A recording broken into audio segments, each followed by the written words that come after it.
Okay guys, so we should be back. Of course, you guys need to reconnect first.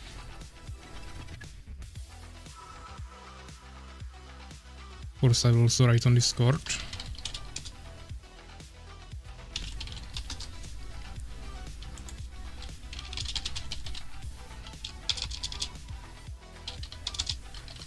Yeah, so let me write on Discord. We have 9 people here, so just let's wait for the rest. I don't think it really fixed anything. I still see the same people on my admin, but for example, Soulskeeper is saying that he sees Macro Zerg. He also sees Aegis. I will see them, I mean, he's on the screen. Macro Zerg wants to play. I mean, I have one idea how we could fix this. And that is by creating a private server. We'll just create our own server and we don't need to worry about one Armies of Exigo server that is being split up into 2 somehow. So I will just create a network. We can name it, for example, Armies of Exigo tournament. I don't know if I can do it without a password.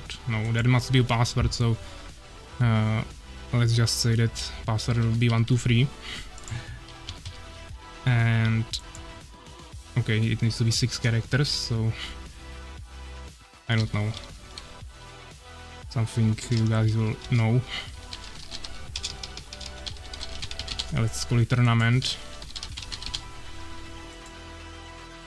Okay. So yeah, if you now go to join network, private network, here you will write a name, so let me put it on Discord into the general chat, for example.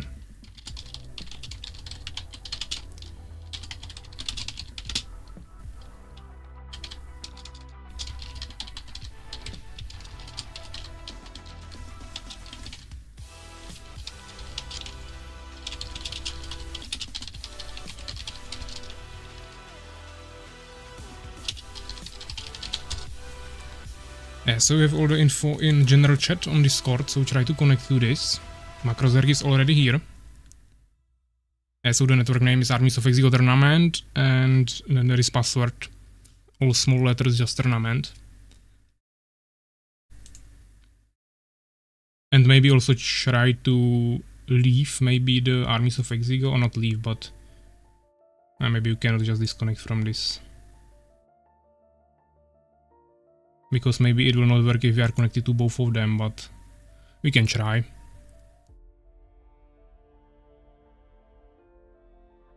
Okay. Rekar is sending that he sees me with no connection and I see him with the same problem. But I see Soulskeeper and Macro Zerg now fine, so... But actually Soulskeeper now sends the same thing. But then I see Fenrir that sees me normally, so... I really don't think the problem is on my side or your side. It seems like admin is having some serious problems because it's not able to connect everyone. A remote admin server is not installed.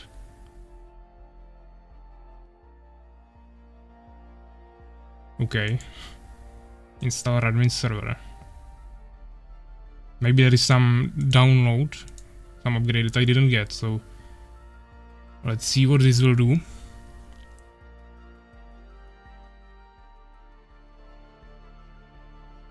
Hopefully this won't take too long.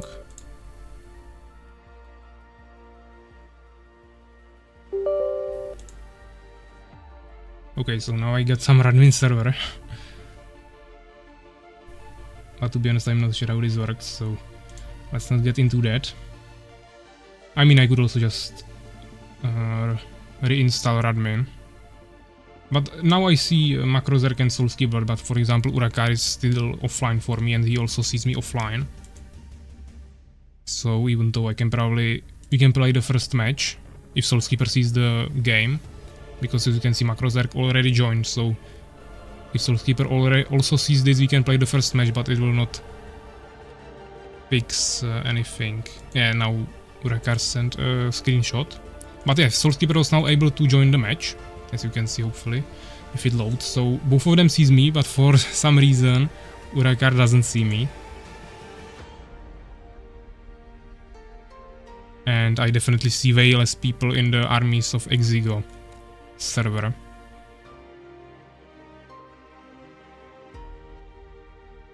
So yeah, I can maybe try to reinstall Radmin, but it doesn't seem like the problem is on my side since many people see me.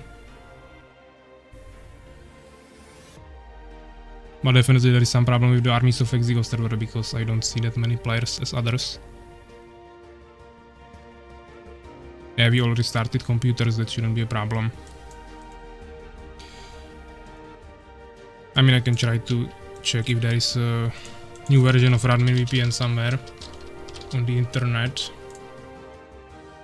Free download.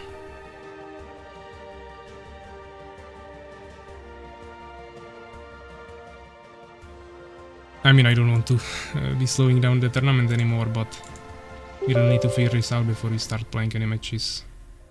Yeah, I mean, when I click the installation file, it just opens up Radmin, so I will need to uninstall it first. Okay. Actually, now it loaded the whole Armies of Exigo server when I restarted, so if Urakar can confirm if he sees me or not now, because I can see him even in the Armies of Exigo server now. He can. Okay, so I mean, either it was fixed by the fact that I opened Radmin from the download file, or Radmin had some problem and now they fixed it. So yeah, we can probably remove the tournament server now, I guess, because this seems to work. So I will delete it, just so it doesn't interfere with each other. So yeah, let's remove this. Oh, okay. I removed the server and now it removed all the people that we saw here as well. Okay, this is really weird. Let me try to restart it one more time. Yeah, it was definitely a mistake, but I didn't expect this to happen. Okay, let's do it one more time then, and I will not remove it again. We need to start, so I will put the same info there.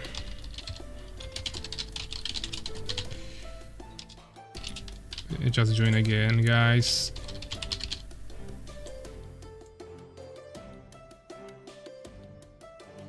I'm joining, not creating. My mistake here.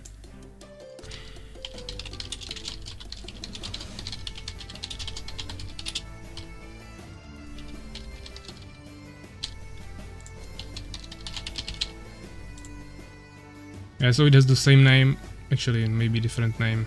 I named it Armies of Exigo Tournament Season 2 instead of Armies of Exigo Tournaments, but just write this name and the same password. I'll just write it on Discord again.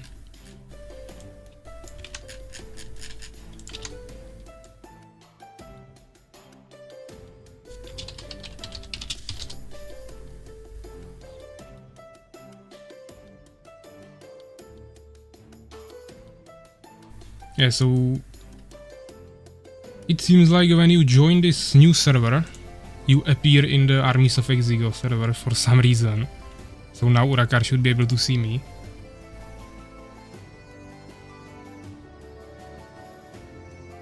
Let me also check the in-game chat here.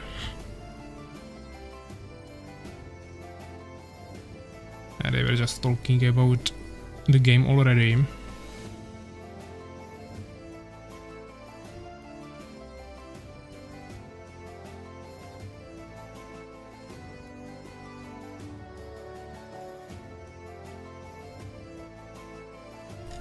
Hey guys, so just try to connect to this new server that I posted on Discord.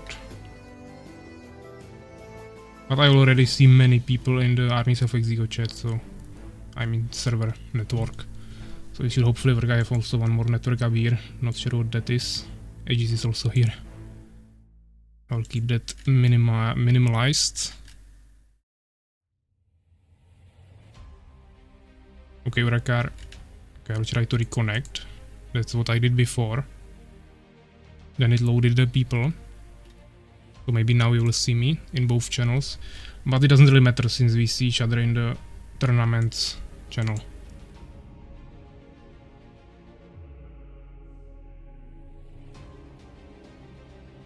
Fixed for me. Okay, Soulskeeper tried to join the game because the match is created now, lobby.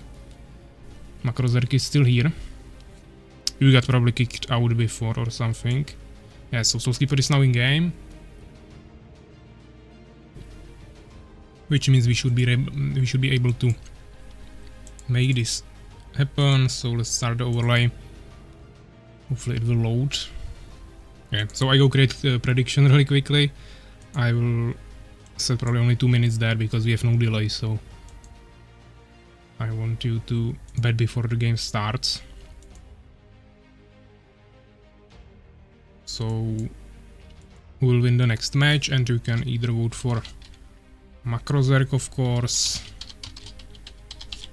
or Soulskeeper.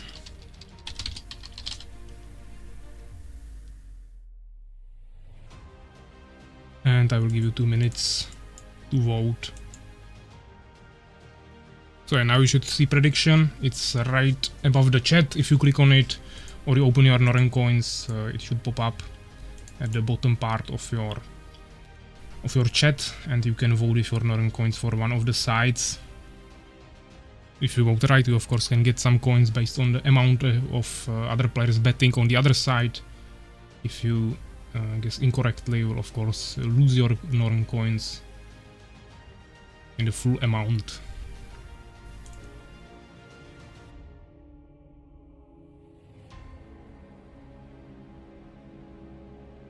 Yeah, they are saying they are already ready.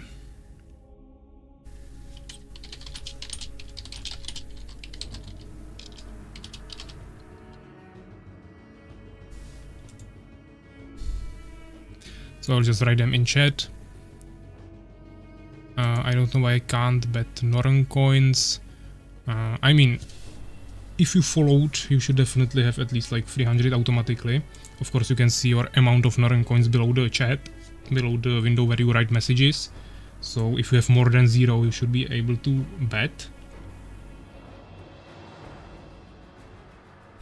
It makes it 0. Okay, that is weird. Try to click on the 10 actually, maybe. Right now somehow someone betted 100 Norrøn coins on Macrozerk, so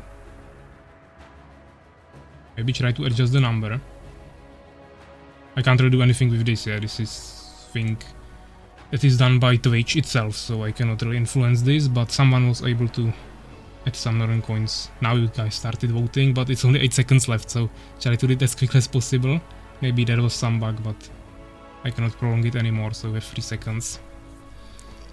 But yeah, we have pretty even distribution, 59 to 41%, 5 people voted, so even though it's not, maybe not all of you were able, but you will definitely be able to vote for the next predictions. Right now we have at least 5 people.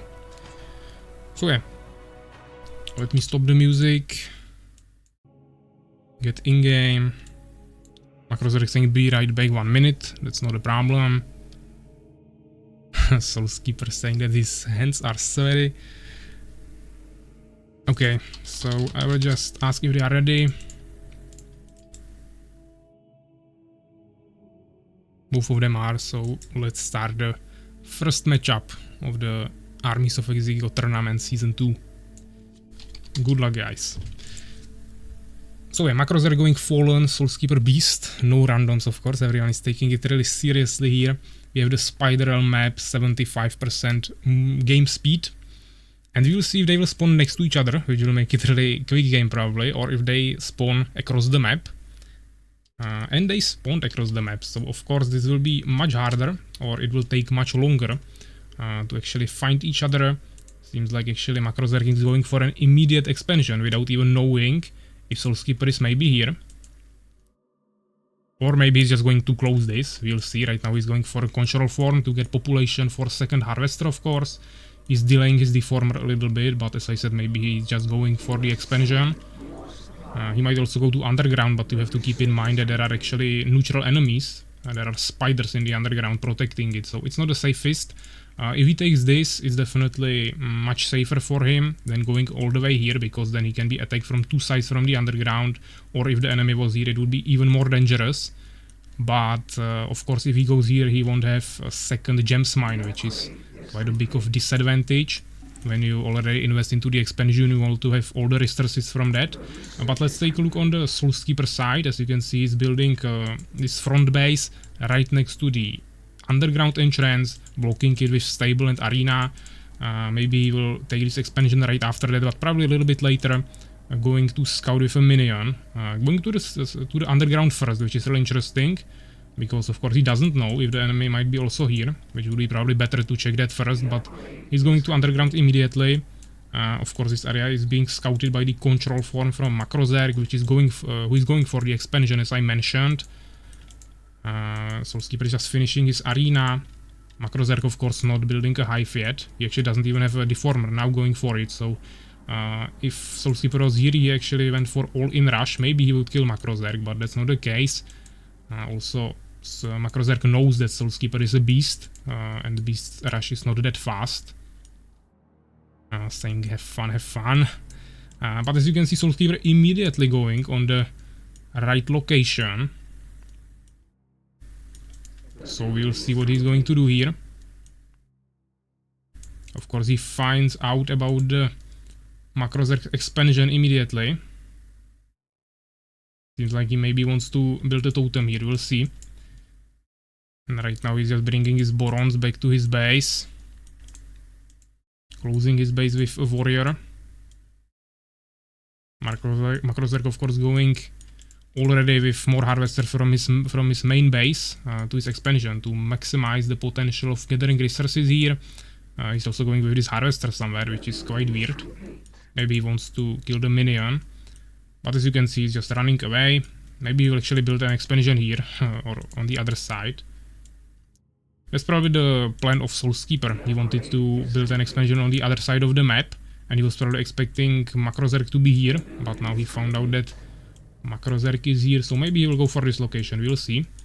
But Macrozerg's base is already pretty established, already 3 harvesters here. Also is building a third hive now, producing high stingers, so he should be pretty safe now. Soulskeeper still playing pretty defensively, kinda for no reason, since he knows that his opponent is on the other side of the map and is playing really defensively. Going for expansion, playing economy strategy. There is not really much reason to play this defensively with the warriors. He could be harassing here. He could be keeping control of some positions, maybe in the underground. Maybe taking 2 expansions at a time or something. Right now he's just really standing here. Of course, he also goes for the expansion, but he will have it much later, losing ton of resources against Macrozerg, so he cannot really win on resources anymore. We also see quick scouting from Macrozerg, a really good move here, because he saw the minion from Soulskeeper, so now he definitely wants to check these 2 positions, if he may be expanded here. Soulskeeper is here still with his minion, but he's not really building anything or being dangerous in any way. Of course, he can do some slight scouting with this minion, but outside of that, nothing too dangerous. We also see Incubator and Soul Trap at the same time from Macrozerg, so definitely trying to transfer to some more advanced units. But he already has 9 stingers, so that's definitely pretty easy for him. Actually, I could also swap the colors, so you can see them same as the overlay, but they are... Teal is pretty close to blue and the dark red is close to red, so I think we can keep the colors for this game.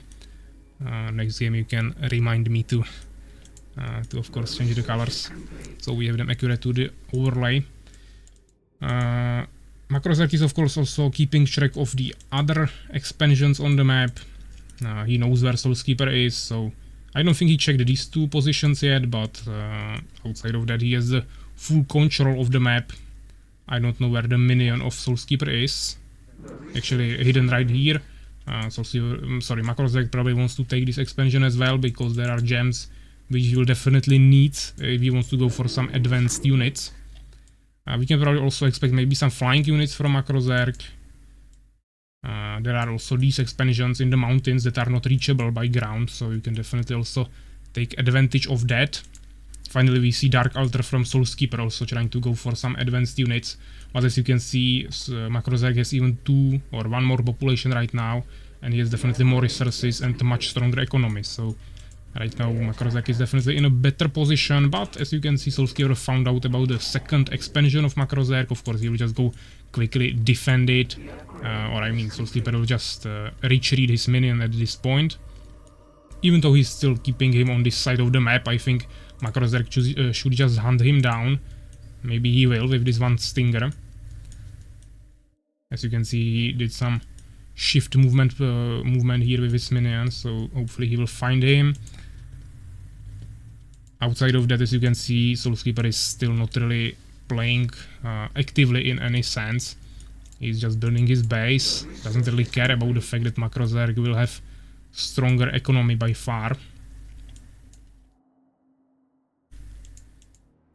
We see 6 Borons from Soulskeeper, basically 0 air defense right now. So as I said, if Macrozerg went for air with Hive Guards or something, Soulskeeper has literally 0 units or buildings that could hit the flying units, so he would be already dead. I don't see that from Macrozerg here, but actually, as you can see, he's going for Valkakun, so maybe he will try that. But he's also upgrading movement speed for Hive Spitters, so that is another unit that he probably wants to produce, even though for now he has only Hive Stingers. Maybe he wants to also make flying Hive Stingers, not just Hive Guards, but flying Hive Stingers to maybe harass a little bit. We also see Dimension Gate, maybe potentially some Stalkers to blind Trolls, and also protect the flying Hive Stingers or potentially Hive Guards against some anti-air, or at least against some air. We also see some upgrades for warriors, but they are still 0-0 for now. Same with Hive Stingers. Only 4 harvesters on gold right now, so definitely not the maximum efficiency here. But we see the same thing here. Maybe he just wants to go for more expansions. Now he made a 5th harvester. He's probably just redistributing them to the other expansions that he's producing. We still see that he has more population, even though maximum population cap is now higher on Soulskeeper's side, because he has more Borons, probably also wants to sacrifice them. He made 3 witches for that. Now finally also Bestiary. But Macrozerg should have no problem in creating a few more summoners and catching up on that population with some control forms. We also see a 3rd expansion, so 4th base in total. So now he will have double resources from Soulskeeper, which is actually, he has 1000 gold, ton of population, and he's not really spending it at anything, and now he decided to move. But of course, fortunately for Macrozerg, he has scouts everywhere, so he will know about this move immediately, and he will probably start preparing for that really quickly. He started producing some Hive Spitters, he just needs to figure out his population really quickly. And of course, keep in mind that he has the same population taken, basically, as Soulskeeper, but he has ton of expansions, so ton of that population is in Harvesters, and they of course take 2 population each, so this is ton of population in economy, and the army of Soulskeeper is actually probably stronger here, so keep that in mind. Also, Macrozerg has some scouts around the map, so that's also taking some population, but now he's just retreating all of them, just to gather up that strong army. If he can get his Hive Stingers on these Borons, he can kill them really quickly thanks to pike damage, and that will of course really destroy Soulskeeper's strategy here. He needs them for healing, he also needs them for population, so he can recreate his army. Right now he's just spamming warriors, now finally going for a troll, even though he already has another troll in the underground. But as you can see, this is a really good position for Macrozerg, really holding it here, and I mean, of course, Soulskeeper would go to the other side, but with those slow Borons, it would take him forever, and at that point, Macrozerg would probably find him, thanks to this reveal from the control form, so he also sees what's happening there. And now, this is of course really simple for Macrozerg. He has a tower here, he has ton of Hive Spitters, he has the pike damage. I would actually not personally go to the underground like this. It's just waste of strength, but as you can see, he also has flying Hive Stingers, so he can just drop into the back line, kill the Borons and Trolls really easily, and yeah, I mean, Soulskeeper is of course dead in this fight. He will probably get kited by these Hive Spitters as well really soon. or Macrozerg will just not even care about micro here, just sending more units with his great economy. Soulskeeper is not even creating any new units right now. Now he spent maybe 200 gold, but still has ton of resources that he's not really using. Now we also see Stalker from Macrozerg finally, probably also with Decay, so he can, or Defile, so he can also blind the trolls. But to be honest, there is not much to blind because most of it died to the Hive Stingers already.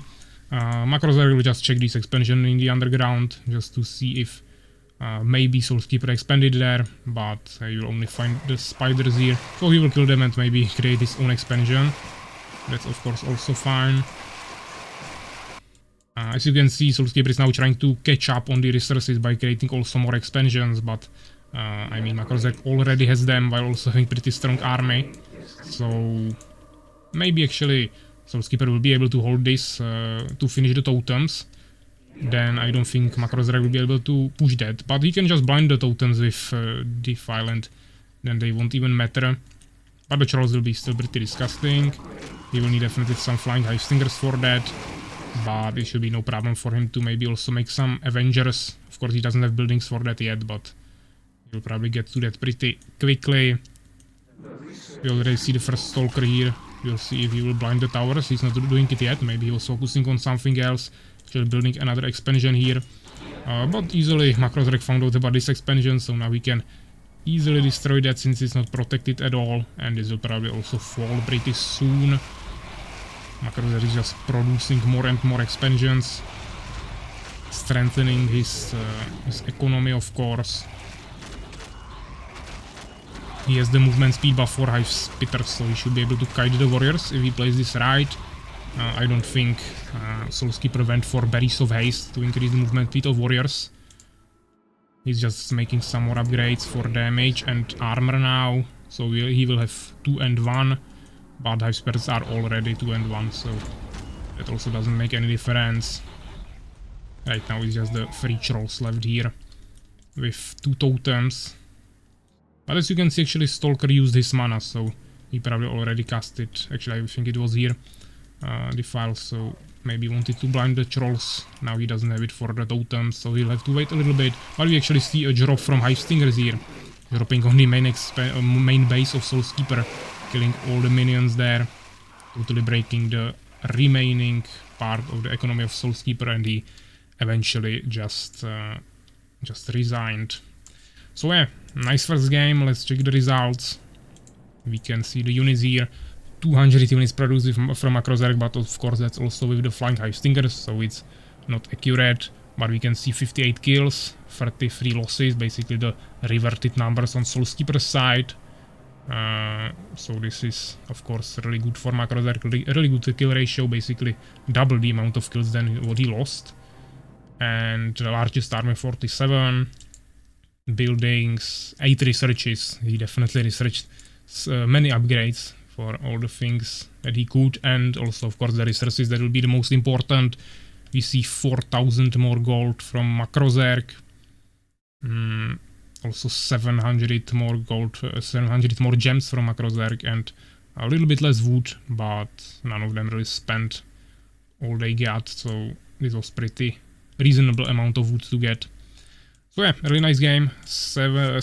Almost 17 minutes, 16 and a half, which is pretty average what we are counting on. So let's of course get to the bracket. I'll share it for you. And first game, of course, Macrozerg 1 and Soulskeeper 0 here. So let's submit the scores. We have the first match. As I said, there is the pinned message above the Twitch chat, so you can always take a look on this and watch it in real time. Right now, let me also check the prediction. I will choose the winner, Macrozerg, so you get your Norn coins. Yeah, you should also already see it. And if you take a look on this, the next game will be between Maybe Next Time and Evic. So I will check what map we are supposed to play here. Let me also show you, so you see I'm not making this up. It's Confrontations, so that's the map we'll play now. So Of course I will need to change the overlay, but first let me create the lobby. This will be the tournament map since it's a map for 2 players. So I will go as a referee. And I will of course tell them on Discord to join this.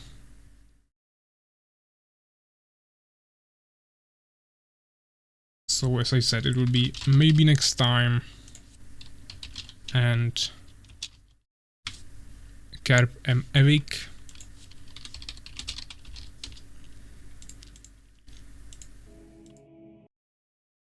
Maybe next time is already here. And the other guy is also online, so I will go and create prediction for you, then I will create the overlay, and then we can of course start.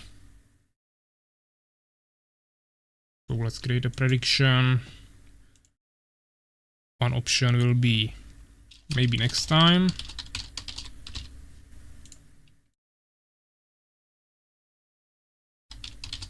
And Evik will be the second player. I will give you 2 minutes again. Hopefully it will work fine now. He's asking what VPN network. If someone can explain it on Discord right now for him, I will create the overlay in the meantime. He wrote it in the tournaments chat.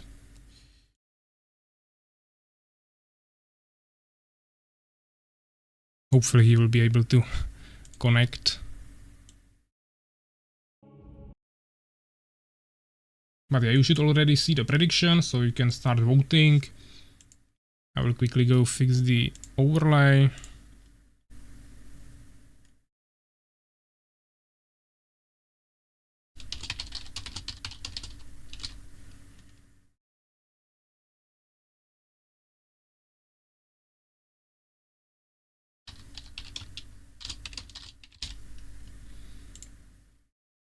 So you should already see the names there. Maybe next time has a little bit longer names, so it's not fitting them there too properly. It's really close to the score numbers, but it should be readable. We probably didn't have this long name in the first tournament, so I didn't really adjust the overlay since then.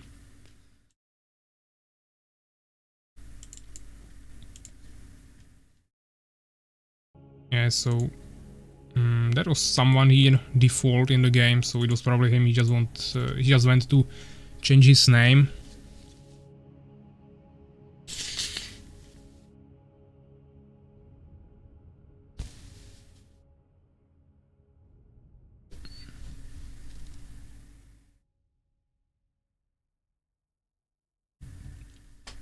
But yeah, we have some new chatters here, or not new chatters, but since Game It and Fulson, maybe they were not writing here before, so welcome to the stream, guys. I'm happy I will play 2 more. Actually, we will play 3 more games, since we have only 1 group. There are 4 rounds now, not 3. So all of you will play 4 games. Hopefully we can do it all in one day, we'll see. Then of course semifinals and finals will be tomorrow. But yeah, Default is still leaving and joining. He's not really able to figure out how to change his name. So hopefully he will find out how to do it. Of course you just do it before you even click on multiplayer. On the top there is options or something. You should just see your name as a profile on the top. You just click on that and either create a new profile or change the name there. So maybe someone can help him on Discord.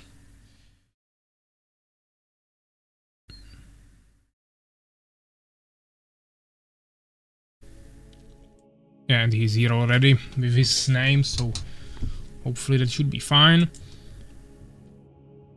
So prediction is already finished. We have the overlay set up. So let's see if they are ready. Maybe next time is ready, and Evik will probably also be ready. And we see maybe next time playing Empire actually.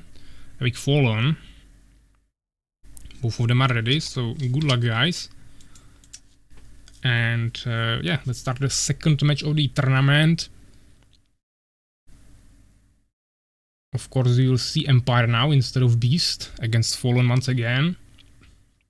And it will be only Confrontations map, which is definitely pretty small map, as you can see, but it has one really interesting feature that you have basically two entrances to your base from the bottom and from the top of the map.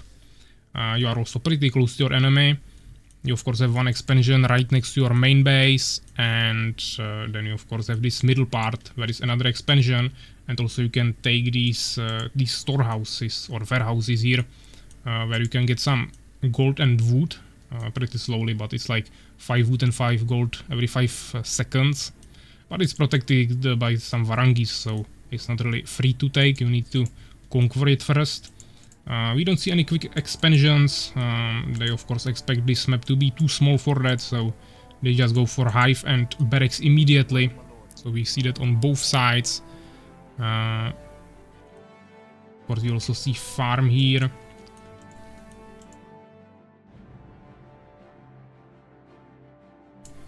Second hive, and I'm expecting second barracks from maybe next time pretty soon as well.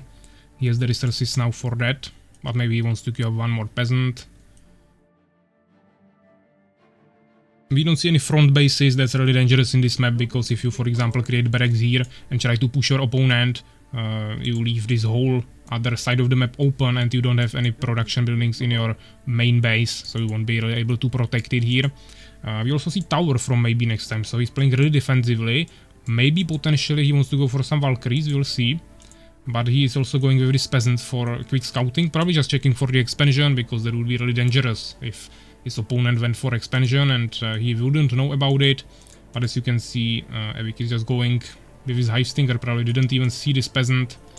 He's just going to scout the map a little bit. Just spamming more hive stingers at this point. Maybe next time just running around here now, finally getting scouted or spotted by Evic, who wanted to go for Soul Strap, but he actually cancelled it, or maybe it was by mistake and he went for Control Form immediately instead, even though he still has resources for the Soul Strap. So we'll see what his strategy will be in this situation. Maybe next time actually going for a tower near his expansion. And even though Evic has a hive stinger here, he stopped for a second, but now he's going here, so he'll probably stop this. Maybe next time actually has some swordsmen, but not at his home, so he cannot really protect this. He would need to bring like 3 peasants here to kill the hive stingers, so that's probably not gonna happen. The tower is not upgraded yet, but now he started. We also see the peasant here, so potentially some tower rush from maybe next time. I don't know why he's fighting with him like this, but okay. This tower was of course stopped, but now swordsman is running there. And I don't know where Evic has his hive stingers. Actually here, because he of course definitely has to have a much bigger army at this point, not just 3 hive stingers. So he was on the top side of the map, now returning a little bit. Of course maybe next time also running away. He has only 2 swordsmen here because he also needed to protect this side of the map. He wants to go for that expansion as soon as possible. We see definitely pretty decent scouting from both players. Really just keeping track of what's happening around the map. I think this peasant could have entered the scout tower, but the swordsmen are probably not close enough to actually protect this. But they will need to return, unless he wants to start killing the harvesters instead of defending himself, but that wouldn't really help him too much, I think. Of course, maybe next time, sorry, Evic doesn't have Grasp upgraded for his harvesters to actually stun the swordsman that will rush him, because he doesn't have Incubator yet, but he still has a ton of harvesters that are pretty strong, even without the ability, so he should be able to protect that really easily. This is a really big army, but you have to keep in mind that there is a tower, so unless he can fight outside of the range of the tower, which probably will be possible here, but on this side of the base it won't be possible.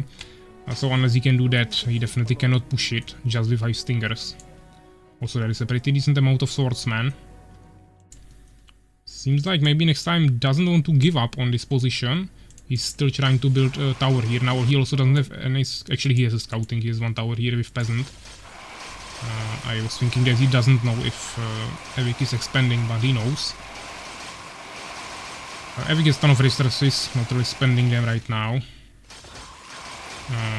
He's just trying to push here, and he will actually kill the swordsman here. Maybe next time definitely should have retreated much sooner. Now he lost ton of units. But actually both of them have pretty decent amount of resources that they are not really using. But Evic definitely more.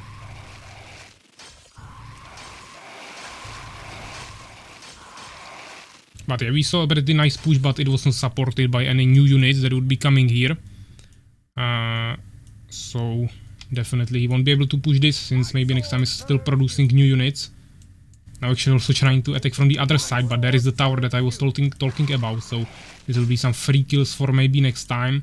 Evic still sitting on 1000 gold. Now finally going for expansion, but as I said, maybe next time has this scout here together with a tower, so he will be really easily able to scout this. Also actually upgrading the tower now, so we'll see if Evic will be able to get here in time and destroy the tower with his Hive Stingers. Nice move from maybe next time now, blocking the entrance path to the tower with a farm. It will definitely slow down the Hive Stingers a little bit, but he cannot really get there. I mean, maybe next time with some swordsmen to help this, so this will probably get destroyed anyways. Probably the tower will not even, or I mean it will probably finish, but then it will die immediately, so probably won't even kill a single Hive Stinger, maybe one. He actually retargeted, so didn't kill anything, wasted some resources on that. But at least he knows about this expansion, so it made him really, gave him a really easy decision to also go for an expansion. So now we'll see one expansion on each side. Of course there is still that expansion in the middle, but it is super hard to actually control and take it safely. So right now we have we actually blacksmith from next time, so maybe he wants to go for some elf rangers, which doesn't really make sense, but maybe he's just preparing for pikemen, because there can of course also be some Hive Spitters that take more damage from pike. Also you can use the elixir of strength for some extra movement speed, and of course also blacksmith is just good overall, because you can get some extra upgrades for armor and damage for a swordsman. I don't think he can push this, but especially since he's so close to the hives, there will be constant production of new Hive Stingers, so he cannot push this. But he killed at least few of them. His army is really injured now, but he already has a temple, so he can definitely heal this. Of course Evic can also just heal this on the unholy ground. He has two idle harvesters here, definitely losing some resources, but also this doesn't seem like too efficient position of harvesters. Maybe this one is actually idle, or they are just harvesting really weirdly. But yeah, he already started using them. No one took the storehouses yet. No one really want to waste any resources on killing the Varangis, which I really understand, of course. Evic was scouting here with one Hive Stinger. Another subscription from Eva, so thanks man. That is the second subscription of this stream. Thanks a lot guys, I appreciate that. Let's get back to the game, of course. We see two towers from maybe next time now. So this will be really well protected. Evic definitely doesn't have that strong protection on this side, or I mean in his expansion. Also thanks for follow, Lunar. Seems like we have some new people coming to the stream. Yeah, so there are also two towers in the main base of maybe next time. One is not upgraded yet, but he definitely has much stronger defense now. We finally also see some towers from Evic, but maybe actually he's focusing on flying units now, making some hive guards. So this blacksmith will probably prove really useful really soon, even though he used it for pikemen for now. He can just start producing elven rangers pretty easily. And since he has the towers, it shouldn't be a problem for him to hold long enough before he can actually produce some anti-air. Of course, he should also make Elven Sanctuary to create some phoenixes, but many Empire players actually neglect this. They are not making the Elven Sanctuary. Even though it's just one building, it's not that expensive. It's like one swordsman. You just place it down and you can have a phoenix for scouting, or even a Dryad to place some Eyes of the Forest around the map. And it of course always gives you that protection that you can just quickly create some phoenixes as anti-air protection, but as I said, many Empire players neglect this, so now when he will be under the pressure of flying units, he will need to rely on his Elf Rangers before he can build his Elven Sanctuary. And I mean, you can also protect yourself with just Elf Rangers. Souls donating €1. Nice content, thanks man, I really appreciate it as well. So yeah, as I said, he can of course also protect it just with Elf Rangers, but Phoenixes are of course much more effective, especially against low HP flying units like Hive Guards. Now we see a small push with some Hive Stingers here, not gonna do anything, maybe he killed one peasant, probably not even, yeah, here is one dead. We also see Hive Guards attacking here. As you can see, 2 towers were definitely not enough to protect against like 5 or 6 Hive Guards. And he still doesn't have a single... Now, there is first Elven Ranger. But this base will probably fall, or I mean he will probably lose his peasants at least. But as you can see, he's just slowing him down by creating new scout towers, tanking the damage with the rest of his army.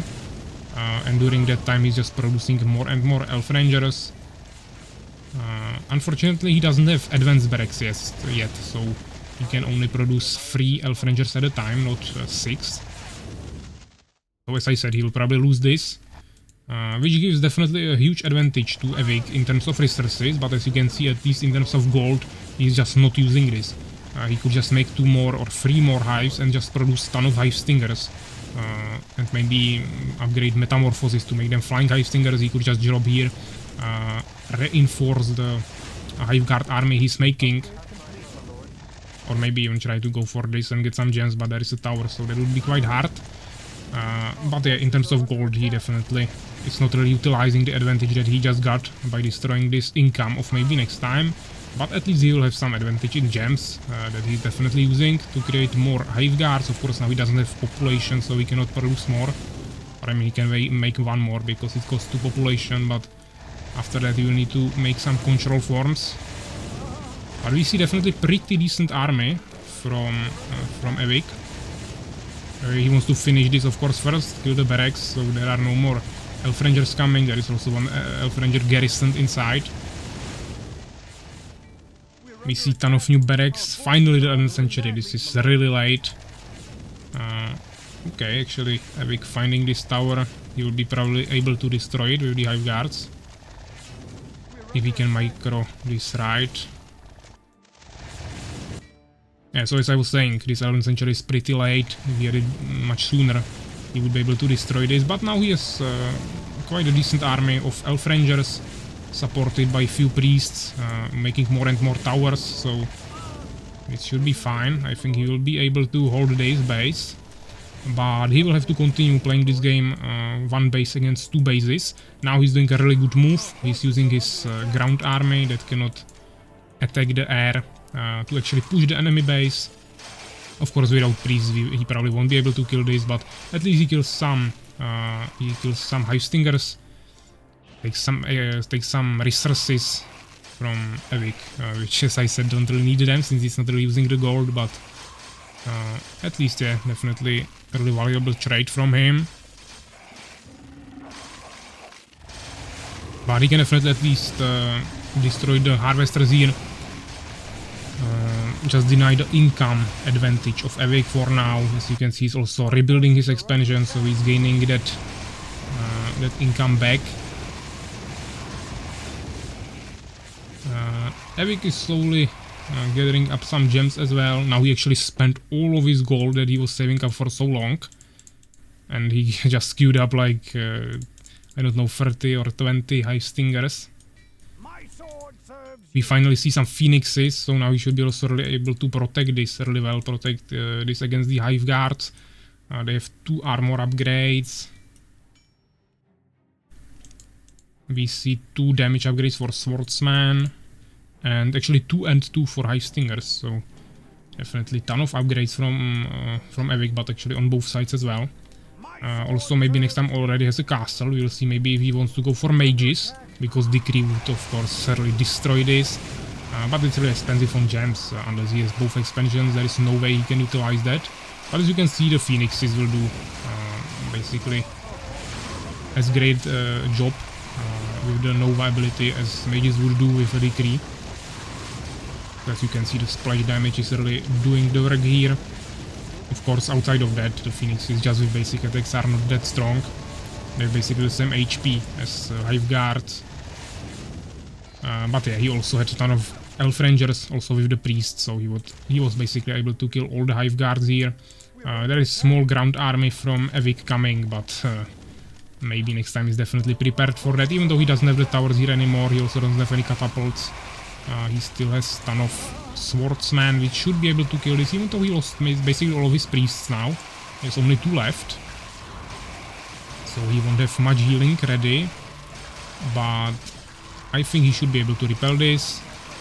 He's also making more and more Elf Rangers, which are really good in those tiny spaces between the barracks. Because he cannot really utilize a big melee army here that well. Also he could get just kited by the Hive Spitters. But of course fighting with Elf Rangers against Hive Spitters is pretty tough, so this is definitely not too good. I would probably just garrison the Elf Rangers in the barracks and wait for some new units. Right now he just sacrificed basically all of his army.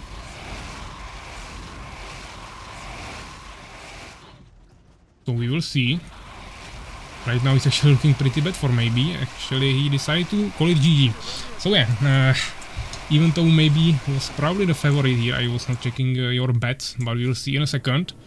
Evic was actually able to make this game work in his favor. He won that, so as you can see the results here, it was basically balanced on kills and losses, but Evic was of course spamming way more units. He also had more resources, as you can see, 500 more gems, 2,500 more gold, also a little bit more wood, even though he didn't really spend it. And he also had more researches, so overall he definitely spammed just more and more units with more upgrades, and even though maybe had better kill ratio, even though only a little bit, the huge unit difference, I mean unit amount difference, just made this actually a win for Evic. So yeah, a really interesting game. Let's see how you guys did with the votes. It was actually 50-50. 100 points were betted on each side. Just one player. You were probably not too confident with betting here because none of you probably ever saw Evic play, because he's the newest player we have here, or I mean he played 15 years ago, but now he was not really playing with us on in the community, so no one really saw him playing. He just joined today. I mean the tournament, so not many of you betted, but still it's 50-50, so some of you will double their points. So Evic is the winner. Let's finish the prediction. You should get your points. Yeah, 20 people on stream. And that's probably the biggest stream if it will stay like this. So that's really nice. Also, already 2 subscriptions and some new follows. So yeah, thank you guys for this support and also participating and supporting the participants as well, of course. So yeah, let's get to here. Yeah, that's the follow. Just the alert popping again when I swap the scenes. But yeah, let's get here. So it was actually Evic winning this. 1-0. And next game will be between Aegis and Pepsi. So let's see what was the game here. I mean map. Aegis and Pepsi, it will be Blue Lake Heights, so this will be the one map that was banned the most. But these guys didn't ban it, so we can definitely check it out. Blue Lake Heights. Let's create... yeah, actually, wrong scene for you. Blue Lake Heights. I will go as a referee. And I will, of course, tell them on Discord to join.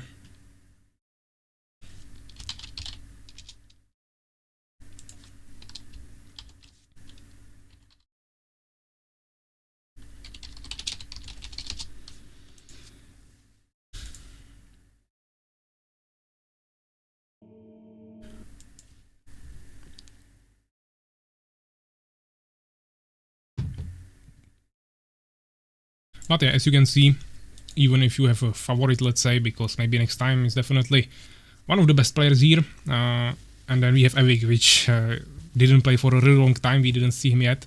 It can always go either way, so that's why it's always interesting. You cannot just announce someone a winner, even though he's, for example, the best player, because sometimes it can go either way. Also, the maps are not really common maps that will be played too often, so that can, of course, also create some diversity. Yeah, so as you can see, Aegis is already in the lobby. We will just wait for Pepsi. But I saw him in the Twitch chat, so he'll definitely come, I think. So I can already start the prediction. So it will be either, or I mean, I will create the overlay first so I can copy it from there.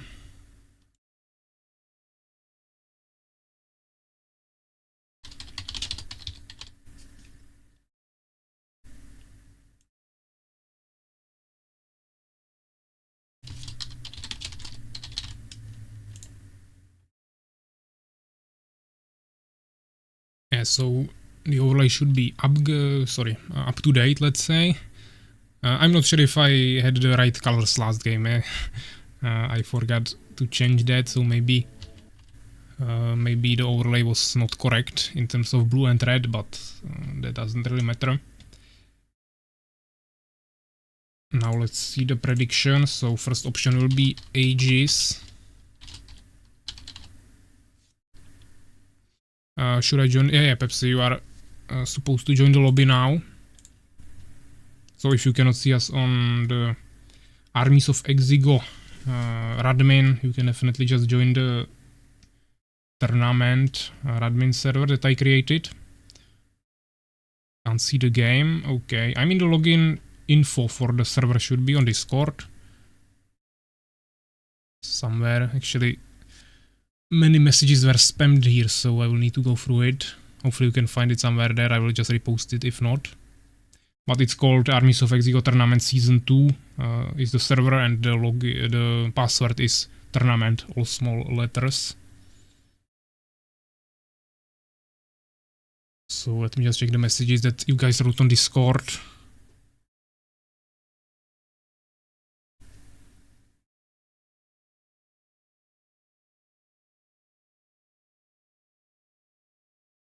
Yeah, so Sleeper sent the info there right now. But yeah, everyone sees the games now. So you should be able to see it as well. I already see you connecting to the tournament Radmin network. So we'll see if it will load. But yeah, I also don't see you in the Armies of Exigo server itself, even though I see probably everyone else there already now.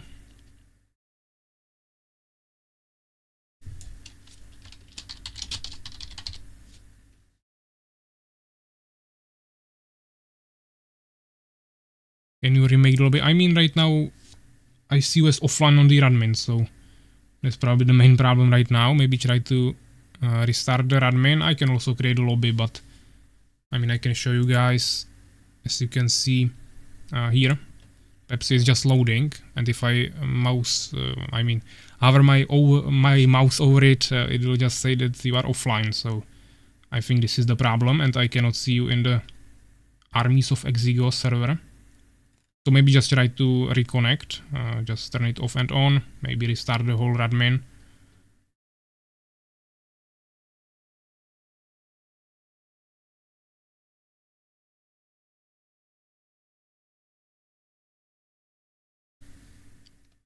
Yeah, I mean, there is definitely not everyone in this network yet, but some of them are probably here. So they, of course, don't need to join here if we see each other.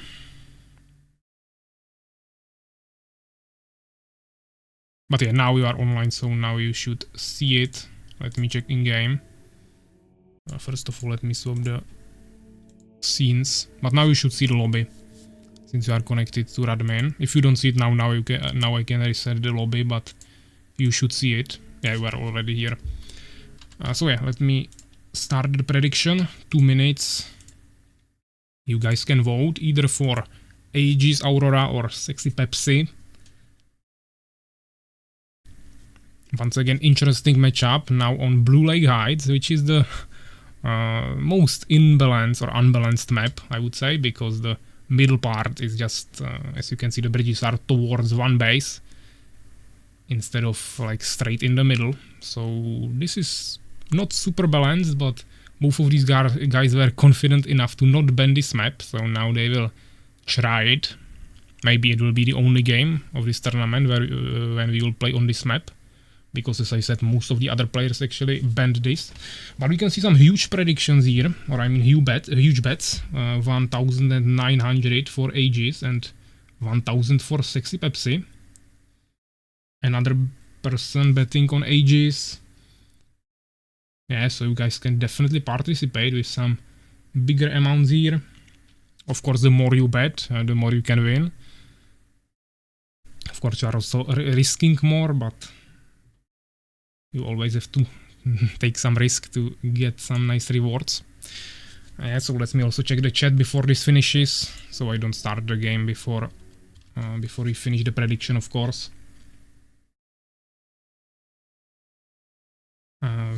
Anyhow, I think some long message here. Viewers in many states.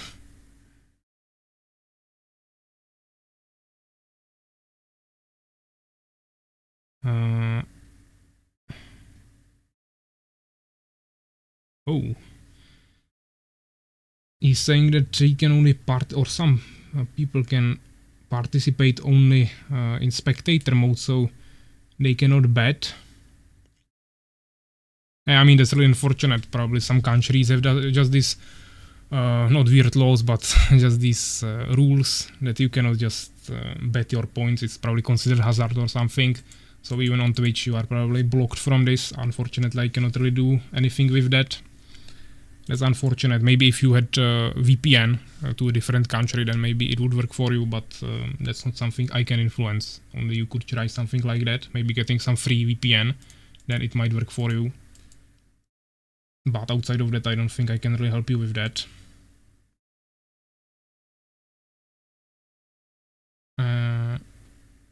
So yeah, the prediction should be finished. Let me join the game. Let me ask once again if they are ready.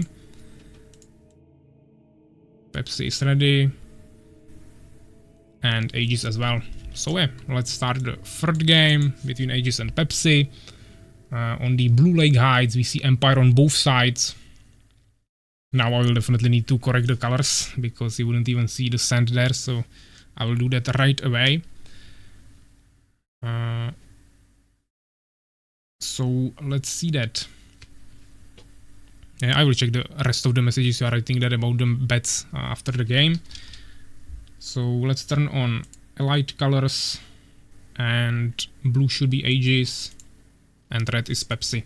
So yeah, let's turn on the resources. As you can see, Pepsi spotted on this, I would say, disadvantageous position. We also don't see the bridges, so let me fix that. Because of course, you can shoot with catapults from here, which is really hard to actually defend against. That's maybe why both of them went for Empire, because they wanted to do this.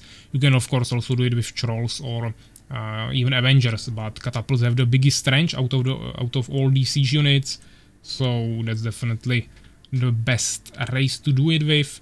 But you should also not forget that this map has an underground that you can really easily use to get to your opponent. Also there is an expansion option, actually the only expansion option on this map to get some extra gold. Then there are just these gem mines right here. So you can definitely get some extra resources here, but I don't think anyone will go for that since it's pretty risky.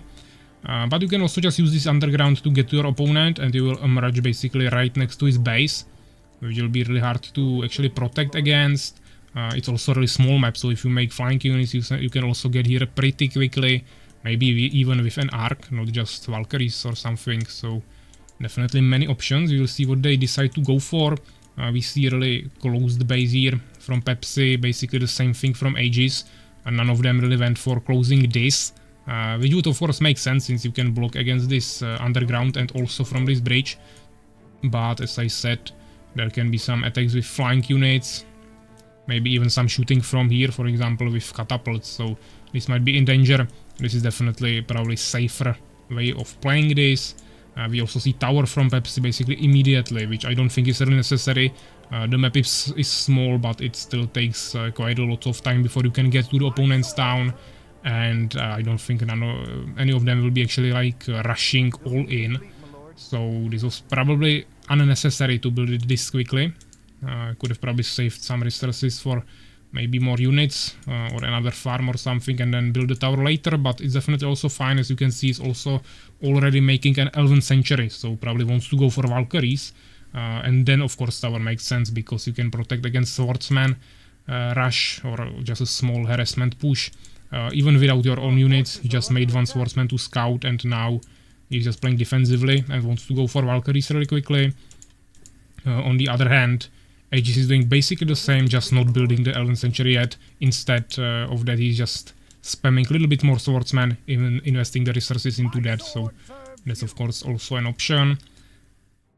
He will of course has this one tower to protect against enemy air harassment, but outside of that he should definitely...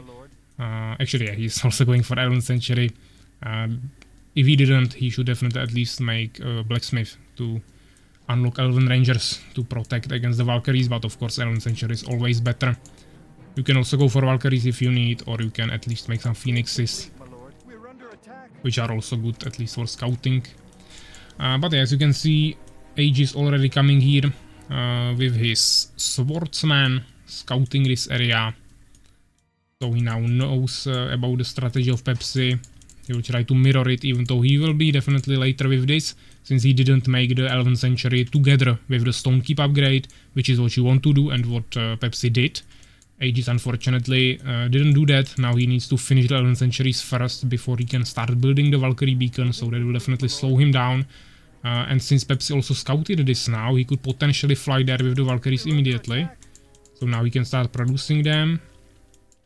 And he can maybe destroy this before Pepsi can even finish this, but maybe he won't even go for Valkyries, he's just maybe making Phoenixes that will deal with the air, and then he will just go for Swordsman and maybe potentially add some catapults, since he has the better side. So we will see what they decide to do. I also don't really understand this positioning too much. He probably wanted to have it secret, but since it was already found by Pepsi, now it's just a really poor positioning because it's not protected by any towers or anything.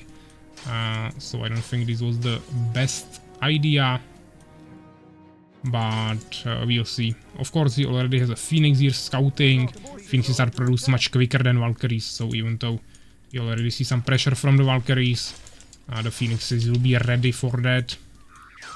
And I still don't see a Valkyrie beacon from Aegis, so maybe he really doesn't even want to go for that. He's also going for the expansion probably now, or maybe just going to scout it if maybe Pepsi went for expansion, or he will just build a tower there to secure that position. We also see a temple from Pepsi going for some extra healing, and also the peasant is running into the underground, so they have the same idea.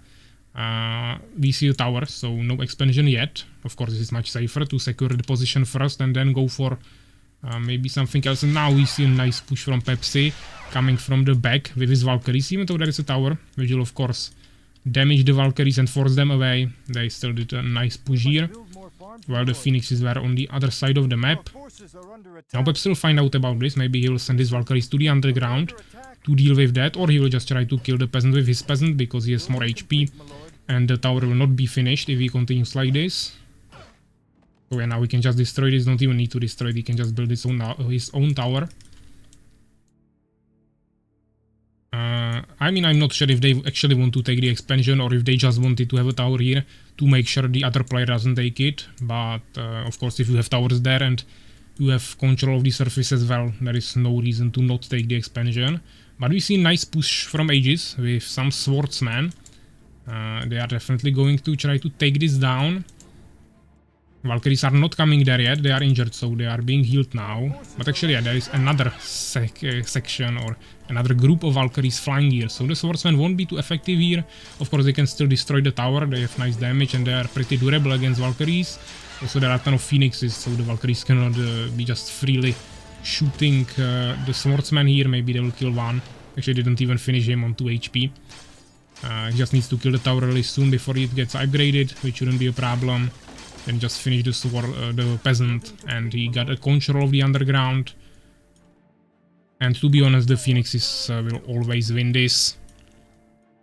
So I don't see a problem playing with no Valkyries in this situation. And now he's all finally going for the catapult, also securing the underground as I said. So Pepsi is really just forced back a lot here right now. Can't really do anything, has just one base, no map control, no scouts. His air is basically useless against these Phoenixes. And he doesn't even have any ground army. Now trying to make something, but Aegis has pretty strong ground army, so we should be able to deal with that. This is of course one option for Pepsi now. He can try to push this base. There is one tower that is not even upgraded. The other one would die really quickly to those Valkyries. This is not even protected at all, so we can just destroy this and deny the production of any more Phoenixes. That will definitely help him protect the expansion. Sorry, not expansion, protect his Valkyries a little bit more if there will be no more production of Phoenixes. But there is still 5 Phoenixes that are already produced with full mana, so they can easily force these Valkyries back and even kill some of them with Nova. We don't even see any new Valkyries being produced by Pepsi. He's just focusing on some ground army, of course Elf Rangers to kill the Phoenixes without any danger, because Phoenixes cannot attack ground units, so Elf Rangers are definitely the biggest counter he can create for them right now. He also made some of his own Phoenixes, which is also good. And then he also tried to make some swordsmen, but as you can see, this base will definitely be finished, and I think he can easily protect this. He should of course upgrade his tower, but outside of that he has 7 swordsmen here, even though one has only 2 HP. Now he's actually going with the Phoenixes into attack. He will probably want to one-shot this. And Pepsi also has the Phoenixes there, but he didn't really use them too well. So this was probably worth it for Aegis, even though he doesn't have a temple yet. So it will take some time before he can heal them. But he can also just wait for mana and then fully heal all the Phoenixes with Nova. So that's also fine. Now finally we see the first catapult. Which of course cannot just freely shoot here if the Valkyries will be focusing it. But if Aegis can protect the catapult with some Phoenixes against the Valkyries, he should be definitely able to do something about it. Building complete, my lord. Aegis didn't repair this Elven Sanctuary, but he's not even producing anything there. Doesn't really want to deal with that. We see a nice push from Pepsi. Of course, Aegis is not with his Phoenixes here yet, but they are already flying there. Still only 5. But he doesn't really have gems to spend more on that. He wants to also create some priests and catapults.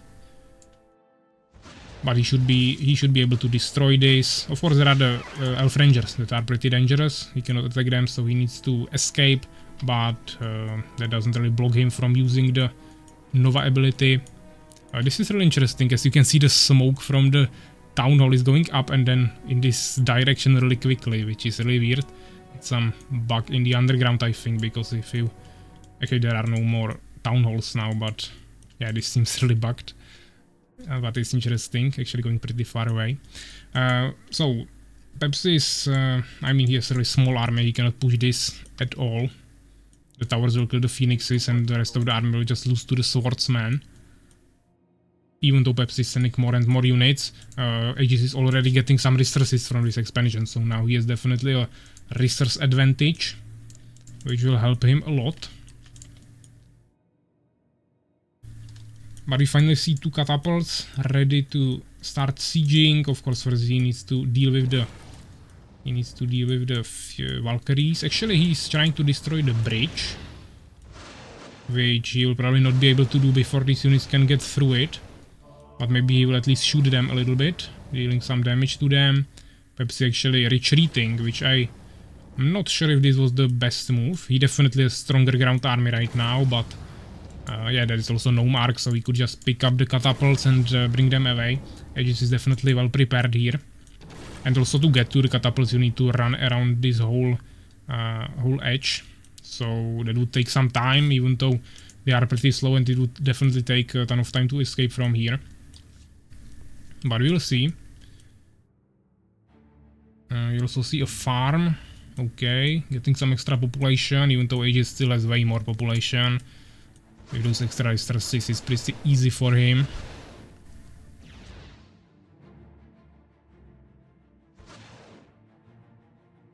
forces are under We see attack. castle, actually on both sides. A nice push from Pepsi, definitely he can win this now, I mean in this small fight.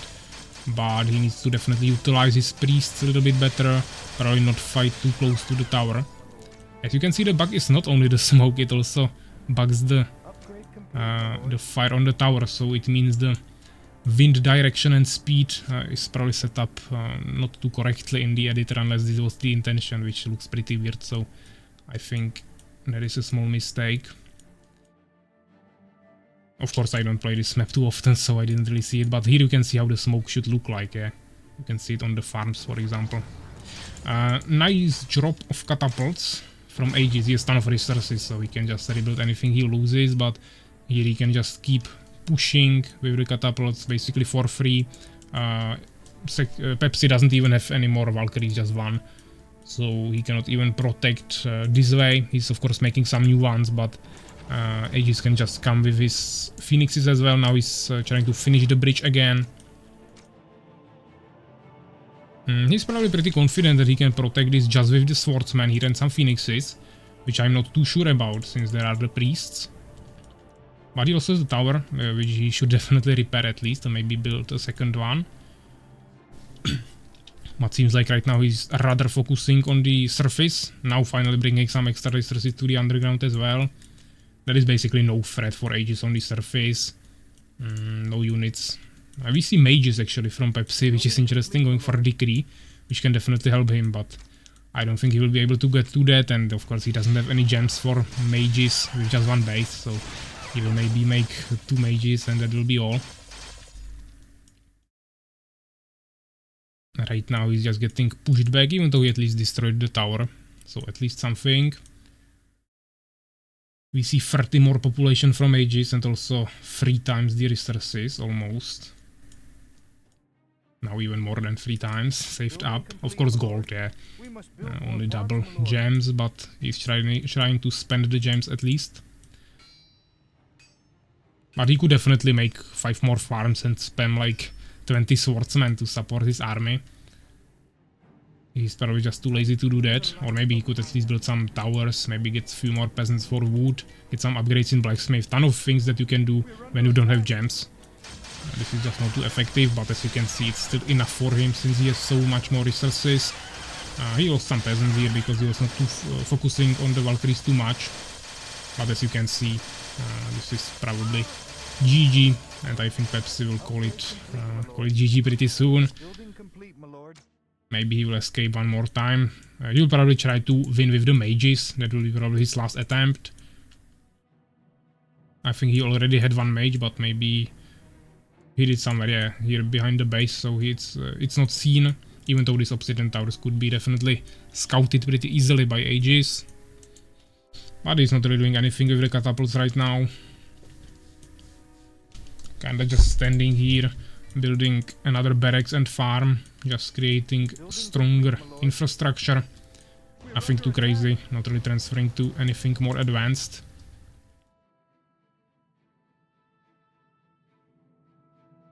Ready for work, my lord. We see more and more units in the underground from Aegis. Under attack. Building complete. Actually he lost the gnome arc, so now he will also lose his catapults. Also we see a huge push from Pepsi. Aegis not really scouting that, so maybe he will actually lose his main base, or at least some of his units will get killed there. My lord.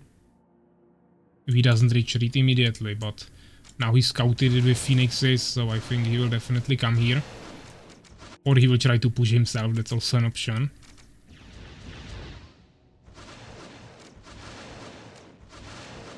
Yeah, he lost 1 phoenix to the Elven Rangers, but outside of that he's pretty fine. Pepsi finally bringing his mages, but he will actually maybe lose the mage here.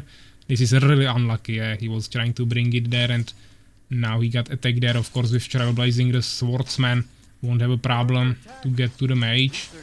But as you can see, mage is also pretty quick, so he will eventually save him. Actually he has mana for Decree, he should definitely cast it here, but he probably is focusing on this part of the map. Not the best multitasking here. We'll see if he will retreat, probably. Not a point in that too much anymore, because he will lose his income anyways. Yeah, I mean, he didn't really utilize the mages, even though it looked like it was his main strategy. Now he could also make one more. Started producing it in the obsidian tower, which is not the smartest move since it's being destroyed now. He should have started making it in a barracks somewhere further away from there. But yeah, I think Aegis will finish this. Probably not with these swordsmen. Nice decree, but the phoenixes survived that. Yeah, we actually see a Pepsi pushing here as well. Even though there is one tower, I think he will push that, so... Maybe Pepsi still has a chance, but as you can see, Aegis still has almost 3000 gold. He just needs to keep spamming more swordsmen.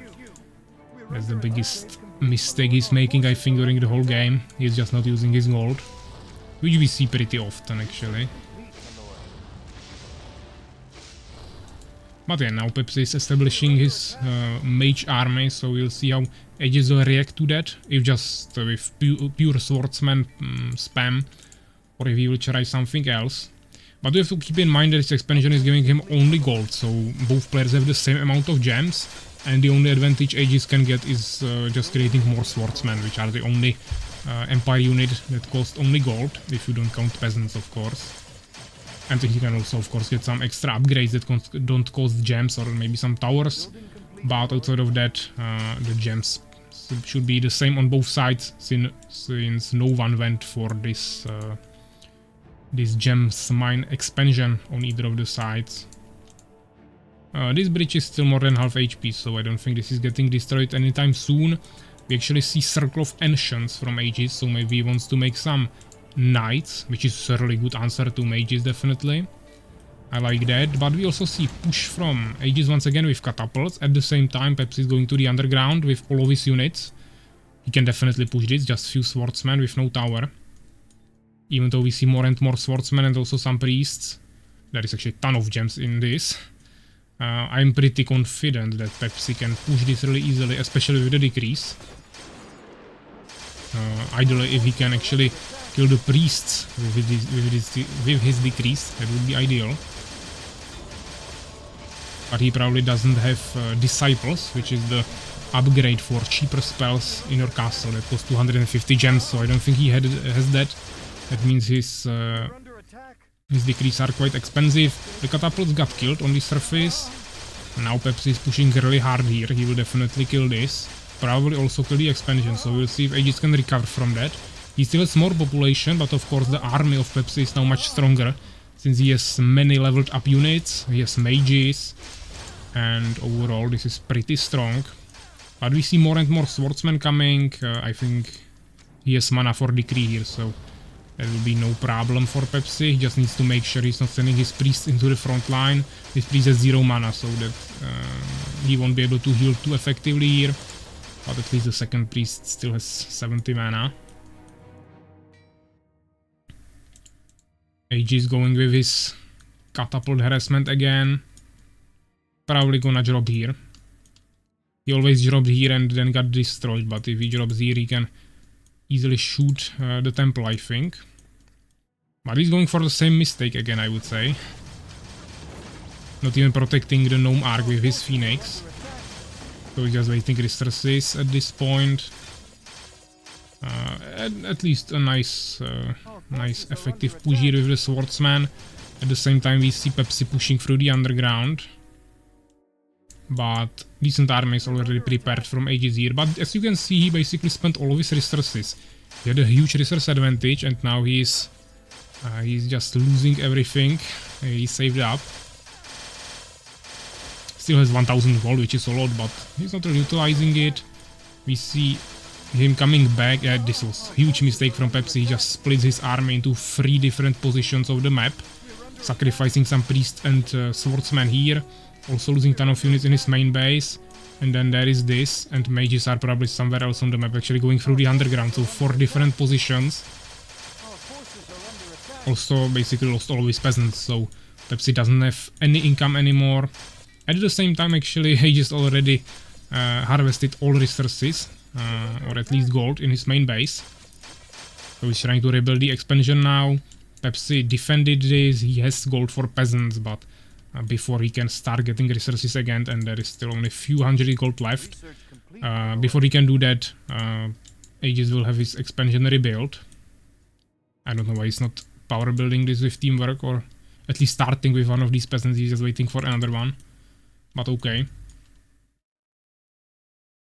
Yeah, I mean, Aegis has basically only swordsman, which can still die pretty easily to the decrease if Pepsi can do really good micromanagement here. But outside of that, Aegis should be able to push this. He has double the amount of population, and he should be able to get his income pretty quickly. A nice decree, of course, didn't kill them, but We're under attack. Aegis has only 3 priests, and they are far away from these swordsmen, so probably good value. Mana is of course pretty valuable, but you get it for free, you just need to wait. Mana is time is the only price to get mana back. Yeah, I mean, Aegis doesn't have to play too aggressively since he's gonna get this expansion, but he still wants to maintain some map control. This is the only entrance that he needs to worry about, especially if he also has control of these bridges. Yeah, so that's the only point he needs to take care of to make his expansion safe. So that's what he's going to do probably, actually standing next to the entrance, that's fine. Aegis not really making a third mage yet. I mean Pepsi. He just doesn't have the gems for that. Yeah, the finishes are pretty useless here, but at least they are able to scout. I don't know why he's not using his mages again. The micromanagement is not best here from either of the players, but they have ton of swordsmen, so that's usually enough to actually let you make some mistakes and still get away with that. So we also see the protective shell also with bless from priest. So really buffed army together with the auras and ton of upgrades. The army of Pepsi should be much stronger, also with some decrease. But as you can see, actually Aegis has resurrection, so one of the priests that got one-shotted by the decree will get resurrected. I don't know why Pepsi is retreating now. I think he should have keep pushing, especially when he doesn't really have anything to take care of behind his army. And especially when Aegis has more priests, he will just keep healing much more effectively. I mean, there is a temple, but that's pretty slow healing. And I think Aegis will catch up pretty quickly since he now has full income. So I'm pretty sure Pepsi should have keep pushing here. Now he'll also allow some towers to be built by Aegis. And he just doesn't have any more income, so if he's waiting, he's just losing value at this point, even though he's getting some healing. The resources from Aegis will be just more valuable. He should be using these catapults. I don't know, maybe this bridge is... No, still 320 HP. I was thinking that maybe he brought it to 10 and now he's just waiting with the catapults to destroy it when it's important, but he's not even doing that, just staying here AFK. He could be also making some of these knights, since he already made the Circle of the Ancients and he has some gems saved up. But he probably doesn't want to spend any resources on that, even though there are no pikemen in the enemy army. But yeah, Pepsi is fully healed. A ton of scattered swordsmen here around this entrance. But at least Aegis will know what's happening. Maybe he wants to rush with these swordsmen on the enemy backline and kill the mages or the priests. But yeah, the towers are not finished yet. Maybe one will be finished. He even took his peasants. So actually he has a mage here. He should have brought that here as well. I don't know what he's doing here now. Just kinda... Yeah, I mean, he doesn't want to focus on two things at once, so... Now he's trying to focus on this. Probably lost that mage. I don't see him anywhere, so probably got one-shotted by the catapults. Now he allowed Aegis to actually get some extra time to finish these towers, even though there is still just one tower finished, so it doesn't matter that much.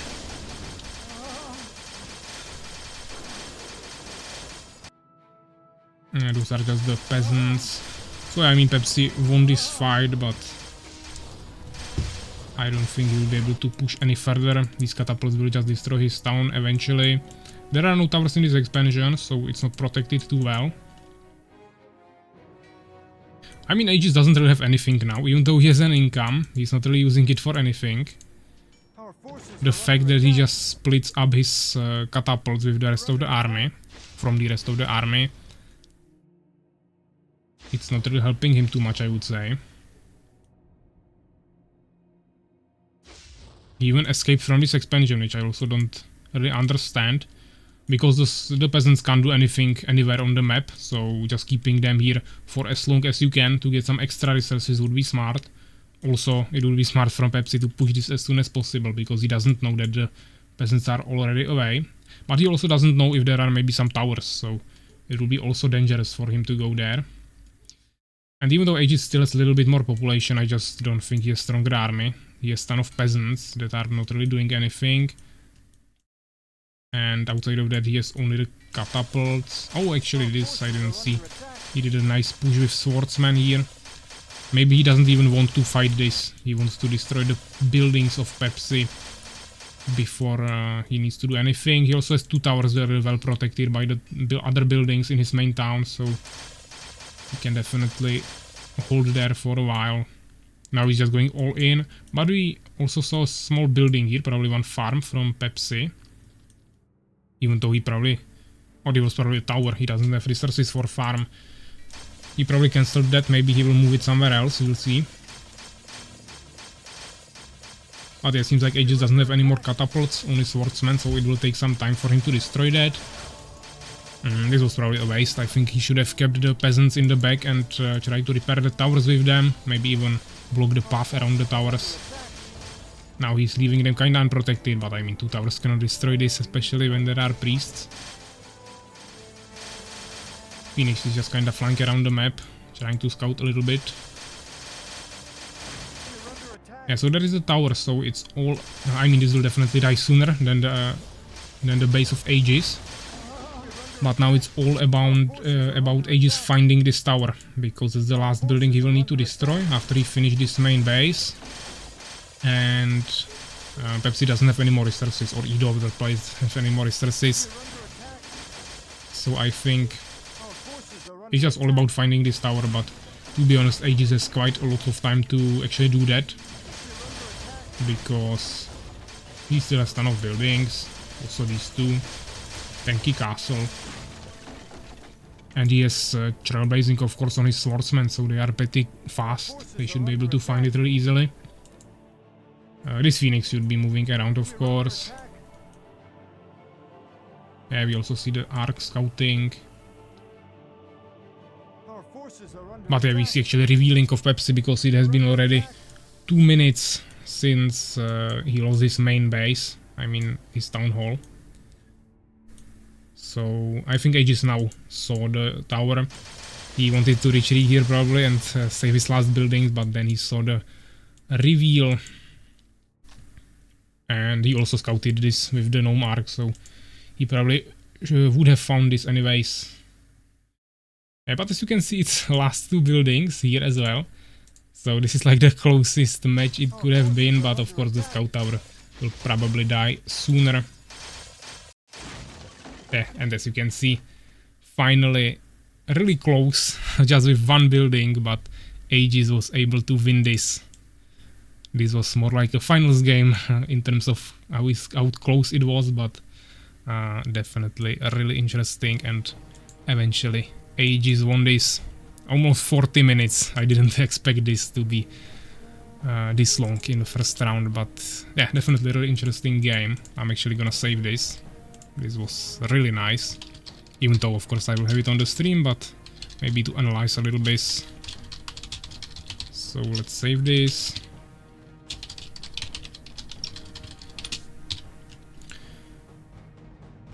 Yeah, and let's check the results really quickly. So we have the units here.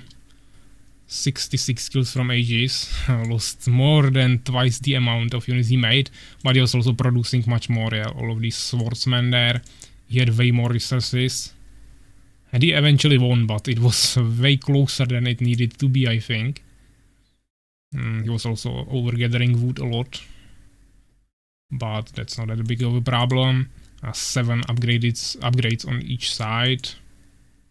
Yeah, way more experience from Pepsi. Yeah, we saw his army in the end game. He had auras on all units, really leveled up there. Also with all the researches they had. The army was not too big of Pepsi, but it was really powerful also with the mages there. Even though he had only like 1 priest. But yeah, a really nice game. Aegis is the winner. So yeah, let me... Uraka rating give me my money, so yeah, I will of course announce the winner of the prediction. Which is Aegis. 73% of you voted for Aegis, so... most of you will get some points.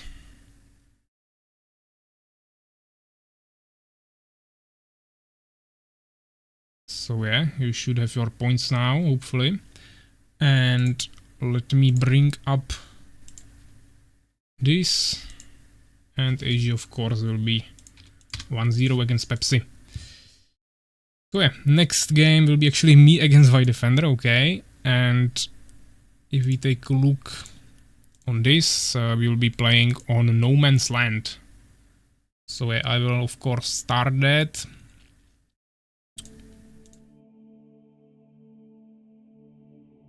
No Man's Land.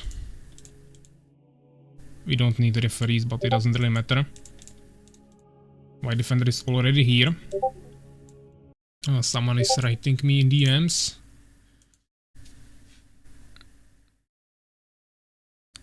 Okay, actually, Urakar is writing me that Soulskeeper wanted to play, that he needed to go somewhere. He was writing it in the Twitch chat, so we can definitely do that. We can swap the matches, just so we don't need to wait later. Folson, yeah, maybe I said Soulskeeper, but Folson, so yeah, there was probably a ton of messages that I didn't see. I will go through them after that, but yeah, if Folson wants to go, I mean needs to go, we can definitely play his matchup now, which would be Folson against Hugh Texas. So we can swap it around, that's not a problem.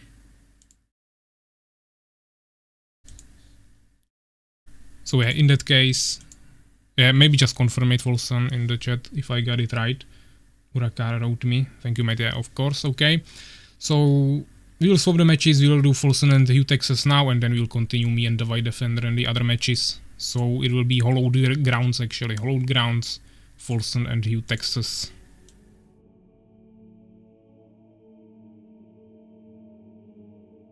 So there will be tournaments, maps, Hollowed Grounds, and I will go as referee.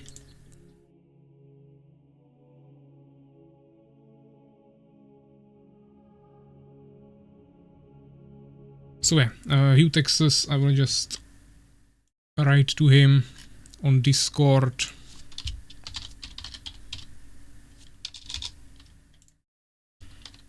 He's actually offline, so we'll see if he will actually join. If not, then Folson, we have a free win.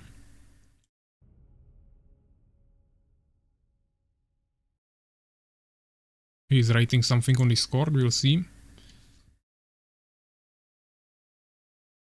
White Defender will play later because Folson will need to go, so they will play first and then we will play the match after that.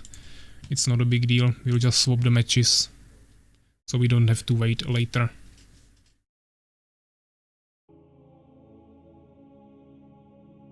Hugh Texas is writing that he doesn't see the lobby, so maybe just help him again, guys.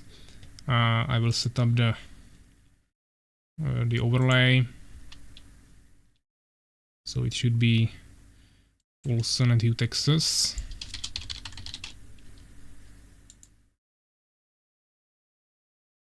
Yeah, of course I will also create predictions.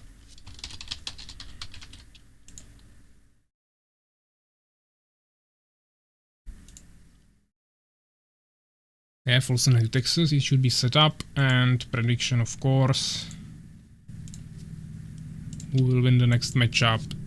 And it will be either Folson or Hugh Texas. 2 minutes. Let me just see if they are already in the lobby. I will just wait for Youth Access to join, so we have it confirmed that he sees it. He's trying to figure out the admin.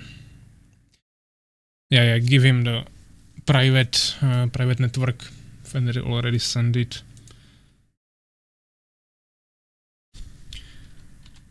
Yeah, so I won't start the prediction yet. I will actually take 1 or 2 minutes break before he can join us, and then we'll continue. So hear you in a few minutes, guys.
Okay guys, so I'm back. Let's see if Youth Access is already in the game.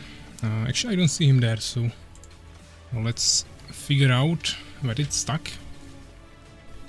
Yeah, that is just Folsom. Let's check the Discord.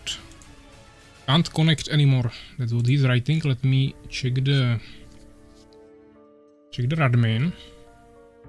Actually now I see Pepsi once again offline there, but we already did that game, but I don't see Youth Access at all in the private server we created on admin.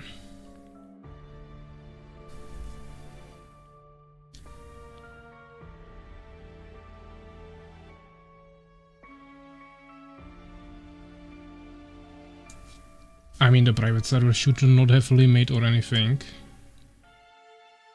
I can check properties here. 10 members.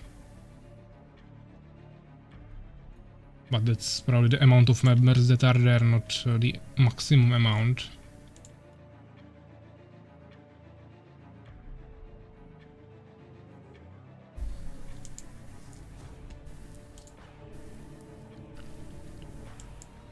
So I don't know what Youth Access has a problem with there.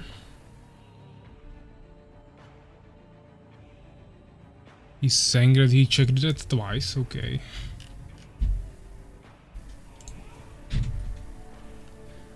I mean, I can create another server, I just don't want to have 20 servers here on admin.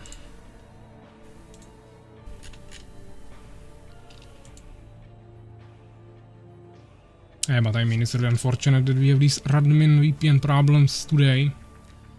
On a community stream it would be also inconvenient, but it wouldn't matter that much. In a tournament it's really slowing us down, and if there will be more games that take 40 minutes to finish, I'm afraid we won't be able to finish this even in 2 days.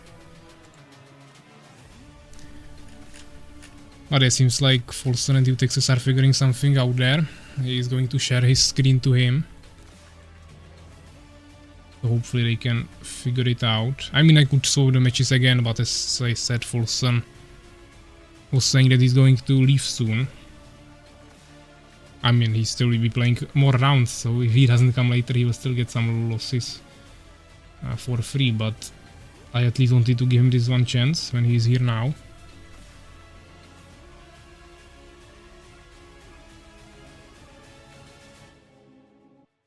I mean, I can also close the lobby, create it again, also reset Radwin VPN, that's not a problem.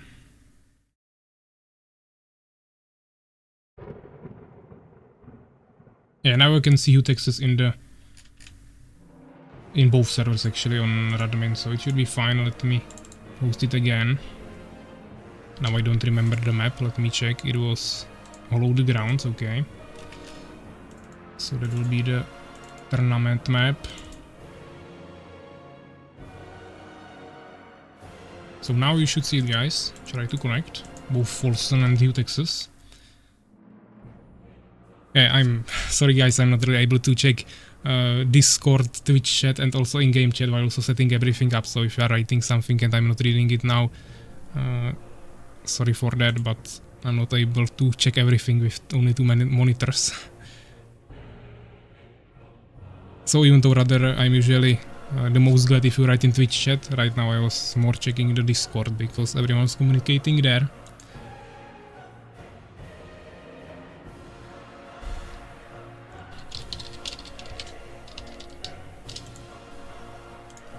But yeah, both are in-game right now, so let me start the prediction. You guys can start voting, either for Folsom or Utexes, you have 2 minutes. Overlay is set up, so yeah, let me actually just mute the music. I will wait at least 1 minute, so the prediction is not during the first 2 minutes of the match, of course.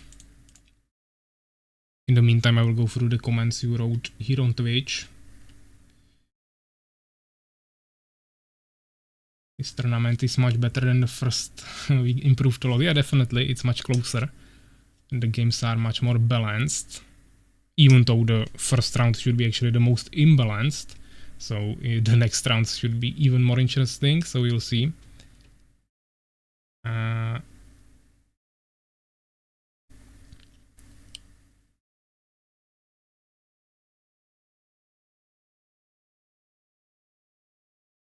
But yeah, let me check the predictions. We have 4,000 on Folsom and only 200 on Utexes. So if you guys believe in Utexes, you can definitely vote for him and get some really good points here. It's 94% against 6 now. But yeah, I think everything should be fine now. The prediction will end soon, so let me just check if they are still ready. We have Folsom as Fallen and Utexes as Beast. Folsom is ready, and we'll just wait for Utexes to confirm it.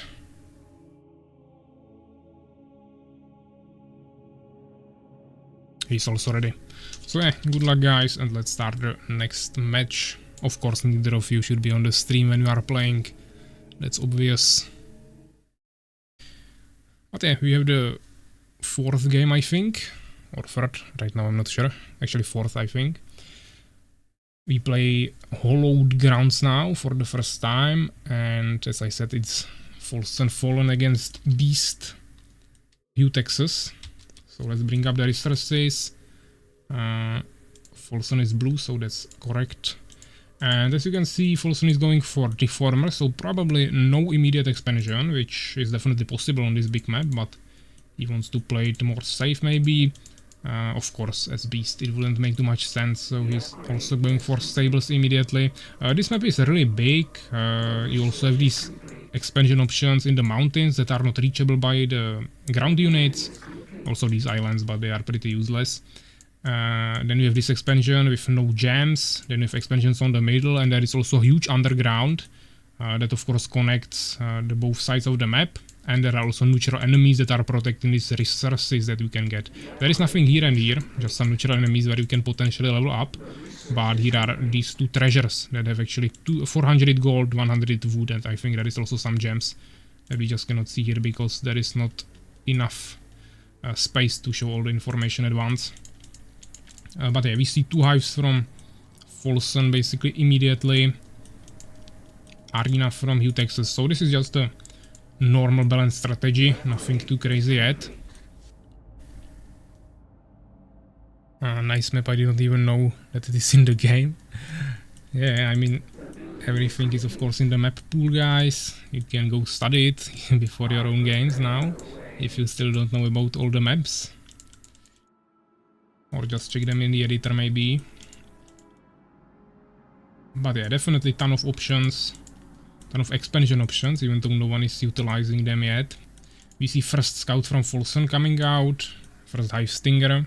We'll see if he'll go scout the surface probably first, or maybe he'll go to underground, but probably not. Yeah, there are these nice entrances with these statues. It looks really good. But yeah, let's focus on the gameplay. Of course, you won't really find anything in the middle. It would make no sense to go for expansion here. Even though, as you can see, the scout area around the unit is actually pretty small, so if you go in a straight line, you wouldn't even know about an expansion here, but eventually he would probably find out. Same here. Even though if you, for example, expand, I mean, if, for example, Hugh, Texas from here expanded down here, I think Folsom would never find it. And that's what's so great about these huge maps, that you will, unless you have really good scouting around the whole map, you'll usually not find everything immediately. But yeah, we see already Folsom basically in the Hugh, Texas base. There is no huge protection, just 2 warriors and 2 barons, which will get countered of course by pike damage, so mostly the warriors, of course also ton of minions, but no totem yet, nothing too crazy. We see just constant pressure of hive stingers getting a third hive, so I don't think he's transferring to anything else. He's just going all in. We see Weapon Master, which is interesting. Maybe he wants to utilize some weapons dropping to heal his warriors, but yeah, I think maybe this will be a really quick game now. He sacrificed both of his barons, so he won't be even able to produce anything because of no population. Now he's trying to go for goblin hunters, but if he wants to make goblin riders out of them, he will definitely need to remake his barons really quickly. Folsom is grouping a little bit in the back. Now he's bringing it in the front. We see Soul's Trap, potentially expansion, because Summoner is moving to the front a little bit.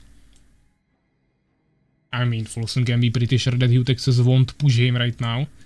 He will sit in his base unless he's really confident that he can actually push through all of these hive stingers, which will take him like 5 to 10 minutes. So Folsom can probably make expansion really easily and be pretty safe about that. Or he can just keep pushing and try to win this with a rush.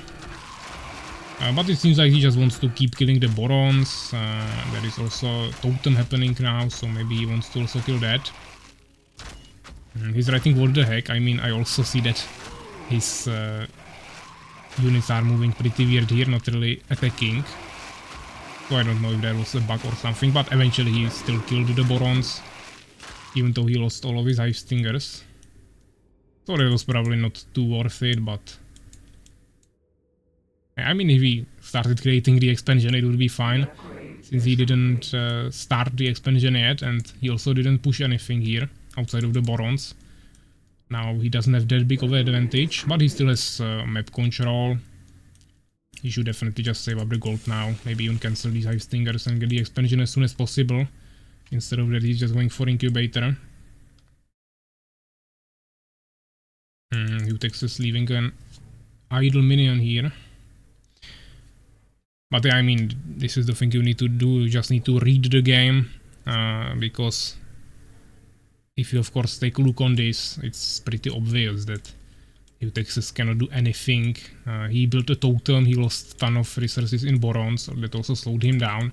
He doesn't have expansion, doesn't have scouts anywhere, so not making expansion from Folsom's position here doesn't make any sense.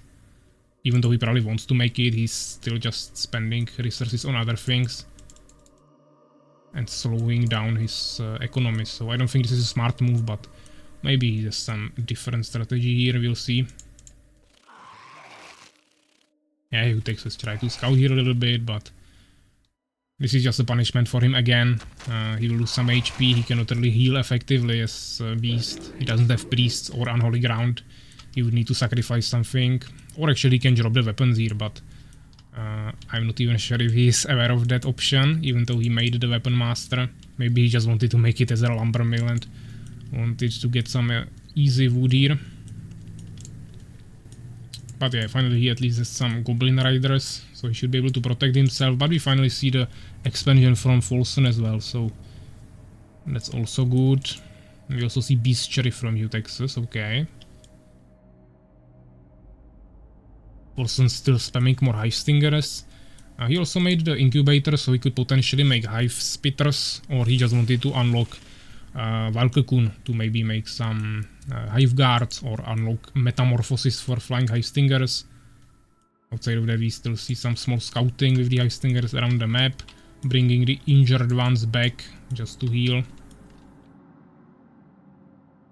Yeah, still no one is really operating in the underground, but at least Folsom sees this with the control form here. Even though this is the less important one, you need to be here to get the treasures. And I mean it's pretty good because I'm almost paused it. 400 gold is really a lot, of course. That's basically a whole expansion. Yeah, 100 will also help you, and I don't remember how much gems is there, but it's definitely really good, and there is 2 of them, so even though there is ton of units, you can definitely take that. And I'm also pretty sure they don't see invisible units, so if you make, for example, a Seeker, you can just take that for free. But yeah, New Texas is trying to push here, so Folsom should definitely retreat. He cannot kill this, just with hive stingers, unless he can really surround him and utilize the pike damage, which wouldn't be possible in this small space. But New Texas probably also wants to get some trolls first, even though he could be making them now and is not really doing that, so I don't know what he's waiting for. Now he queued up 2 of them at once. He's also getting the superior boomerang upgrade, nothing in weapon master yet. Actually he already has 1 upgrade of damage. But yeah, we see the Wild Cocoon from Folsom, as I was saying a while ago, also 2 lightning spires, finally getting some harvesters for his expansion, even though he's not producing them in his main base. So it's just from 1 source right now. Also getting grasp just to be on the safe side. Left 1 scout here to check the expansion. That's definitely a smart move. We see Berries of Haste, okay. Some extra movement speed for warriors. That's always useful. But yeah, we'll see the metamorphosis right after the grasp. Getting ready to potentially drop all of these hive stingers into the base. And 1 totem won't do anything with that. He will kill all the minions. But he also needs something to kill this army, so definitely needs to start preparing for that as well. Maybe with 5 guards, yeah, that's definitely an option, even though there are also these goblin riders that he needs to deal with. But of course the best option would be Avengers, but he doesn't really have setup for that. He would need to build Vengeance Halls first, and then also the Chamber of the Avenger. We also see expansion from Hugh Texas now, a little bit later, but still at least at some point. Hugh Texas is slowly moving towards the Folsom's town, but to be honest, I think the metamorphosis will be finished pretty soon. Actually, Hugh Texas decided to retreat a little bit. Folsom is not really producing any more units, just making more hives. Getting some upgrades, scouting a little bit. Outside of that, he's not really producing more. I think he just really wants to drop it here. Now he found out about the expansion, which I think will maybe scare Hugh Texas a little bit. Maybe he wants to stay here to protect it, because he never knows. Maybe some units will come from the underground. There is actually... Seeker, okay. Now when he has a Seeker, it's definitely a good idea to go for the treasures, but maybe he doesn't know about them. Not too many players actually studied these maps, so I mean, too well, so maybe he doesn't know about the fact that there are treasures, but at least he has some scouting here. He already has the metamorphosis and also has mana for it, but it's not really flying anywhere yet. He's just spreading his seekers around the map. Actually, Hugh Texas is deciding to go for the underground. I'm not sure if he wants to go for the treasures or if he actually wants to push through here. But at the same time, Folsen is taking his Hive Stingers and flying to the enemy town. And he also has these Hive Guards, so he should be fine. He's also making a Dimension Gate. Oh, there are actually spiders. I didn't know about this. Everyone is learning. So it was not possible to take this expansion in the beginning. But this is safe, and also the one in the mountains is not protected. And then the obvious one, of course. The ones in the middle are also not protected, so only that one. But yeah, Folsen will drop here. He will of course kill all the minions. Maybe some of them will escape, but most of them. Of course, most of the Borons are here. Actually, Folsen, sorry, Hugh Texas took that treasure. But now he doesn't have any protection at home, so he will probably lose his main base, and I don't think he will be able to recover from this. Yeah, he saved his Borons since they are part of his army, but he cannot really utilize it in any way since he lost his main base. You can see 30 more population on Folsen's side, also more resources, bigger income. It seems like GG. Even though, of course, he won't be able to kill Hugh Texas' army, but eventually he will just create something that will destroy him, and he just needs to kill the buildings. So I think Hugh Texas will probably not even go there. He will just maybe stay in this expansion, we will see.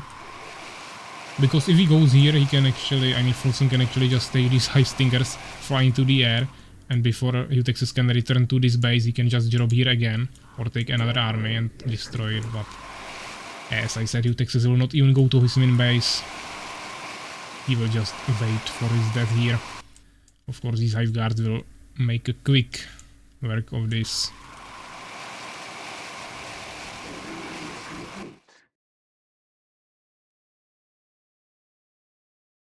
But yeah, Hugh Texas went for that treasure in the underground. Of course, you don't want to really do it like this, that you take your whole army and go there, because then you are leaving everything you have pretty unprotected. But as I said, if you take, for example, a Seeker and take it, it's definitely really easy. It's, for example, quite hard to take it with a Hive Stinger or Swordsman, because the units that are protecting it are actually pretty strong, and you need really good micromanagement to run around them and take it with just one unit. With two it might be possible, but if you have a stealth unit, it's a no-brainer. It's really simple like that. I mean, there is tons of splash damage from these Goblin Hunters and Goblin Riders, so maybe you should focus at least the Goblin Hunters first, since they are pretty squishy. He started doing a little bit now, but yeah, he eventually killed it anyways. And now he just needs to finish the buildings. Maybe Hugh Texas will surrender, we'll see. And Folsen still has 1000 gold, so he was able to produce Hive Stingers again. Of course, he doesn't have gems for Hive Guards, but yeah, Hugh Texas calls it GG, and eventually Folsen is the winner of this game. So yeah, let's check the results. Actually, Hugh Texas had more kills here, thanks to killing all the Hive Stingers there. But of course, Folsen had much more units. Also one more upgrade and a little bit more resources. Actually, Hugh Texas spent only 500 gems here. He was really staying with the basic units for quite a while. But yeah, nice game, 18 minutes, which is pretty average. Even though in the beginning it looked like Folsen will rush it immediately and win in 5 minutes, it actually proved to be a little bit longer game, but eventually it ended for Folsen as a win as well. So yeah, Folsen is the winner. Actually, there is a game somewhere created here. Macrozerk is maybe training there for triple threat map.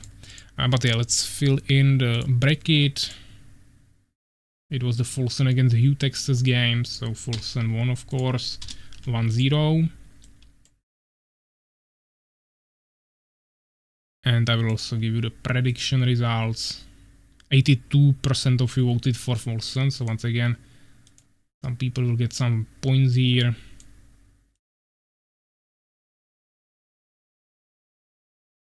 And now we'll continue in the order that we had before, so of course we'll continue with me against White Defender. Which, if we take a look again, that was No Man's Land map, if I remember correctly.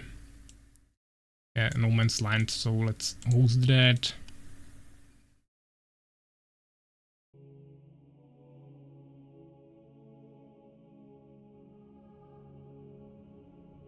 I will close the other two positions.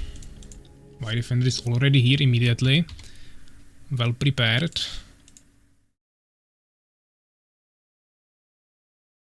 But yeah, I need to set up everything still, so let's wait a second.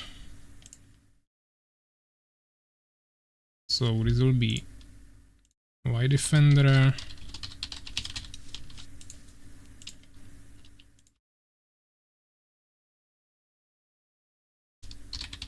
And of course me on the left side. I should be playing as blue, so this is hopefully the right order. And I will also give a prediction.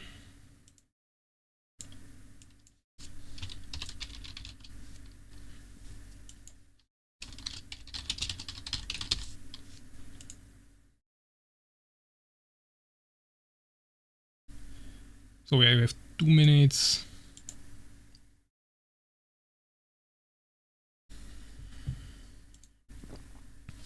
Yeah, maybe you'll actually see the results of the previous prediction and now the new one at the same time, so hopefully we'll be able to vote.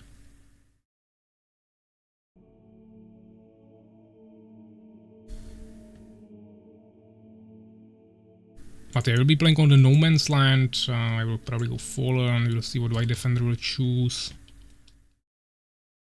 And after this we have only 2 matches left in the first round, which is Enya versus Fenrir and Urakar versus Legit. I mean, we were of course really slowed down by the technical issues and also the fact that one game took 40 minutes. So I'm not sure if we can even finish these games of the Swiss format, which is the first part of the tournament today. Maybe we'll continue with that tomorrow together with the semifinals and finals. But we'll see. Let me check the chat for now, before the prediction finishes. I should have just fired also my tower in the wrong place. Didn't know how his army big are. Yeah, that was the game that took 40 minutes between Pepsi and Aegis.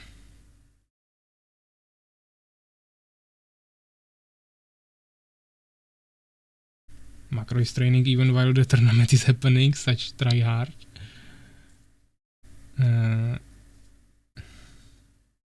We're gonna go till midnight. Yeah, I mean, if we want to finish all the games here, then probably yes. We have 17 people on the stream, probably someone of course playing from time to time, so it's probably shuffling a little bit, but really nice viewer amount, viewer count. Do I need to choose a race? You definitely don't have to. White Defender, you can play random. Yeah, there is no delay, so you don't need to worry about it, but yeah, you can go random. So yeah, let's confirm if he's ready. We can probably start this. I think the prediction is already finished. He actually went for Beast, okay.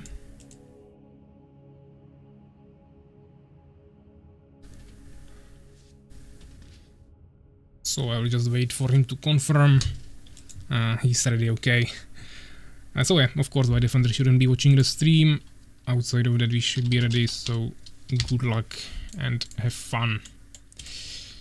So yeah, for the first time No Man's Land, of course the commentary won't be that fulfilling when I will be also playing. I need to focus on my gameplay a little bit more, so I won't be talking that much, but I will try to say at least something from time to time, so you don't sleep here. This is a bigger map, so definitely gonna be interesting. Let's see what we can do here.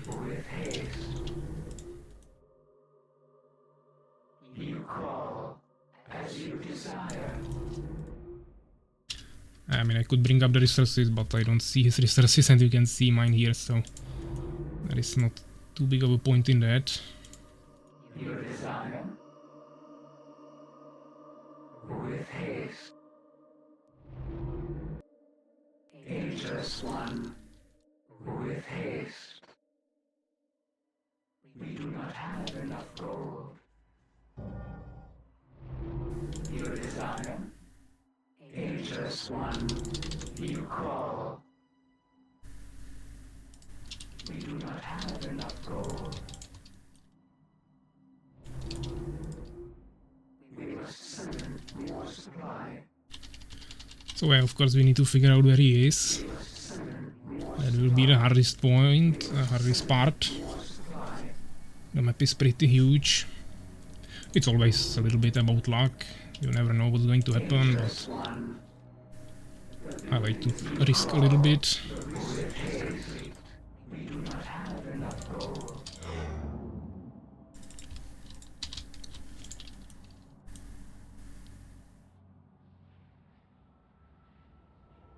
We must summon more supply.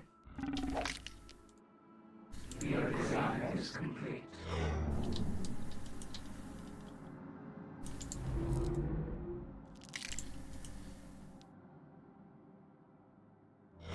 If I remember correctly, he's playing Beast, so I'm not sure what strategy he's trying to do.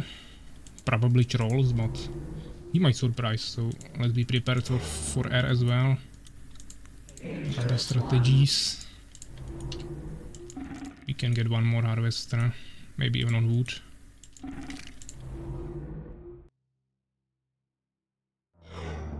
The building is complete.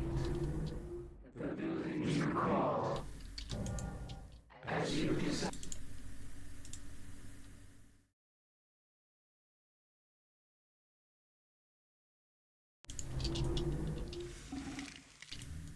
Your desire.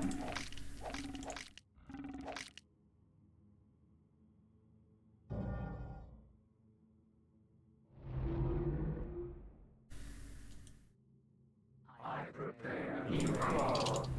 As you desire. As you desire.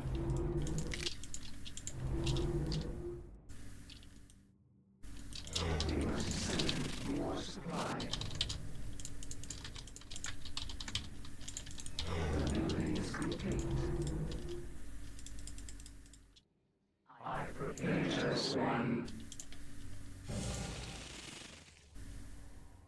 With haste.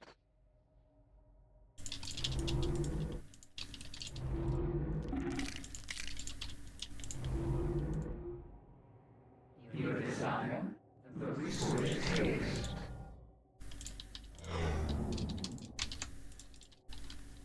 The upgrade is complete. Yeah, so he's not here. Let's check the other expansions.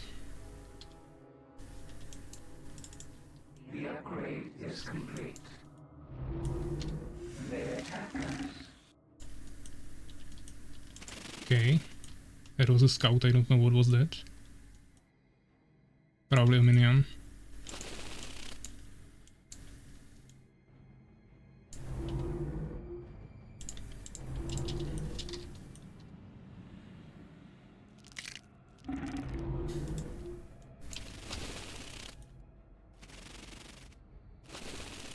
Okay, so he's probably across the map.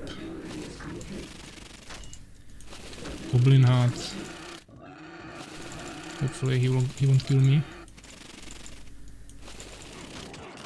But there is nothing here, okay.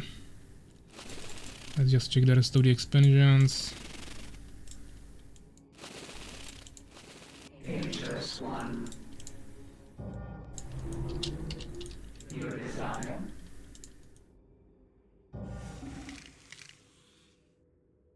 With haste.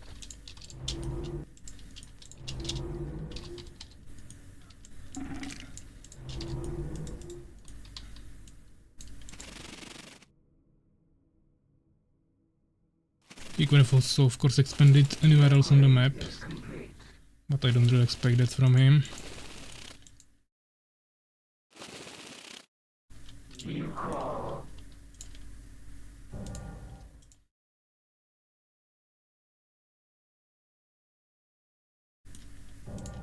As you desire.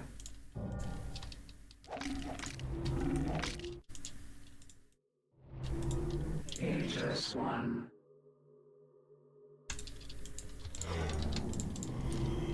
Your desire. Alright, so he didn't expand, I guess. The building is complete.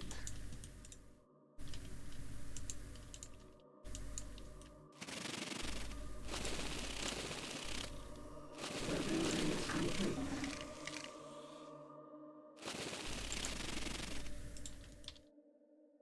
Dangerous one. Your desire.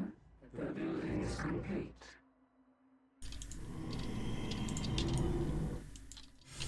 Our units are being attacked. Okay, so his expansion here, that's not a problem, I will kill it with 5 guards. Dangerous one.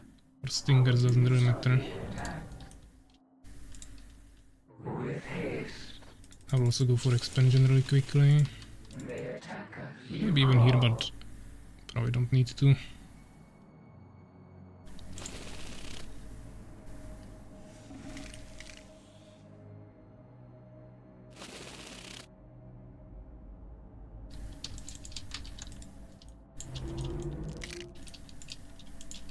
Your desire.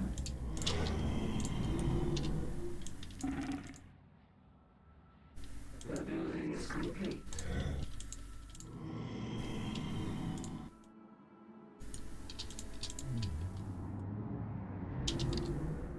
The building is complete.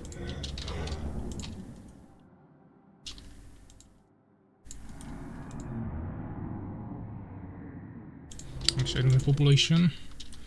That is a mistake. Deploy. With haste. Dangerous one.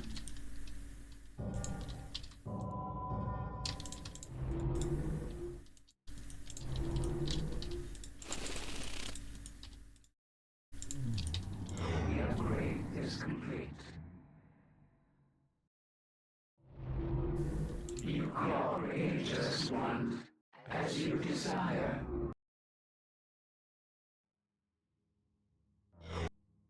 The building is complete. The upgrade is complete. The upgrade is complete. The building is complete. Okay, he's trying to push here. The building is complete.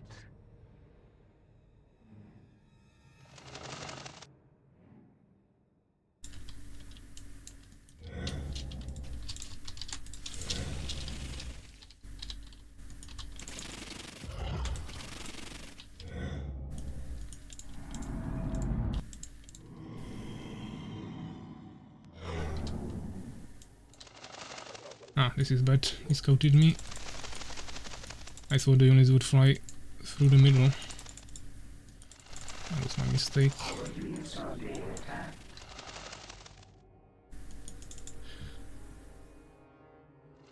And but he doesn't have towers here, so we can at least kill these minions. Probably build a totem here, I guess.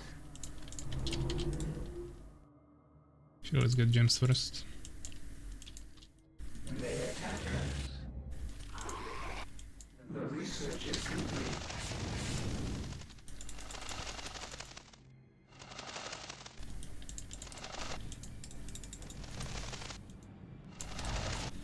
Our units are being attacked. Okay, that is a totem, okay. The research is complete. Your desire? Should have taken more expansions sooner. They attack us. Okay, easier.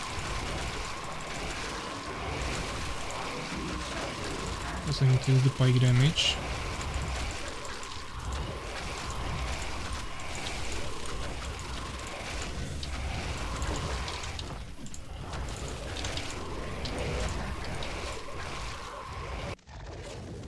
Okay, let's escape here.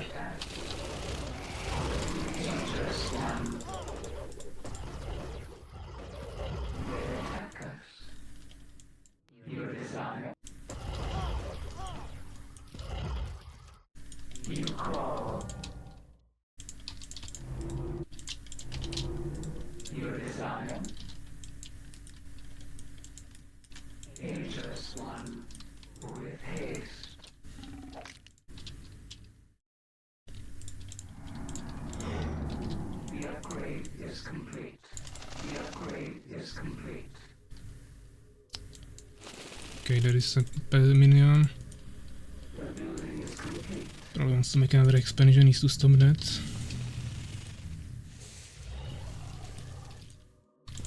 I mean, let's start pushing him before he can get to something more dangerous. Ah, give this cherry here. Probably don't need to waste an Avenger on that.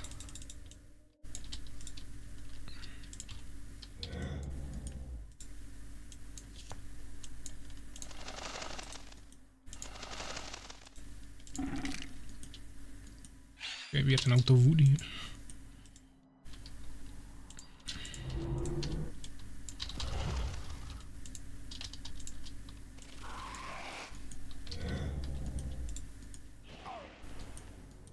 New research is complete. With haste.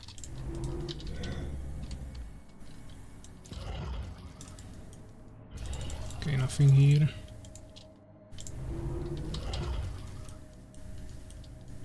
The building is complete. The upgrade is complete. He's probably on the surface, I guess. The building is complete. HS1.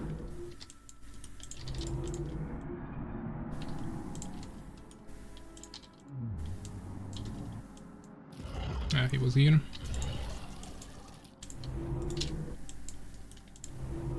Should probably also make some production buildings around the map. We destroyed my base.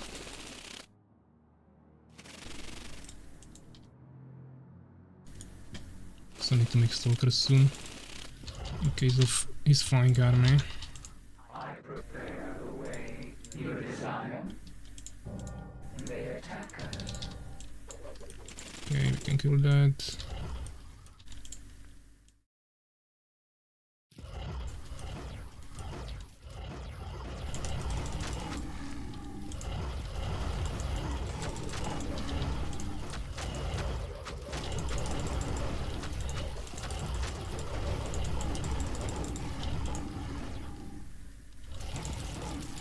The building is complete.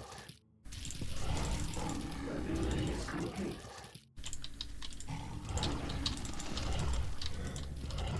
HS1 call.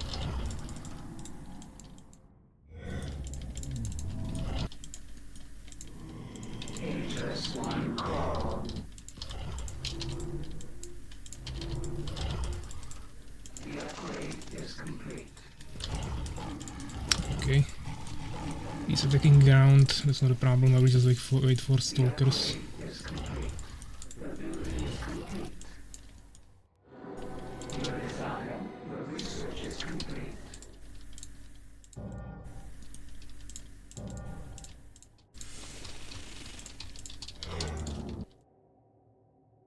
We could also use Hive Stingers for that.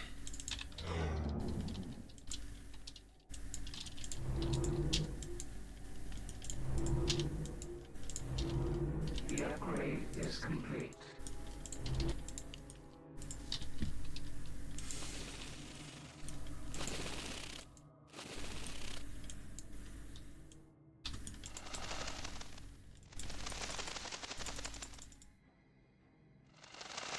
The research is complete.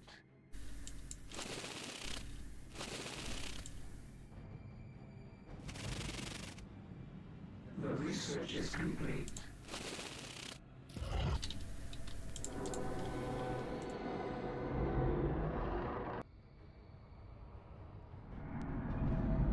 The building is complete. The building is complete. You call. The research is complete. HS1.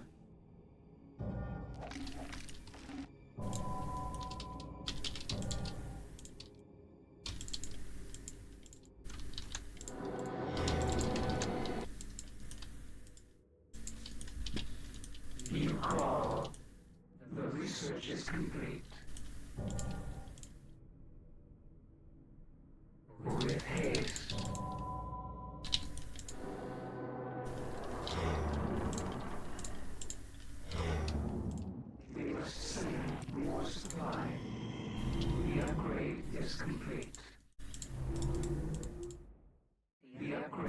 is complete.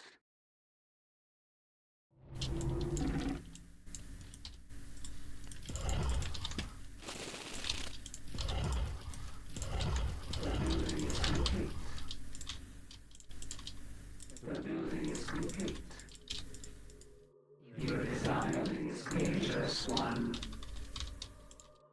The research is complete.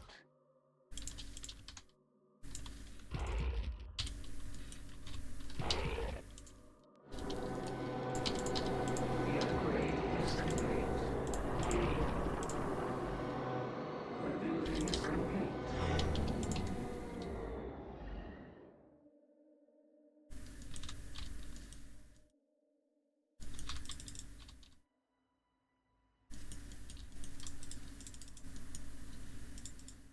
The research is complete.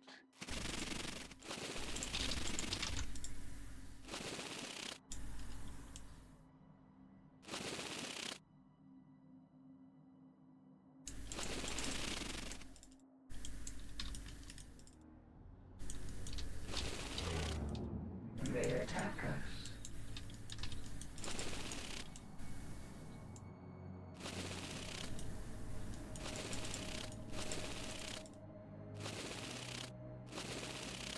Our units are being attacked.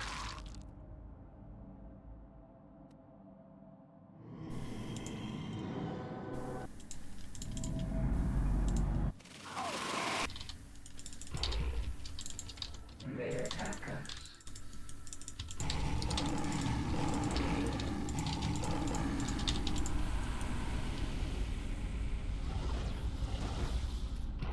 Our units are being attacked.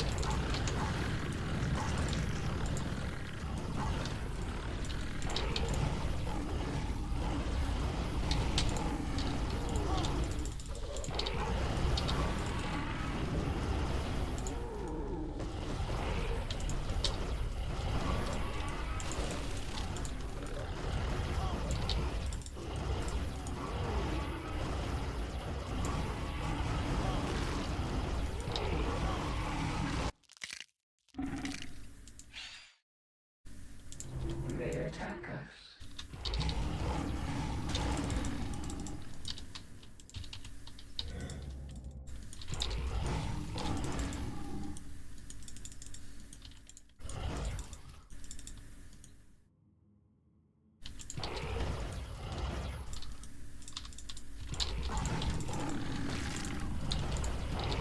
The research is complete.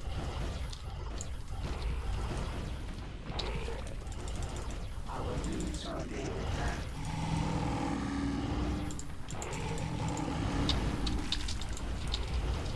The research is complete. The research is complete.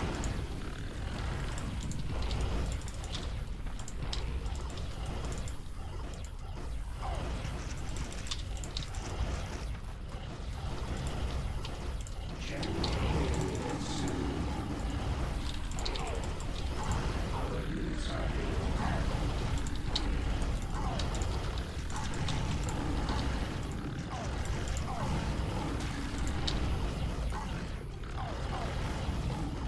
They attack us.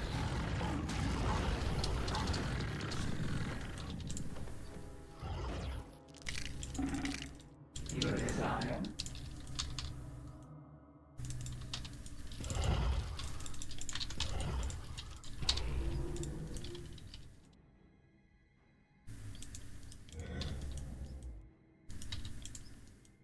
The upgrade is complete.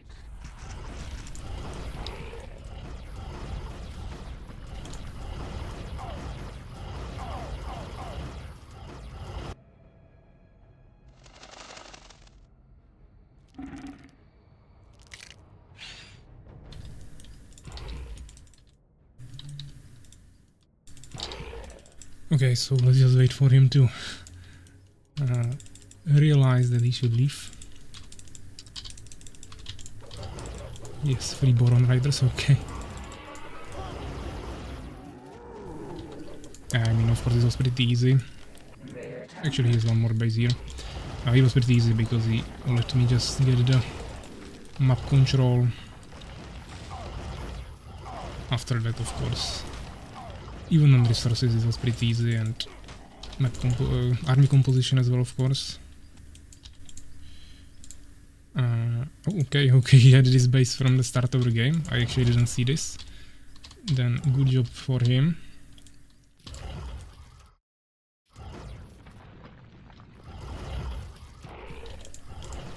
Spamming like 20 arenas now. Not sure what he was trying to produce there, probably just warriors.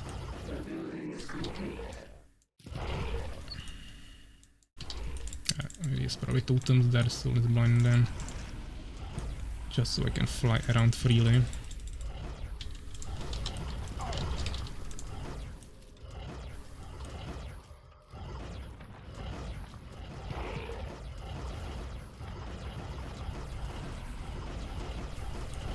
Seems like he's not gonna leave, so we'll need to destroy this manually.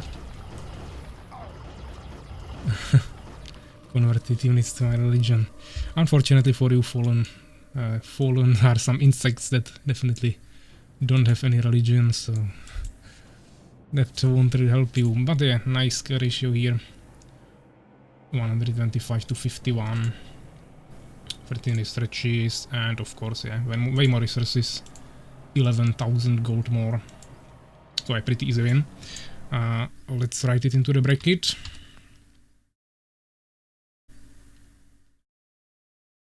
Sorry, wrong overlay, it should be here. So, Pavek White Defender is 1-0. And of course also the prediction. Let's see how you guys voted. Actually, it was 100% on me, so you won't get anything, but yeah, at least we won't lose anything as well.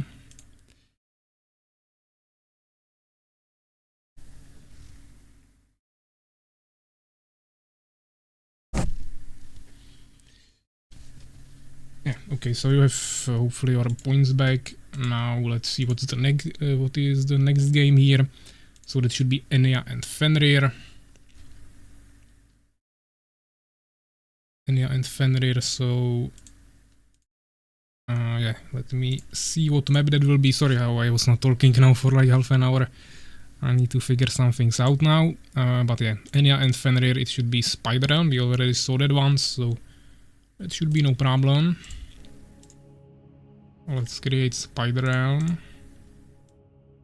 Of course, I'll be a referee. And yeah, it should be Enya and Fenrir, so Fenrir is here correctly. And let's also take Enya. Or I think Enya is on stream, so he should hear me. Just join the lobby.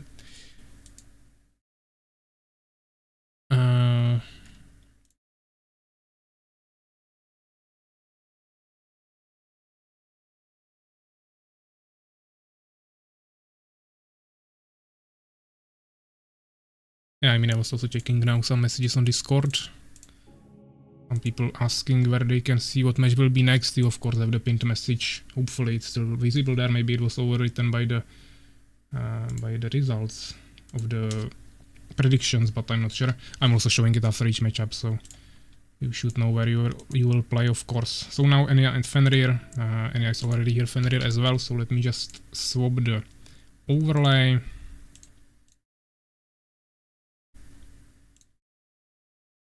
So we'll have Enya on the left.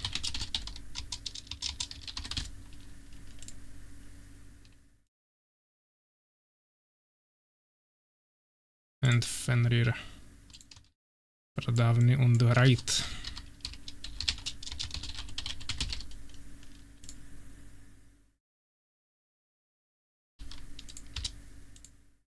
Yeah, sometimes it's quite hard to spell these names, but hopefully I got it right. And this is actually not even the craziest one.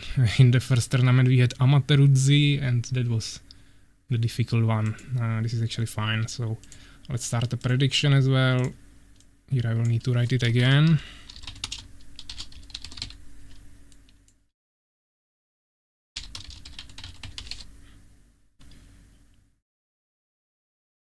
So yeah, you should be able to vote now. You have 2 minutes once again. So it will be either Enya or Fenrir. We are playing on Spider Realm, and it will be the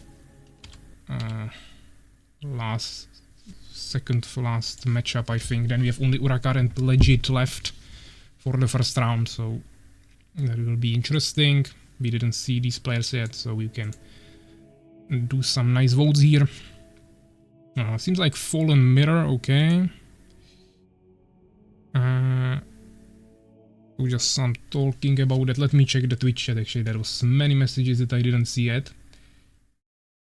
So let's see. Urakar saying that. Yeah, I mean, we were talking about the system not working in some countries. So yeah, we could try that VPN, as I said. Urakar saying that Legit, that their matchup with Legit is coming slowly.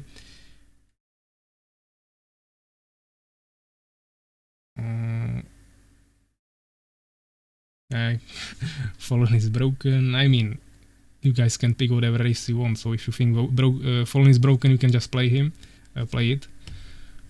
White Defender, of course, chose Beast on his own. I didn't influence him in any way.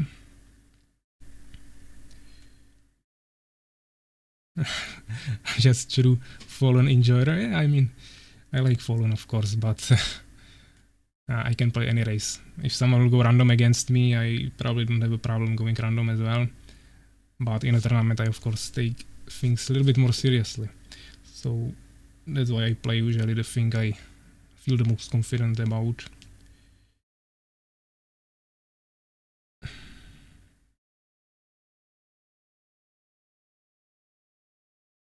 And then there is of course the patch, some nerfs to Avengers and other units there. So we can also figure that out. As I said, this year we'll definitely continue with normal Armies of Exigo 1.4 and official maps. And next year we can maybe start experimenting with maybe half of the tournaments, for example, with some patches or custom maps, and slowly figure out what works the best. Being mind controlled by summoners doesn't make it easy. So yeah, I think the prediction is finished, so we can start the match. Let's see if they are both ready. Enya is ready, and Fenrir, I'm still waiting.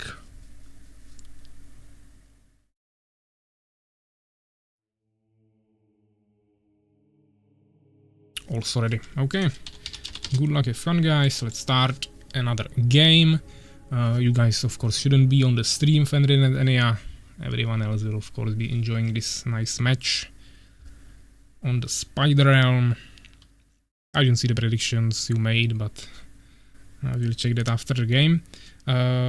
Based on the overlay, Enya should be blue, which is not, so I will swap the observe. Let's bring up the resources. Yeah, so they spawned once again across the map, actually now all the way across the map, but it doesn't really matter, it's through the underground, so it will probably a little bit longer game. We'll see how that will work for them. It's double Fallen, so there can, I mean, anything can happen. They can go for Hive Guards, they can go for Avengers, they can try to harass with Flying Hive Stingers. We can see Matriarchs, Nightmares and Hive Stingers. We can see some early push with Hive Spitters with movement speed buff. Maybe even someone will go for Quake Voidwalkers or Stalkers. There is just many options. So we will need to wait and see. So who is this actually? Sorry, Enya is building a little bit fronter base. Not all the way in the front to close this, but it's also not super close to this Dark Fortress. Which might, of course, make a difference when there is, for example, harassment from dropping Hive Stingers. They will not be able to destroy the hives, but also any units that are spawned by Enya will be spawned a little bit further away from here, so overall this makes the difference a little bit. We can see actually pretty similar thing from Fenrir here. Also not closing it all the way, but also building a little bit in the front.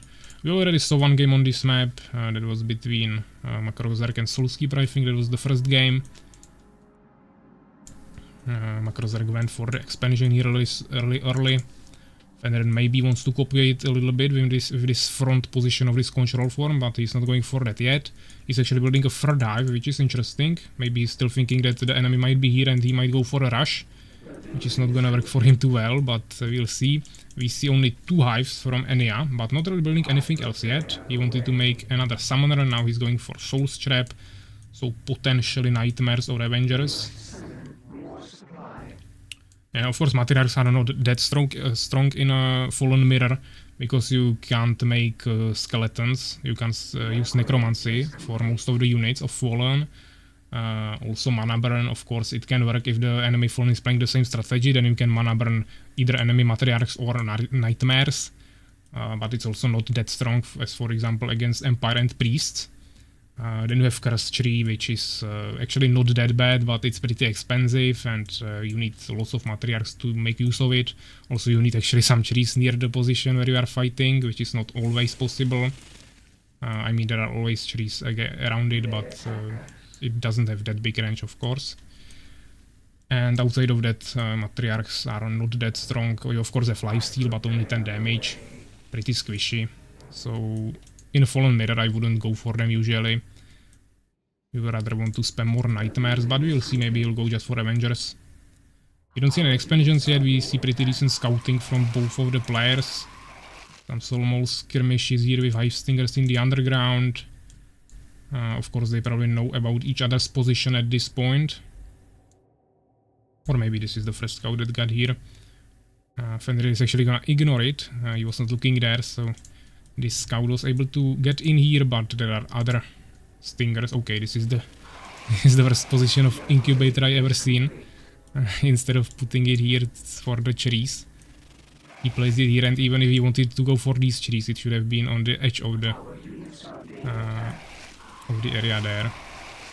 I mean, okay, it's not that bad, but it would have maybe made more sense here. We will see what his strategy will be. Of course, I mean, also this is not the best position since you have only 2 trees here, but I think there was definitely some space to place it closer. We see some nice scouting. Both players are on both sides of the map right now, so they see pretty easily that this is not taken. Also, these expansions are not taken. Everything is pretty well scouted from each side. Yeah, it's not that hard to scout with Fallen since you have Hive Stingers that are pretty cheap and fast, so you can really easily scout expansions really early on. For example, with Beast, it's actually quite difficult. Borons are slow and Warriors are expensive. You can of course scout with Goblin Hunters, but those cost gems, you don't really want to waste them. So the best option is probably to just scout with Minions. With Empire you can scout with Swordsman. When you get Trailblazing, it's pretty easy. Or just with Peasants. But yeah, we see nice hybrid strategy here from Enya, going for Nightmares and also getting Wild Cocoon, while also getting Sorrow Shrine, so he will have basically everything, but he has only 3 production buildings, so that's definitely slowing him down a little bit. But Fenrir is basically at the same position, getting a Wild Cocoon as well. We don't see any towers yet from either of the players, and only 1 Nightmare here as anti-air. So, I mean, I'm definitely expecting Fenrir here to go for full flying units, probably flying Hive Stingers, but maybe he will go for Hive Guards, we'll see. He's also trying to get the Dimension Gate to probably get Stalkers. He's just trying to win on air at this point. And he's trying to build a ground army as well, but he's also preparing for the air as well with the Wild Cocoon. Outside of that, we still see the scouting everywhere. Quite surprised that we still don't see a single expansion, but maybe here Enya is trying to go for one with this summoner. Probably to this location. Fenrir just checking all the entrances to his half of the map. Also checking this, just making sure everything is safe.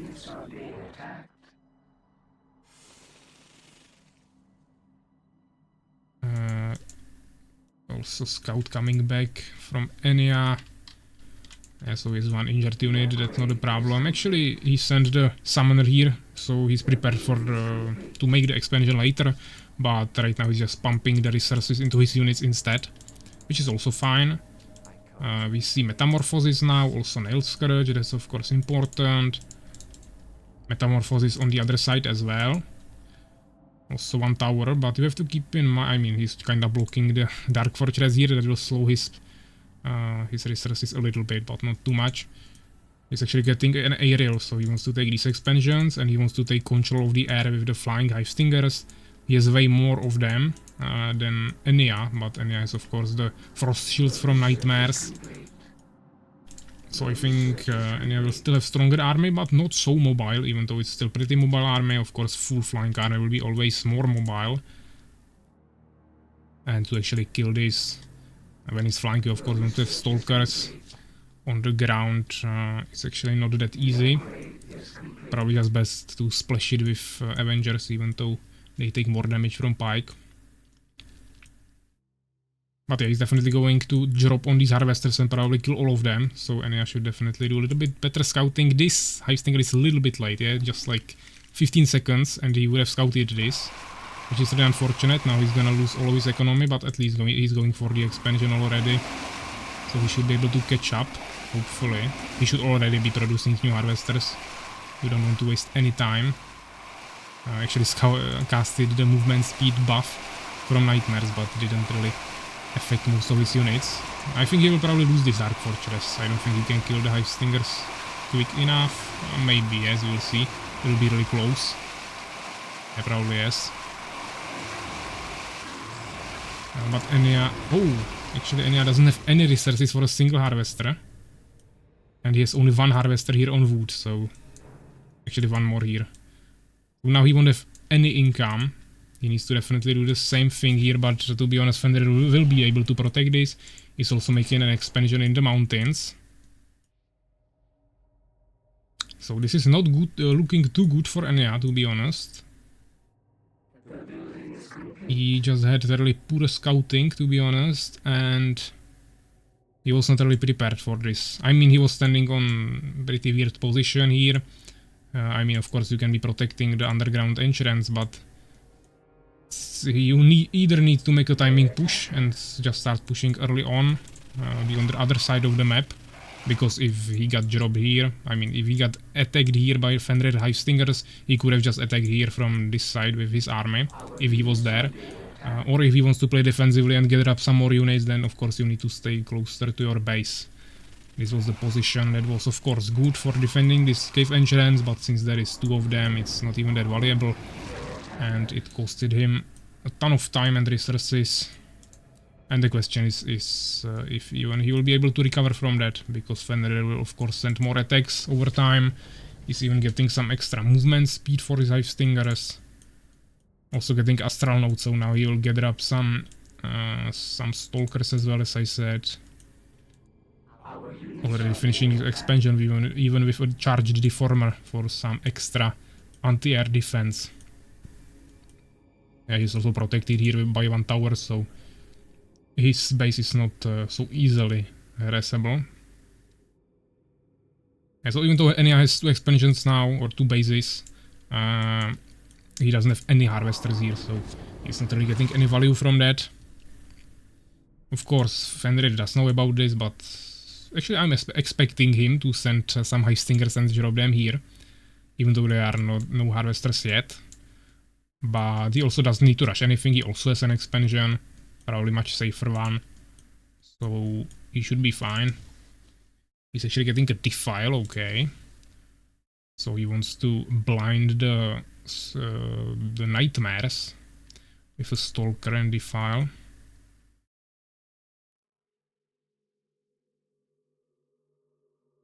There is one scout, maybe just forgotten here, but also one in the middle, which is the important one.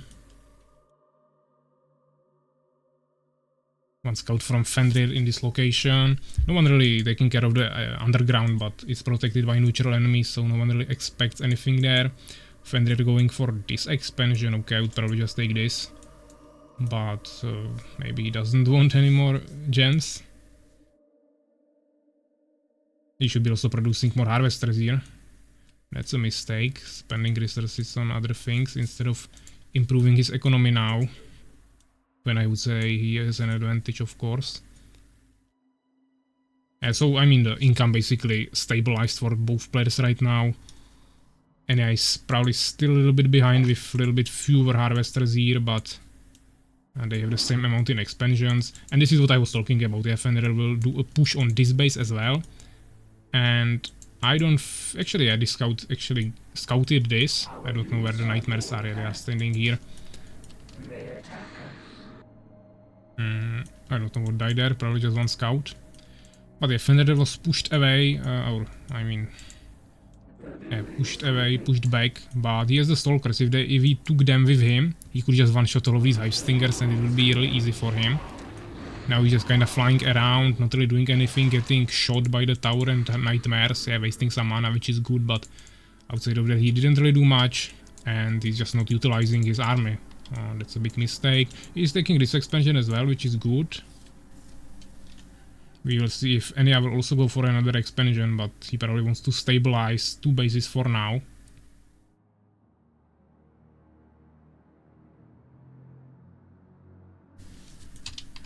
Yeah, just making a few more towers to be on the safe side.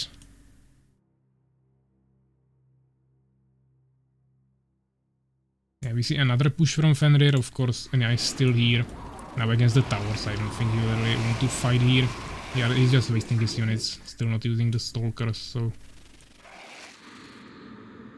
Yeah, because to be honest, he could just one-shot this, blind the towers, and danger of the hive stingers that would deal huge pike damage to these nightmares and harvesters. And it would be maybe a GG if he took all of his hive stingers. Yeah, Enya is also not using the gold too much here. Maybe just go for another expansion, even though everything is scouted, so that will be hard. But maybe this. Or he can just make more hive stingers as well. But yeah, we see push on this base as well. And yeah, pretty late there with the hive stingers. They should have been already here. The scouting was there, but the reaction was not there. So now all nightmares will die, probably even some harvesters. Building a tower. Now the hive stingers are coming. It's pretty late there. It was super slow reaction. He's gonna lose his whole base together with some units. Definitely a huge mistake. Yeah, dropping just 2 hive stingers, that was probably smart. Just to be able to come here as well, but there is more units coming. He still has 2 expansions protected by charged reformers. And he has the air control, so... And yeah, I cannot really destroy these bases. Now Fenrir is just waiting here. We'll see what Enya will do with that.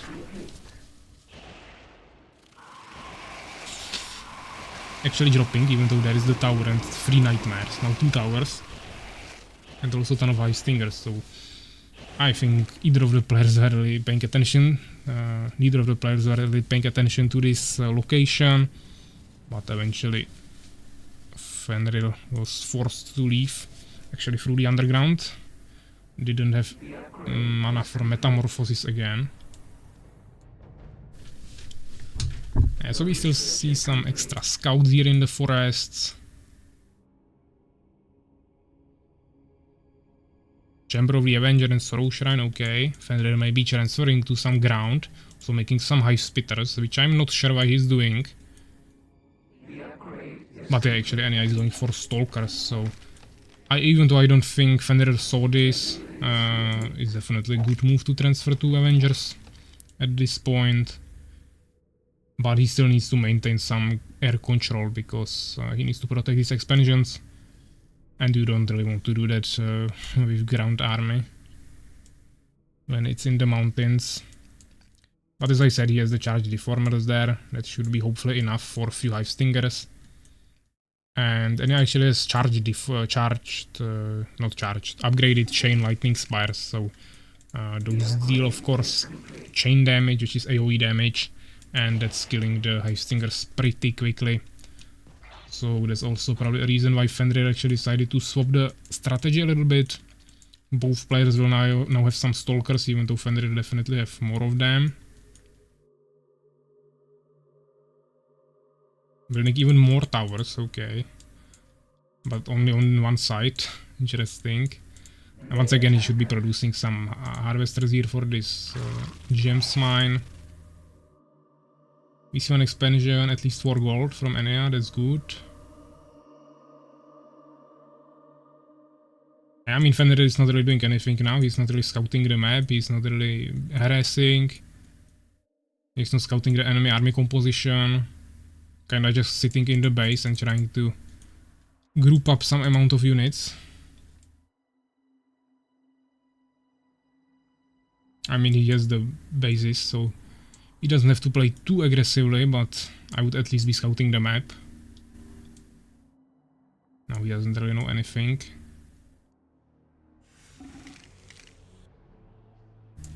Maybe he wants to take this expansion, but he has resources for that. Okay, now he made it. The upgrade is complete. Yeah, we see few Hive Stingers here, but Enea also doesn't really have any serious army, I would say. The building is complete. Just few Hive Stingers, few Stalkers, few Nightmares. Fenrir definitely a stronger army also if you take a look on the population, it's pretty obvious. The building is complete. Yeah, before they start doing something, I will check the comments on Twitch.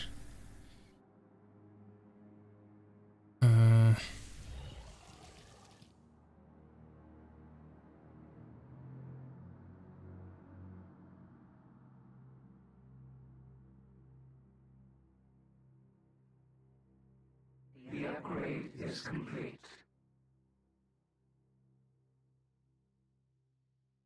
Macrozerek talking about the win rate of Fallen. I'm not sure. But obviously Fallen won't have 100% win rate when you have Fallen mirrors, so obviously we couldn't count this. But yeah, I mean, it also depends on the level of the players, of course. If stronger players will be picking Fallen and average players not, then you also cannot really compare it. Some reasonable data will be in the finals and semi-finals. Outside of that, it's pretty random. That will be because they're all best played. How is Fenrir winning? Fuck all my money. Yeah, that is the risk if you bet on someone. Fenrir is definitely in a better position now with more expansions and stronger army. Way more population. But of course still Micro can make a difference here. If he somehow messes up a fight. Also if he stays idle for too long. And I could catch up. But it seems like maybe now he will finally try to do something. We'll see. I'm not sure about the upgrades here. Yeah, 2 damage on Avengers, that's pretty decent. And 2 and 1 on Hive Spitters. Enya doesn't really have anything. But yeah, actually seems like Enya was trying to expand here and probably found out about this. So now he's taking all of his Hive Stingers, dropping them here. Okay, this was not the best drop, but still decent. Yeah, the Harvesters should die. I wouldn't focus the Reformer, yeah, it only shoots air, so it's not really important. And now we are just taking 3 damage from the Harvesters for no reason. It seems like Fenrir will just ignore that. Maybe make a different expansion. Okay.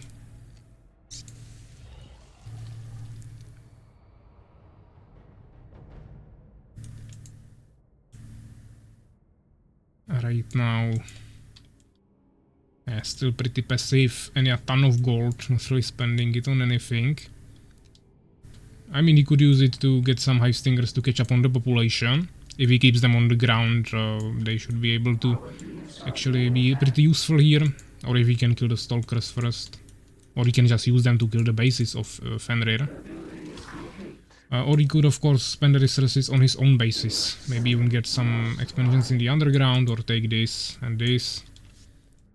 I just somehow need to utilize it. So he doesn't sit on nearly 2000. Oh. Bug.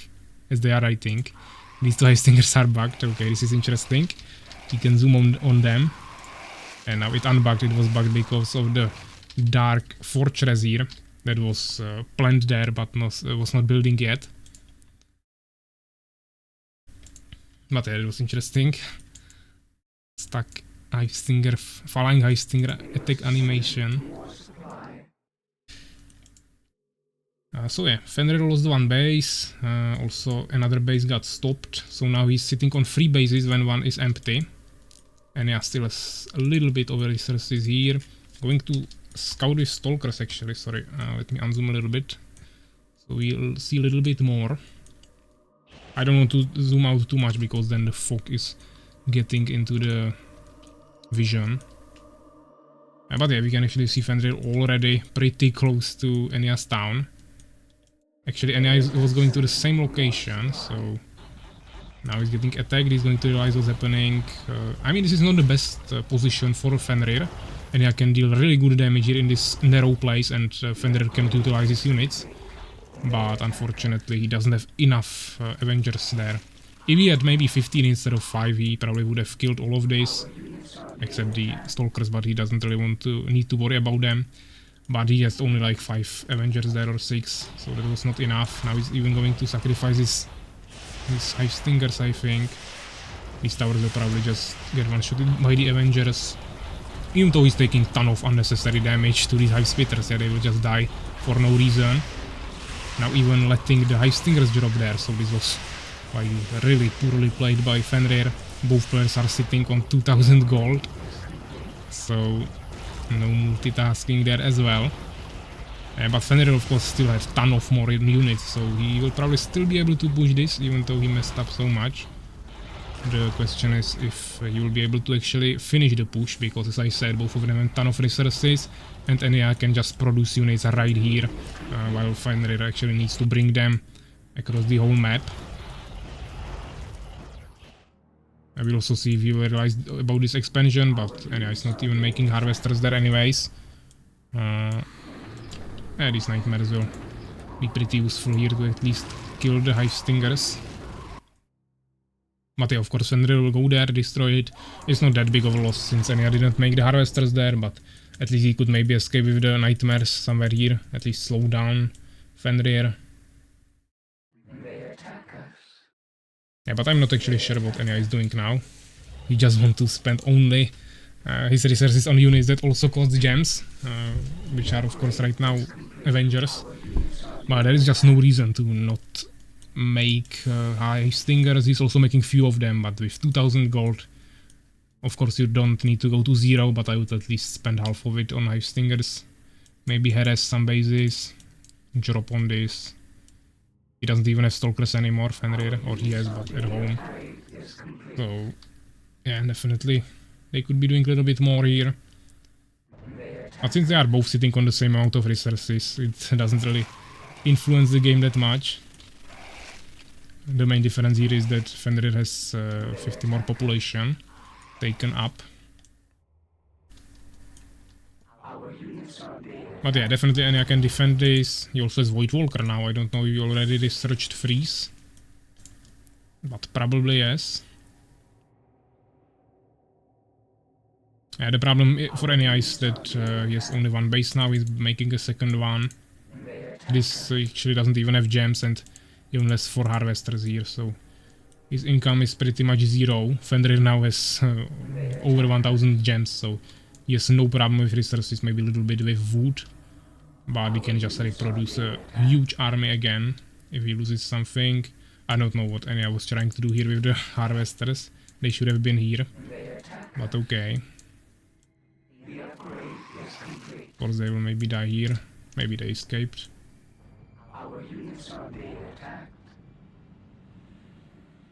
Yeah, Fenrir is just kind of standing here, probably sending new units there.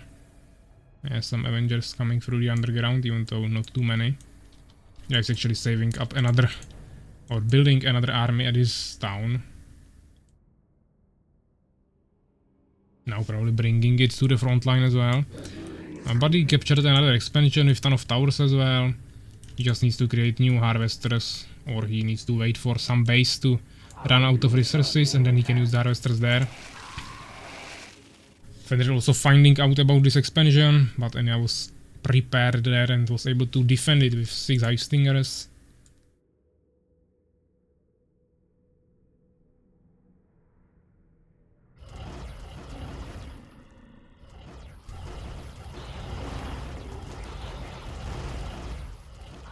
So really nice drop, of course. He didn't really kill much, but he can... Okay, this is really well played by Fenrir actually. And yeah, losing ton of units for no reason there. Also one Void Walker, I think. But Fenrir doesn't need to push, he can just retreat, he has more bases. Making another one actually. So there's one scout here. Basically on all expansions. These stingers should definitely destroy this, but he will probably not realize to actually go scout with them. Fenrir maybe even going for this as well. Or he wants to... Actually, no, I don't think there is anything. We would probably see it. Or I probably don't see it because I'm watching from the perspective of Enya. So maybe there is Avenger in the aerial, we will see. Yeah, there was Avenger and 2 High Spitters, all at half HP. So he should definitely drop the High Stingers there. I don't know what he was doing. Yeah, but of course first kill the Avenger and just finish it. Towers are also finished. The building is complete. Fenrir actually clearing this underground base. Still a ton of units, but Enya as well. Both are still sitting on 2000 gold, but Fenrir also has the gems, so and full population, so he's in a much better state.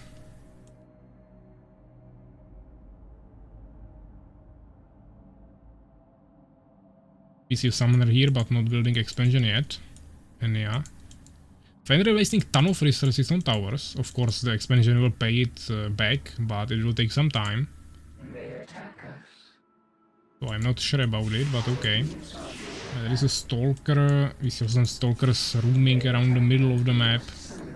Probably going here. He wants to blind the towers, I think, but he doesn't really have anything else to actually destroy them, so I'm not sure what the strategy is here. Yeah, he casted Decay and Fortify and flew away. Decent push from Enya, but 4 towers will just kill the High Stingers, even though they will be able to kill most of the harvesters at least. Sorry guys for boring game. Yeah, I mean, not much is happening here, but to be honest, the main problem I have with this is that it's taking too long and we won't be able to finish the games today. And to be honest, I'm really getting kinda worried that we won't be even able to finish the tournament tomorrow, even if we play both days for like 8 to 9 hours or something. But we will see. We still didn't finish the first round, so now it's hard to judge something, but after this there is 1 game left, so if we finish this and the game after that in like half an hour, then it would be what, 4 hours I think from the beginning of the stream. So that means 1 round would take 4 hours. Then if we finish the second round today, we would still have 2 rounds for tomorrow, and then we also need to play the semifinals and finals, so that would mean at least 3 days for the tournament. But maybe the games will get a little quicker. We are also spending some time figuring out the technical issues, so we'll see. How many games have been played so far? I think 5. This is the 6th game, I think.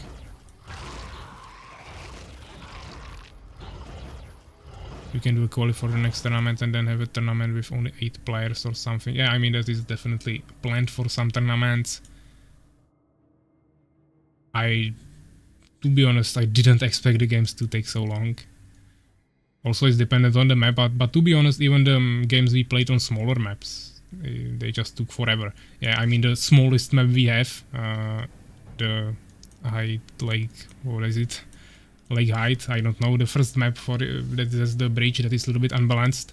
That's the smallest map we have, and they played for 40 minutes there, so it's not even about the size of the map, it's just straight up about the play style. And everyone is playing really defensively. And to be honest, this could take another hour if they just sit in their bases, but fortunately NA is finally going for a push. Even though he has 60 less population. And he has the gold. I still don't understand why he's not really using it, but okay. I mean, he doesn't have population and doesn't have wood for summoners, but as you can see, he has some summoners that are not even in control form. We see push from Fenrir on the other side. The research is complete. Fenrir. Boring is my specialty. Yeah, we know that. Always on community streams, Fenrir is building bases and not really doing anything. But yeah, we'll see what's gonna happen here. Actually, Fenrir probably scouted him with some control forms that scouted through the levels, yeah, just to the underground. So he knows about this.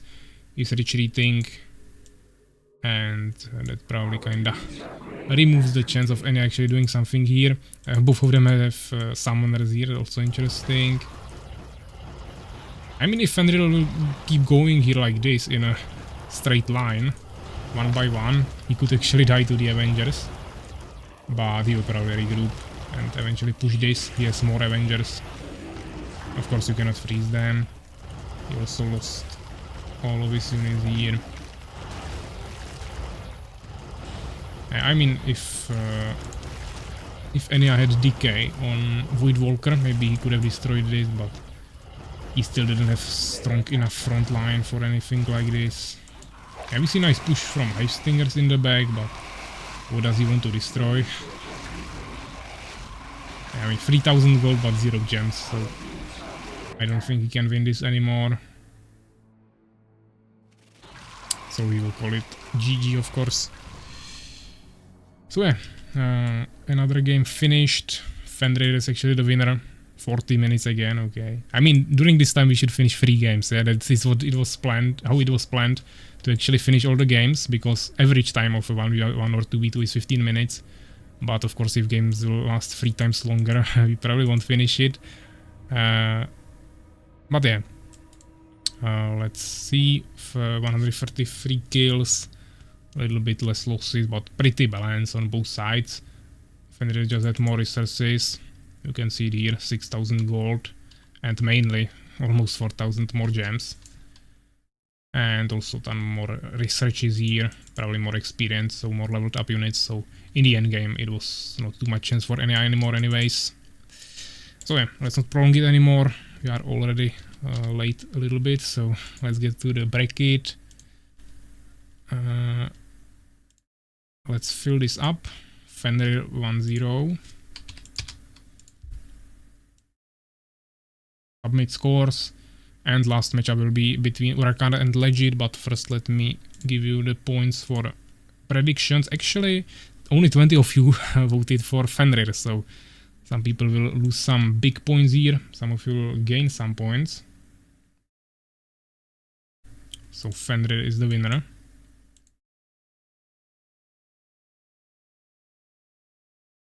And yeah, so let's see the map. Urakar and Legit, they will be playing on Hidden Hills. We didn't see that map yet. So that will be tournaments map, Hidden Hills. I will go as a referee, of course. Legit and Urakar can join. And I will, of course, go create an overlay.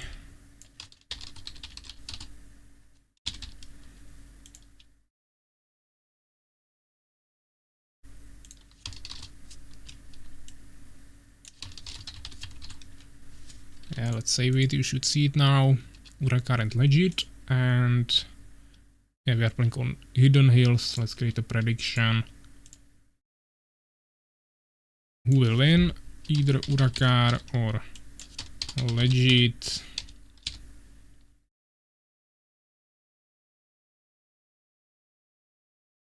I will of course wait for both of them to join. Maybe Legit is not here, so I'll write to him on Discord.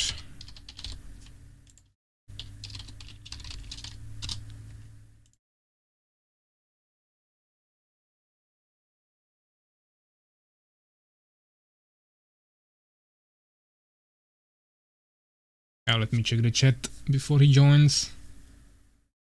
Fenrir was just getting started, okay. And yeah, don't like this map. I mean, it really depends if the players spawn next to each other or across the map and they need to go through the underground. For now we had 2 games and both of them were through the underground, which is a little bit longer, but when you spawn next to each other, it's actually a pretty small map in terms of that, also hard to expand, so it really depends.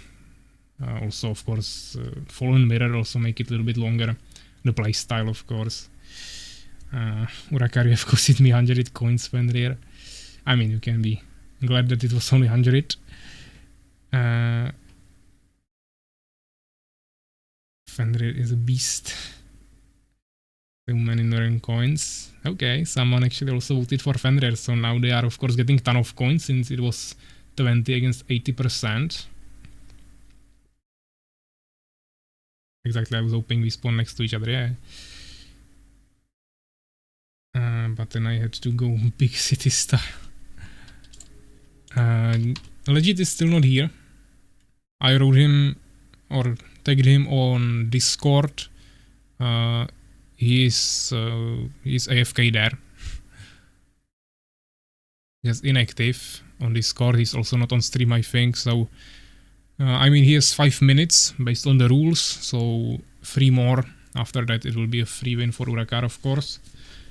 And then we will continue with the second round. Yeah, since it's the last game of the round 1, I cannot even swap the matches with anything. We just need to finish this. So 3 more minutes. I will actually take a break since we are only waiting. Everything is prepared. So I will take the 2 or 3 minutes break. Then we will see if he's here.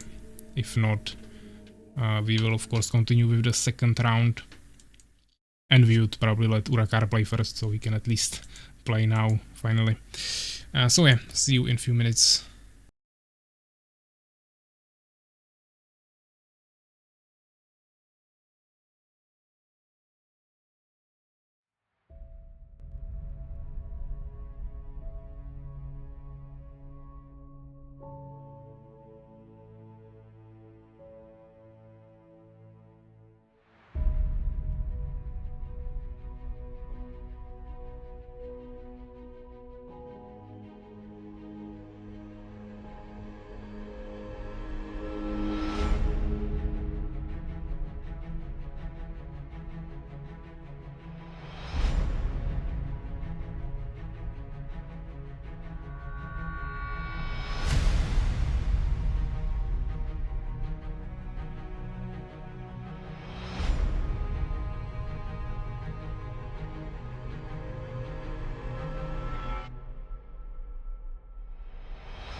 Okay, so I'm back. Seems like Legit is still not in game. He's also not responding anywhere on Discord. Soulskeeper tagging him like 10 times now. But yeah, it was 6 minutes actually now, so Legit is losing the first round. So let's write it down in the bracket. Urakar 1-0. Submit the scores, and the round 2 should be generated now, hopefully. Yeah, so you can see the matches here. Those are the matches for the second round. And actually Urakar will be right in the first game, and he will be playing with Makrozerk, so this is the first game we'll be playing now. We just need to figure out the maps, so let me do that really quickly. I will put up the screen here. So first game will be between Makrozerk and Urakar. I will try to do this really quickly. Yeah, I mean, I won't write this whole thing again, so let's probably delete it. I will just write 1, 2, 3, 4, 5, 6, 7 games. And let's figure out the maps immediately, so we don't need to worry about it later. So it's Makrozerk and Urakar. They banned Blue Lake Heights. And they banned Darkside Forest. So it will be 1, 2, 6. So let's generate that. It's number 6. So if you count it like this, it's Spider Realm again. Okay. Then we have... I will find all the maps for everyone. It will be like 3 minutes, so that's not a problem. Aegis and False Sun. So we have Spider Realm. And False Sun is also Spider Realm. So this will be 1, 2, 7. Let me actually... Again. Number 2, so they will be playing on Confrontations. That will be hopefully a quicker game. And we have match number 3 between me and Evik. So that's Blue Lake Heights and Spider Realm. So 1, 2, 6. Number 1. Okay, we'll be playing on Confrontations as well. And sorry, this is music. Yeah, let's see. Then we have Fenrir and maybe next time. So Fenrir, Darkside Forest, and maybe next time Blue Lake Heights. 1, 2, 6. Number 5. So 1, 2, 3, 4, 5. No Man's Land. Then we have Enya and Legit. So Confrontations and also Confrontations 1, 2, 7. If Legit actually comes. Sorry, let me reload it. Number 6. So that should be No Man's Land.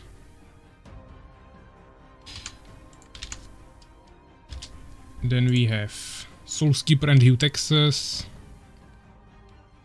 So that is Triple Threat. And Hugh Texas is Blue Lake Heights. So 1, 2, 6. Number 2, which is Hollowed Grounds. And the last game is Pepsi with Defender, which is No Man's Land, and also No Man's Land, if I'm looking correctly. No, sorry, why Defender? Blue Lake Heights. So 1, 2, 6. Number 2, so also Hollowed Grounds. Okay, so we have the map pool for the second round, the 7 games here, in this order. So I will hide that. And the first game is Makrozerk and Urakar on Spider Realm. Okay. Let's start that. Spider Realm. I go as referee. Urakar and Makrozerk can join. And I will go create an overlay.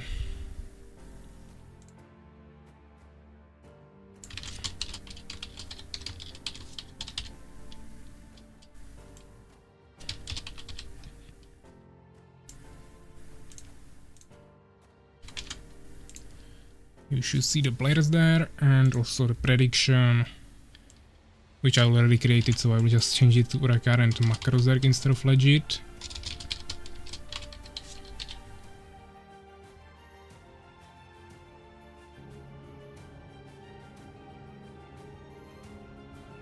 Yeah, Urakar is here, so we are waiting for Makrozerk. Maybe he's also AFK, then it will be another free win for Urakar, but I think Makrozerk will come. I will also tag him on Discord.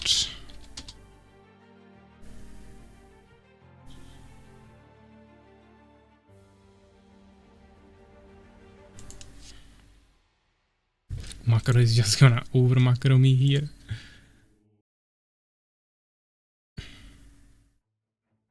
Yeah, let me check the chat before he joins.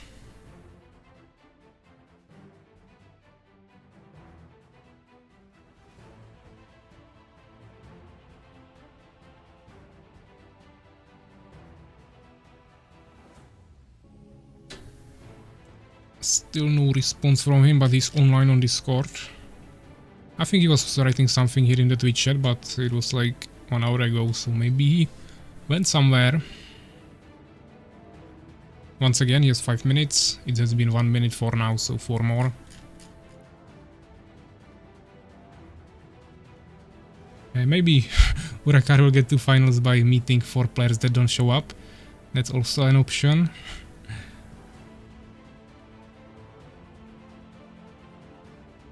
Of course, I don't mind having people not show up. It's 5-minute games instead of 40, so we will catch up a little bit at least.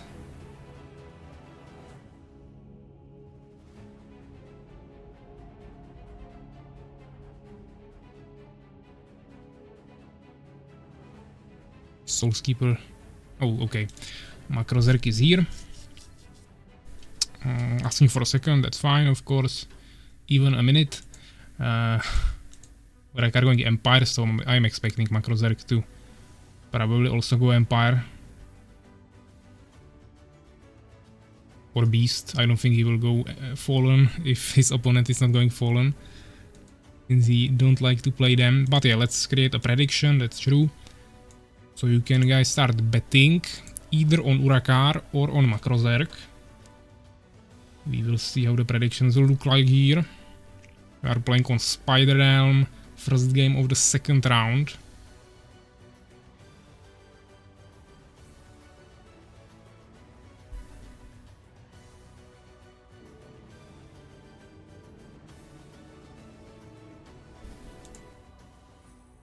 We have first bets going on the Urakar side, 84 to 16% for now.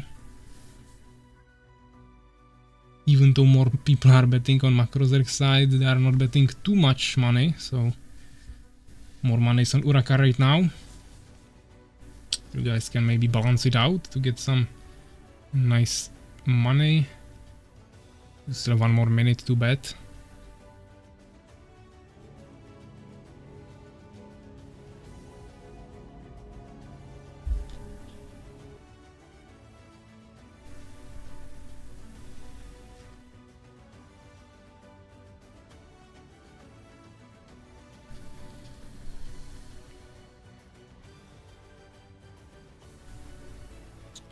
Makrozerk was thinking that he played Legit, but Legit auto lost. He didn't show up. Let's write it here. So yeah, let's ask if they are ready. I will mute the music. Prediction is 50-50 actually. Exactly. So that's interesting. Still have 20 more seconds, but we'll see if you guys decide to bet a little bit more. But Makrozerk is ready. Urakar, I guess so. So he's also ready. Actually, Makrozerk is going Fallen, even though I said I didn't expect him to go Fallen. But obviously, he still went for it. So we'll see. Good luck, have fun, guys. Let's start. Of course, Urakar and Makrozerk should not be on the stream when they are playing, to make it fair.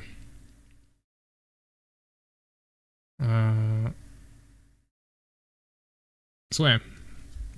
We have Spider Realm. Hopefully they will spawn next to each other, so we don't have another 40 minutes game, but can't really influence that. They spawned okay. They spawned like this. Once again through the underground. I would need to check the settings of the map, but I think it's probably set up so you have higher chance of spawning like this. And then maybe lower chance to next to each other, but you can only set relations, so even if you are against each other, just in a 1v1, it shouldn't matter too much. Maybe we are just unlucky. But yeah, this is actually wrong colors. Makrozerk should be blue. Makrozerk down here, playing as Fallen, then Urakar on the top. Obviously both of them are probably going for a quick expansion. Or maybe not, we'll see if Urakar will go for that. Makrozerk is definitely going for this expansion, I guess. Maybe Urakar is just saving up for 2 barracks. Yeah, I mean, of course, if you knew for a fact that the opponent spawned on the other side of the map, behind the underground, you would, of course, always go for expansion, but you don't know if he may be spawned here, so you need to play a little bit safer. So Urakar is going for a barracks. Yeah, Makrozerk, of course, just taking the expansion here immediately. And yeah, already sleeping in the Twitch chat when seeing this map again. But yeah, I think it was the second most banned map after the Blue Lake Heights. But still, many people went for something different. Yeah, for example, Urakar banned Darkside Forest. Considering it a little bit overplayed already.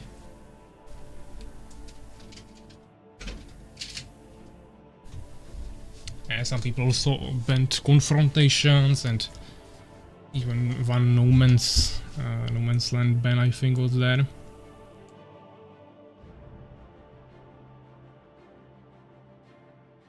I think no one banned the what is it?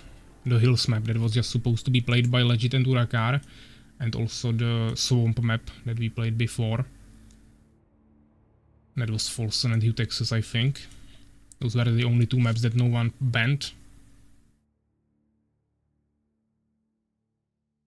Oh, actually, Makrozerk messing up the building location here, placement a little bit, so he needed to destroy his hive, but he's under no pressure. He's totally fine here. But to be honest, if he was next to Urakar here, I think he would have problems now, because as you can see, Urakar already has some swordsman, and if he found out about this enemy right here, he would probably go for all in. But to be honest, if you take it mirror like this, he's basically on this location now, so now he found out about this if he was here. And at this point, Makrozerk would be already able to defend this.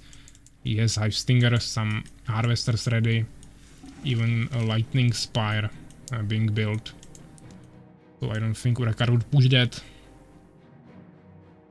But right now, actually, when he found out about Makrozerk not being here, it makes, of course, sense to go for the expansion.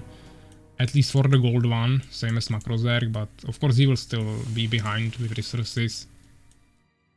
Can't really catch up on that anymore. He could catch up on that by going 2 expansions at once, or maybe taking expansion with gems. But that's really dangerous. Maybe this would be actually an option, but we will see. Actually, okay, Urakar is scouting here. But since there is the tower, he will probably have to retreat really quickly. He will probably also check the other side of the map maybe, but there is nothing there yet. Even though I'm expecting Makrozerk to take this as soon as possible. Probably all the expansions on this side of the map. We'll see who will go first for the expansions in the mountains. But yeah, we see 3 hives, incubator. Second time Makrozerk destroyed his hive. Seems like he's probably rather going for another expansion. Urakar could also go for another expansion. He has the resources for that. 1 peasant is running somewhere. Makrozerk, we will see if he takes this or he will go all the way up here. Yeah, he takes this, okay. I mean, that's a little bit risky because Urakar now knows about this, but since both of them go for expansions, it doesn't really matter. Both of them will probably play really safely, really defensively. But Makrozerk also has some scouts here. He will actually probably stop this. And Urakar doesn't really have any swordsmen to go protect that. Urakar, really good reaction here. two peasants won't be able to kill him, I think. Complete, my lord. Or actually maybe yes, they will. Upgrade complete, my lord. It will be... or it will be pretty cool. It depends on the micromanagement, of course. I think if you just let him kill one, then you will not kill him, but if you split the damage like this, you will. Because you have, of course, 80 more HP and the same damage, but once one of the peasants die, you have only half damage, so you need to count with that.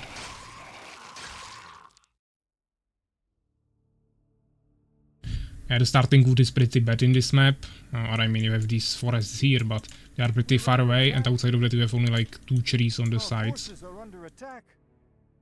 Maybe 3, so that's not too much. We even see some towers from Urakar, okay.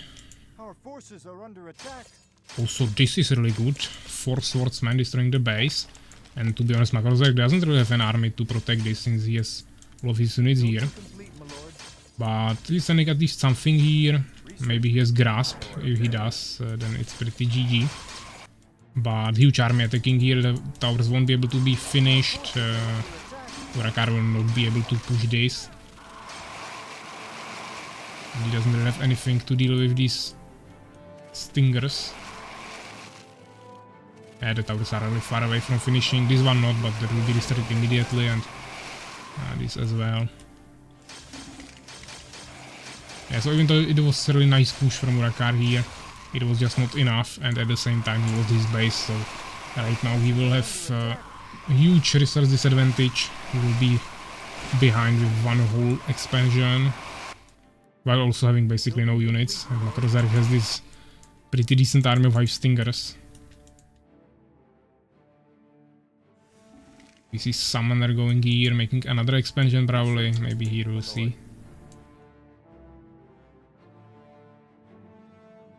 Flying High Stingers actually, okay. Makrozark is taking this really quickly. Of course Urakar doesn't have anything to protect against this.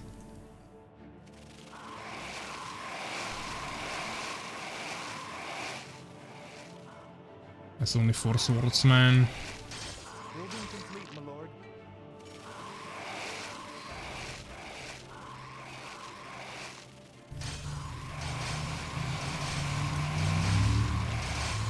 Upgrade complete, my lord. And of course these 5 stingers can't kill this, but We're under attack. all the peasants were pushed away. Makrozark destroying another of his buildings as the third hive. Because he was able to squeeze here with his small units, but the ice speeders are not able to get through here. My lord. I would maybe rather destroy the deformer there, but okay. So Urakar building some towers here as well, just to protect the bases he has. That doesn't really change the fact that he will have 2 bases against 4. While Makrozark is basically only making flying high stingers, now few high spitters, but he's just trying to get his macro, of course. That's also his name, so just making a ton of bases and making sure your opponent doesn't make bases, which you of course do with harassment, and then it's pretty easy. He'll probably drop on these towers, but Urakar is well aware of that. Building complete, my lord. Maybe he will stop this temple.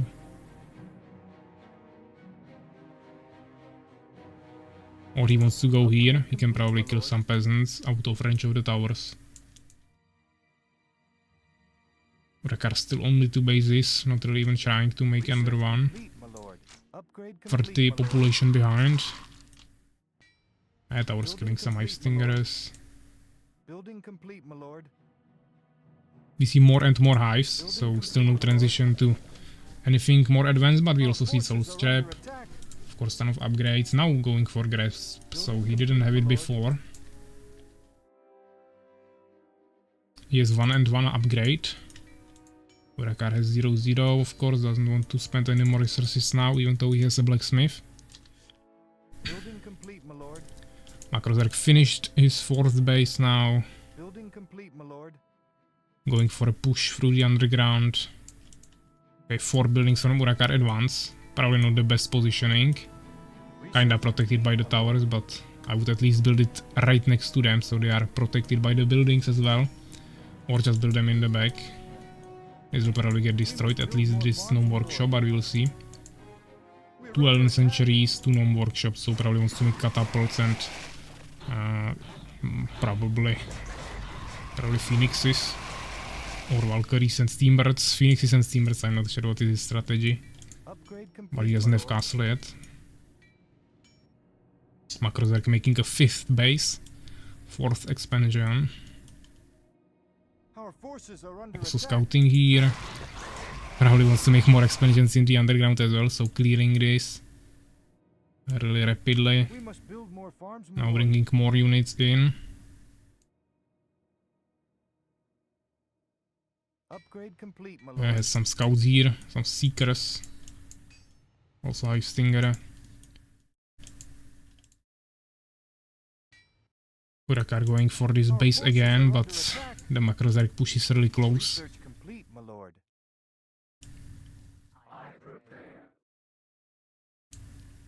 We see almost 3 times the population from Macrozerk now. Some extra High Stingers flying there. He will probably drop them here and at the same time attack through here. Maybe to both sides at once. Urakar doesn't have any scouts in the underground. As I said, fighting on multiple flanks at once. This tower will fall really quickly. Not too many units here protecting. This of course died to the towers, but still did some damage. And now the High Spitters, they can't really die here. Catapults are not finished yet. Towers are basically destroyed already. No more units from Urakar really. He's trying to make some expansion, but he's already so much behind on the resources and population mainly. And 1 catapult, but it will do nothing. He will shoot once. Maybe this one will do some damage, but I don't think he can destroy this. And even if he did, he's still behind on resources.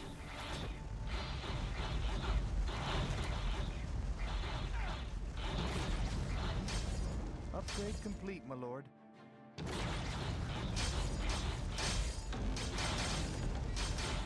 Our forces are under So yeah, attack. I think this is GG. We'll just wait for Urakar to resign. Research complete. Yeah, I mean, he doesn't have any more units, so I don't think there is anything he can do anymore. Don't see any secret pushes or anything, and even if he destroyed something, there is 5 bases. Also 1 more in the underground being built now as well.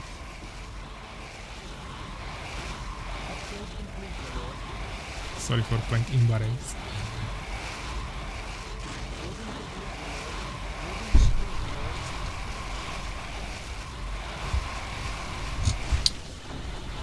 But yeah, Macrozerk basically ending with full population. Pretty good management of resources. Ending on basically 0 gold. Now of course harvesting it pretty quickly or mining, but at the end of the game doesn't really need to do anything more, and he already has full population.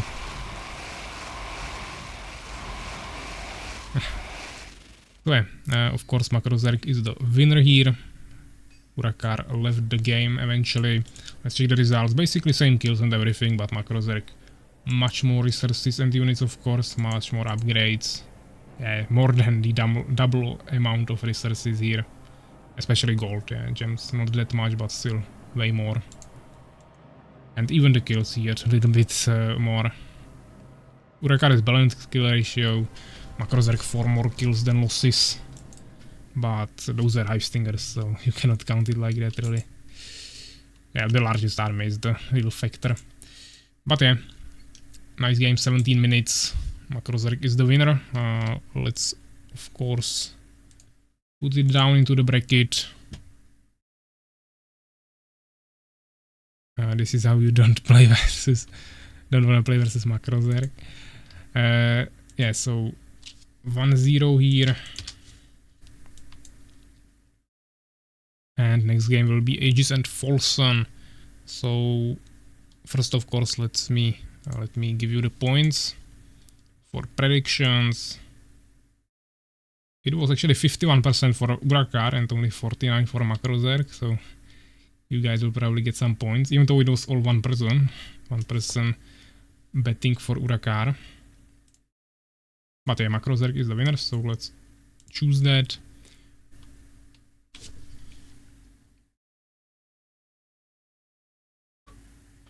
Hey, you should have your points now. So let's see. The match is now between Aegis and Folsom, and it will be on confrontations. So let's start that.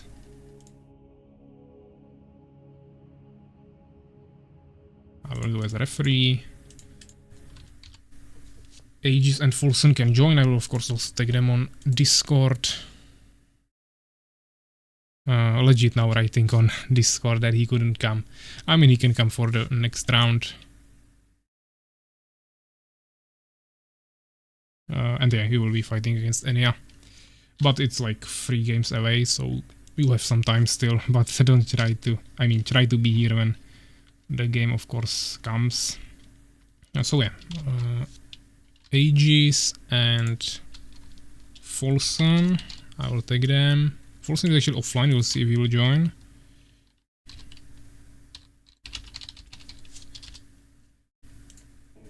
Aegis is already in game, Folsom not yet.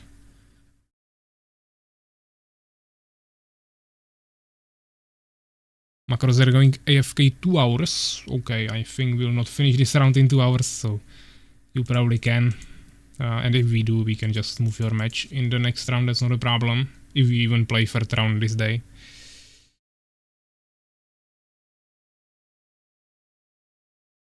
So yeah, we are just waiting if Folsom will respond. Because actually he's on his phone now, so maybe he will say that he's not able to come. I can try to move his match up, but of course only between the games in this round. He's writing something, so we'll see. I can't, okay.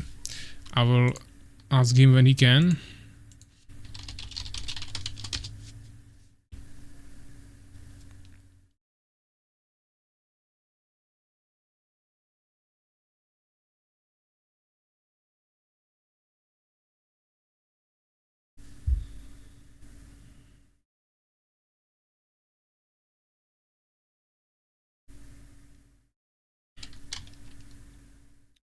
Yeah, so he's not at home, I just need to know how much he needs.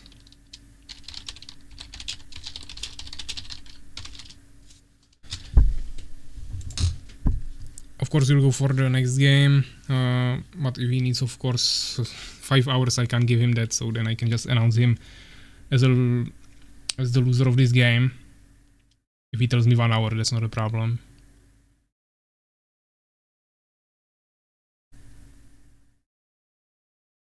But yeah, let's start tomorrow probably, okay, or late tonight. I mean, okay, we'll wait. We'll see if he'll be available for the last match of this round. If not, it's just a loss. So yeah, I will remove this then. Let's check the screen. We'll play against, that will be me against Evik.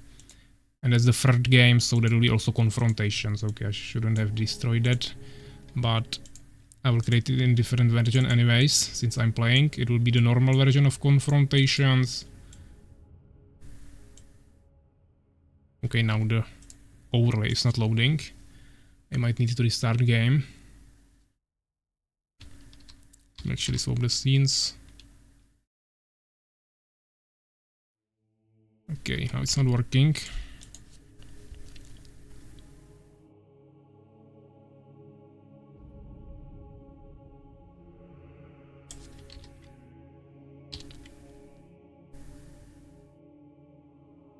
Yeah, I might need to restart Armies of Exigo, so... Or maybe I just need to go to main lobby. That sometimes helps.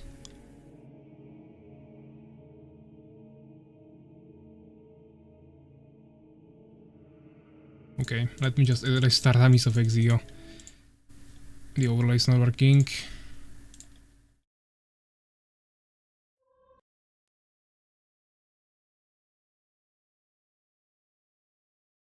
Okay, you see it now.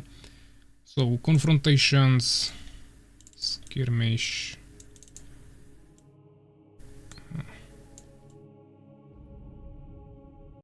And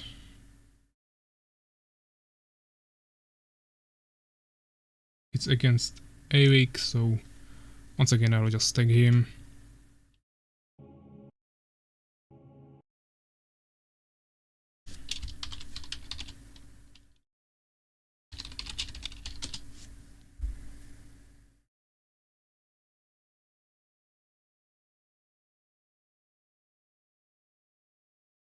He needs 2 minutes, okay, that's fine. At least I can set up my overlay.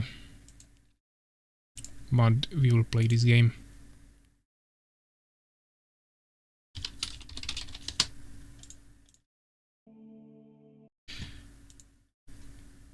So yeah, let's start that overlay.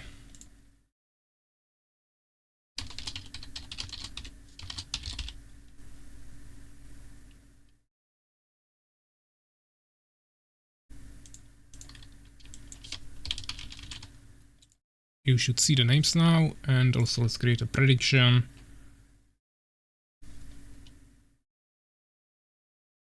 Who is going to win? Either Pevek or Avik.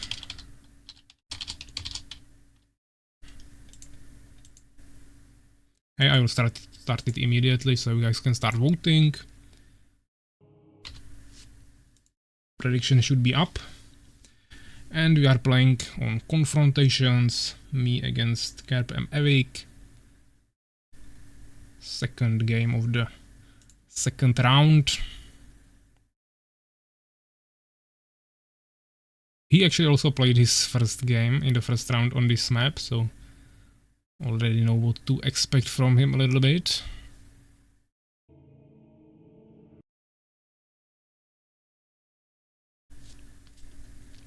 Let me check the chat before he comes.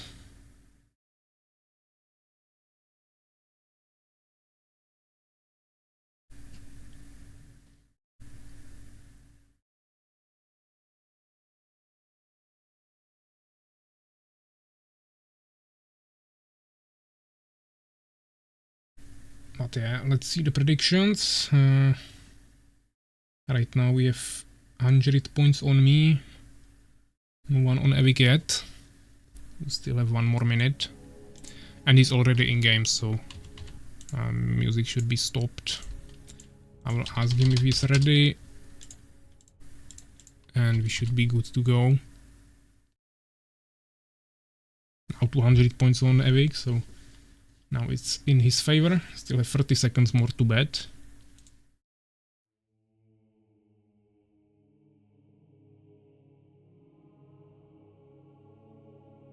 He's taking purple. Also fallen, okay. I mean, it shouldn't be too long game on this small map, so it doesn't really matter that we have fallen mirror. He's ready, so good luck, have fun. Let's start it. Yeah, once again, of course, I shouldn't be on the stream watching. And I will be a little bit more focused on the gameplay, so probably won't commentate too much. But I will try to say at least something from time to time. Your desire, you call.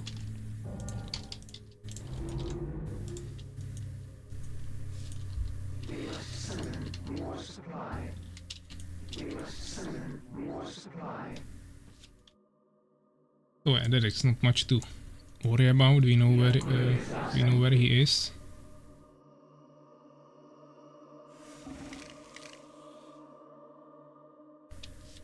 The research is complete.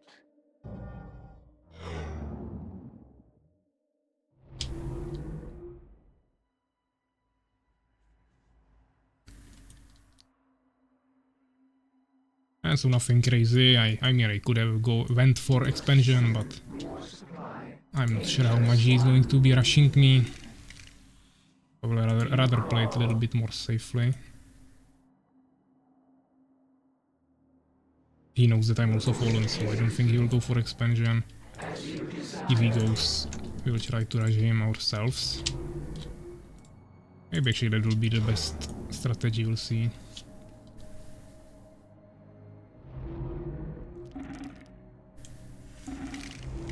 The upgrade is complete.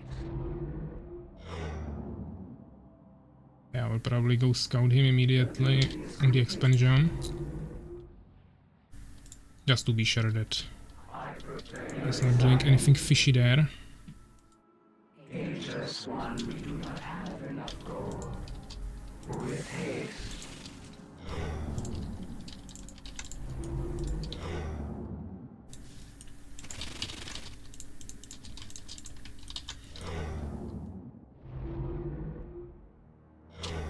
The building is complete. Let's invest a little bit more into this, maybe get some wood actually first.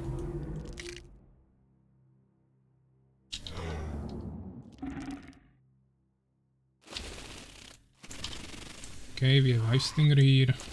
No expansion, that's fine.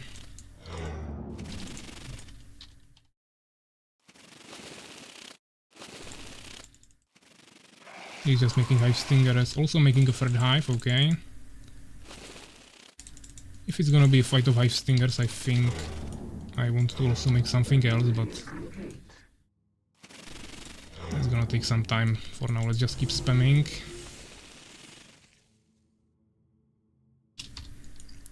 We'll need another summoner. I can probably start skirmishing with him a little bit.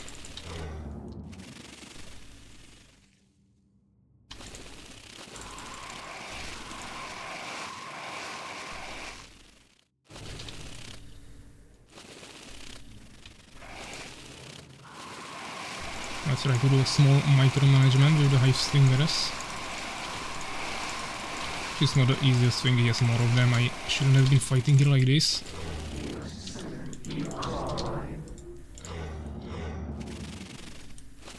So let's heal a little bit.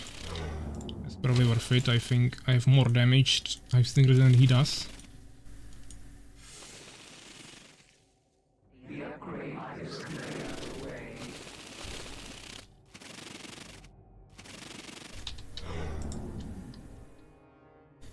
Your desire? Okay. So he's just pushing here. Well, let's maybe get a fourth hive. Of course, it was pretty easy. I had more of them.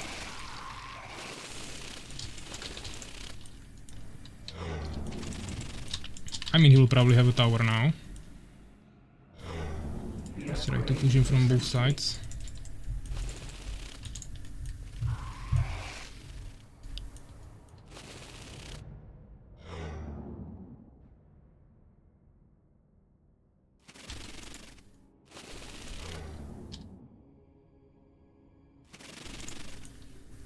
I mean, if he has a tower, that might be a problem. And it's not ideal, but we'll see what he has.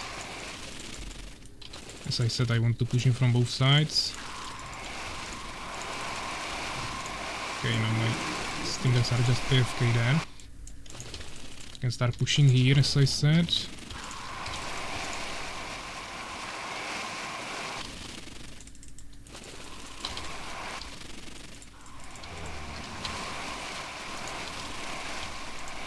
Yeah, he's finishing the tower, that might be a problem. I will also not be able to push this, but let's try to kill some harvesters at least.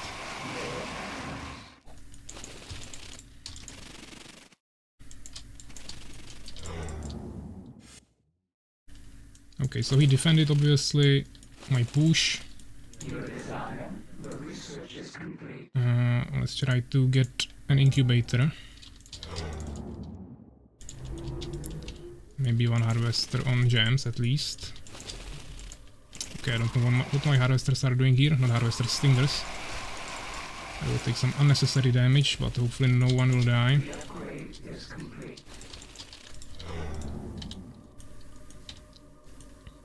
Maybe I should have just made 5th hive, but we can probably work with this as well.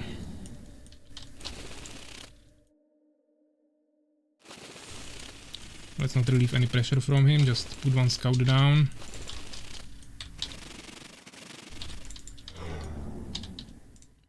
I mean, I killed 1 or 2 harvesters there, so that should slow down him a little bit. Which I should be able to gain a small advantage in terms of resources. Obviously, no one will be probably going for expansion in this situation. That would be quite crazy. I mean, he might still have another tower here. I don't know how well he's prepared. Okay, no tower yet. I have way more units. He has the support of a tower, but he's not getting resources now.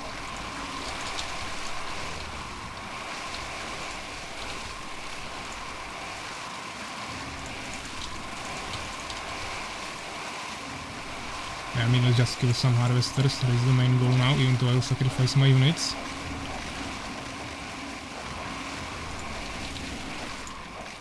Okay, he calls it GG.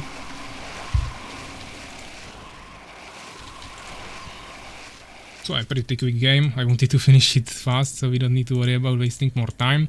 9 minutes, 50 kills, 48. Yeah, so just better micro here. It was basically the same thing from both sides. Outside of that, nothing too crazy. So yeah, nice game. Let's, of course, put it into the bracket. And let's go for another game. Yeah, so we have here 1-0. And also the predictions. 85% for me, so some of you will lose points, but not too many of you. That was actually Fenrir voting for Evic. So yeah, choose the winner, distribute points, and the next game will be between Fenrir and maybe next time. Okay, we can probably work with that. That should be the 4th game, so let's see.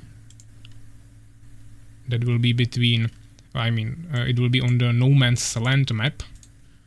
No Man's Land, so let's host it.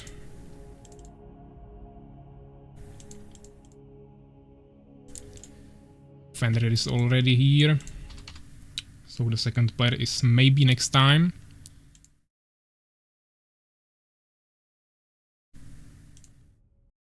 Let me take him on Discord.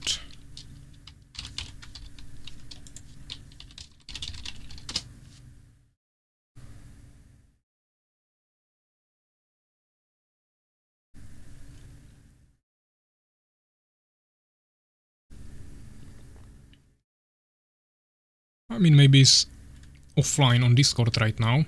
I don't know if he's on the stream, but yeah, he's actually already in game, so he was just not on Discord probably, or has offline mode. So both are here. Let me fix the overlay really quickly. So first player is Fenrir.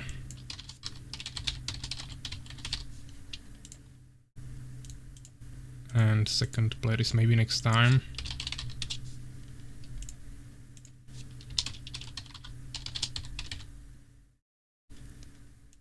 You should see the updated overlay.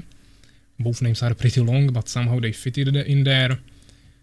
I will also create a prediction really quickly.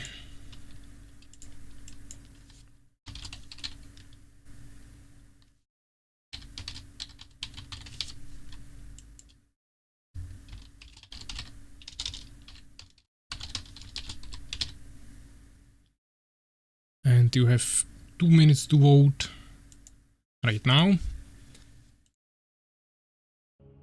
In the meantime, I will check the chat, of course, as always. That was fast. I have 0 points just in case. And I'll be confident. You will win for sure. Fenrir, I mean, okay. Yeah, let's see the predictions. For now, it's 0-0. You still have 1.5 more minute to vote. Once again, Fenrir, or maybe next time, playing on No Man's Land. And as you can see, maybe next time is going for Empire and Fenrir for Fallen again.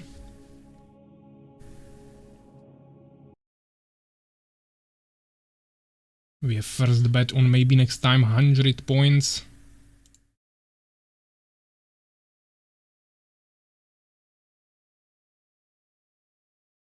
someone bringing it to 4,500. Some huge bets are happening here. But still no one on Fenrir's side, so you won't get anything unless someone bets here. And also if you of course bet on Fenrir and you win, you will get a ton of points from this. And someone betted almost 5,000 Northern coins.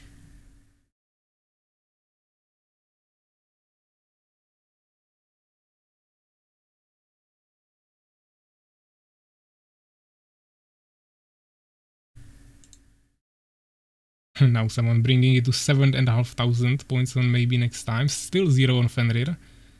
So now you can get even more if Fenrir wins. And you bet something there. But only 20 seconds left. I will ask them if they are ready.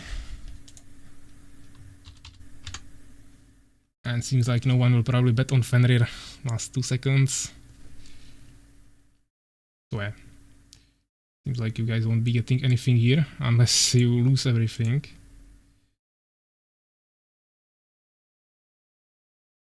Yeah, so of course you guys should leave the stream, Fenrir maybe, and we can start the match when they are ready, which they both are. So good luck, have fun, and let's start. Fenrir will be playing as blue, as I said he's playing Fallen, maybe next time red and Empire. No Man's Land, we already saw this map once. I was playing there against White Defender in the first game, that was Fallen against Beast. Now we have Fallen against Empire. The map is pretty big, but it also depends if you spawn next to each other or across the map, as we can see now, and we also saw it in the first game on this map. Let me just confirm the colors. Fenrir blue, maybe next time red, it's correct. Yeah, so actually Fenrir going for immediate deformer instead of expansion, which is I would say quite unusual on this map, especially with Fallen, but we'll see what maybe next time we'll do. Right now he's of course just gathering resources, but that could still be anything. We see one peasant, okay, building a barracks. So no one is going for quick expansion, even though they are across the map on pretty big map. Or maybe they are not so far away from each other, but you need to run around. Of course flying units can fly through the middle, even though you cannot fly over these mountains or rocks, hills, whatever. You can still fly through the middle, because there are just some small water areas. And of course you can fly over these and attack the villagers, for example, with Hive Stingers or Valkyries. But yeah, we see 2 hives, 1 barracks for now.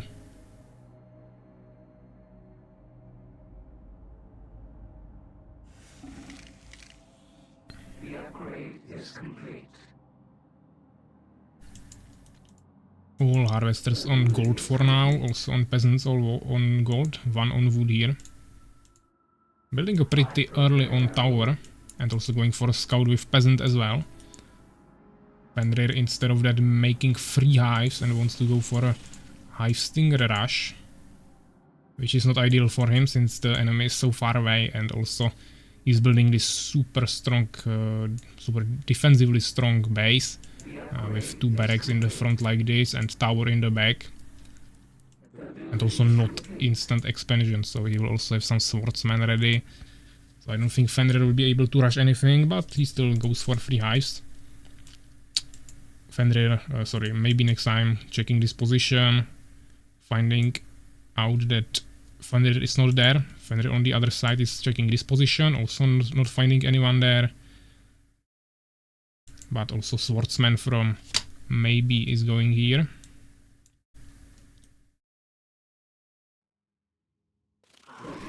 This peasant will probably not survive for too long, but we can probably still micromanage him out for a little longer. Same as this Hive Stinger, of course. Yeah, but the peasant eventually died. The tower is being upgraded now. I mean, Fenrir knows that maybe next time he's not here, but he still doesn't know where exactly he is. Maybe next time already found him with his peasant.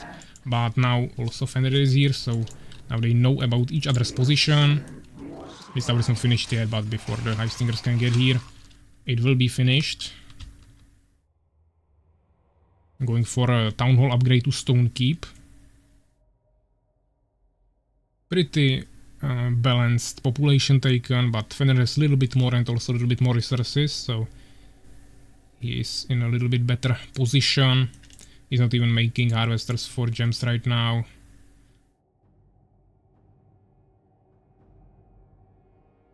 Probably wants to do the strategy that he saw me do in the previous game against Evic. But of course I did it because of the map. Here I would definitely not go for a Heisting Rush, but we will see what he figures out. Maybe he will go for expansion now, he has resources for that, that would make quite sense.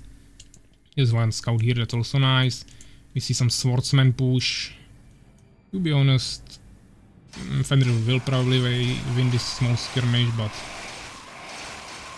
the swordsmen are still also pretty decent, but he needs to escape to his tower. The temple is pretty in the front, pretty like really far away from the tower. Of course he wants to have the full circle around the temple available for healing, sorry, healing, but he could have just built it maybe here or something. And I personally would still just stick it to the barracks and stone keep, so it's protected a little bit better, even though we couldn't use the whole circle. But it has pretty decent range, so you can still put the units around it, even if 1/3 of the building is blocked by other buildings. But yeah, Fenrir finally going for expansion as expected. Also building incubator. Still not getting any gems, okay. Just spamming more and more Hivestingers all around the map, he has scouts everywhere. Maybe next time also trying to at least run with one swordsman around to hopefully find something. But you can kinda expect this expansion without even seeing it. I'm still not sure what his strategy is. I would expect maybe some Valkyries, but right now he doesn't have expansion, he doesn't really have map control. He only has 7 swordsmen or 8. And 1 temple. He has resources for expansion, but actually he wanted to go for tower here. But he won't be able to finish the upgrade before it gets destroyed by this Hivestinger. So he will need to go protect it. At the same time, Fenrir is going there with some extra Hivestingers. Actually he's repairing the tower, that is smart, but he let Fenrir kill the peasant there. Now Fenrir is bringing all of his Hivestingers here.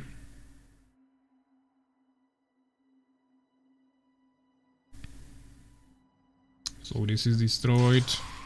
Now he will get rushed from the back. Needs to micromanage this priest out, maybe move the swordsman a little bit back. But you need to continue with the priest there, this was not too well played, but he will still manage to defeat this obviously. Pretty balanced population and resources now, but you have to keep in mind that Fenrir has a expansion already finished. Also some units at home as well. But maybe next time we'll maybe rush him with swordsmen and priests. He just can keep producing more and more units, but he will still go for the expansion just to make sure. Also Fenrir has the map control, so he can just wait here with maybe 10 stingers, then try to push something, harass a little bit, stop the expansion as expected. While maybe next time is maybe pushing here, maybe he would even destroy this, but it's just far away, he doesn't have the map control.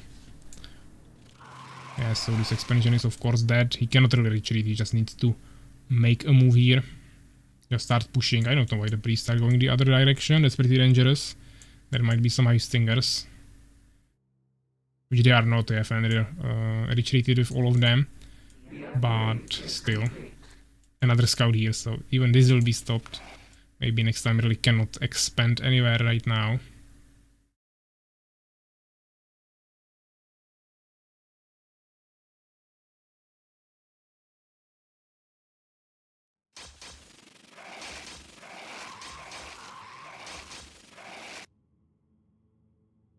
But yeah, Fenrir will now have slight problems defending this, I think. If the priests can actually get there healthy. He needs to protect them with swordsman and kill this Hive Stinger. The research is complete. Fenrir is actually playing. Yeah, Fenrir is not playing a building simulator one time and actually trying to play a little bit more aggressively. But I really don't like this micromanagement of maybe next time with his priests. Now he just sacrificed his whole army. Or maybe he will actually kill these Hive Stingers, but he cannot push this.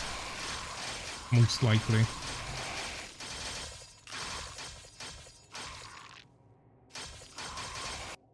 Yeah, there was maybe some slight push here, but he got killed.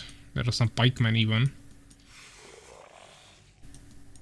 Yeah, so maybe he will lose this expansion, but he now has some Hive Spitters, which would be countered by the pikemen that are here, but they are not in this location, so they won't really help. I also don't think he has Trailblazing yet. Also, once again, Priest just died here for free. He wants to destroy the Dark Fortress. Now even left the mission. Yeah, I mean, he needs to commit to one thing. Now he just... I mean, I think it was smarter to go destroy the units, but he was just letting them hit him for a long time. Now he didn't destroy anything, just lost all of his units. I mean, at the same time he's establishing his own base, even though I don't understand this, blocking totally 2/3 of the path to these gold fields, but okay.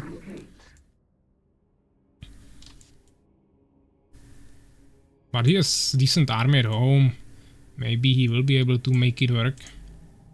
With these towers it should be hopefully quite safe. We see some scouts here. 2 Hive Stingers actually. Yeah, this will be finished. The towers will kill the Hive Stinger. So now it's 2 bases against 2. Of course Fenrir had it for a little longer, but at the same time maybe next time has a little bit stronger army, so I think it's pretty balanced still.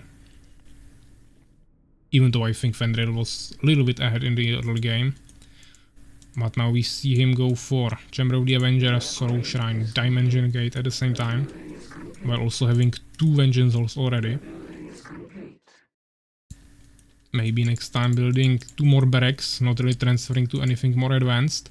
Probably just want to use his gems for priests and maybe pikemen. And outside of that just spam ton of swordsmen with all the gold that he will have. Yeah, Fenrir, he kinda committed to map control and scouting in the early game. He scouted every single part of the map. He had really good map control and that is why he was ahead. But now he just kinda fell into this lazy part. That he's just standing here with his army. He maybe sometimes sends one scout somewhere, but he definitely doesn't have map control. Yeah, so now maybe next time could actually take advantage of that, expand himself maybe, just try to utilize the map when it's not being controlled by the Fallen. So that is definitely a decent mistake from Fenrir now, but we'll see how it will end. Now we see some scouts finally coming out, but at the same time maybe next time is already here. Pushing the towers. We'll see if Fenrir will go there. I would expect him to go there, but maybe he will be too scared. But yeah, he's going. One pikeman died here actually, probably to the tower. I don't think he has grasp. At the same time, we don't see the trailblazing still, I think, so yeah, his spitters will be definitely able to kill this. Just needed to take the... Or I mean, pikemen are also good against harvesters. We actually see resurrection, that's really good. Unfortunately, the amount of Hive Spitters here is just too huge. So this will be a loss for maybe next time in this fight. But he's finally going for some catapults, which makes sense when he sees the army of maybe of Fenrir. Now also going for Avengers. Yeah, so he lost his harvesters. Now maybe next time he's a little bit ahead with his resources. Actually, both police are probably kinda running out of resources in their main town already. So they will need another expansion, but now definitely, maybe next time has better income. But Fenrir has definitely stronger army now, so it's still kinda balanced. And yeah, I don't know why Fenrir is not creating harvesters here, now he started. Also from his main base, but it will still take him some time before he can fully recover this income.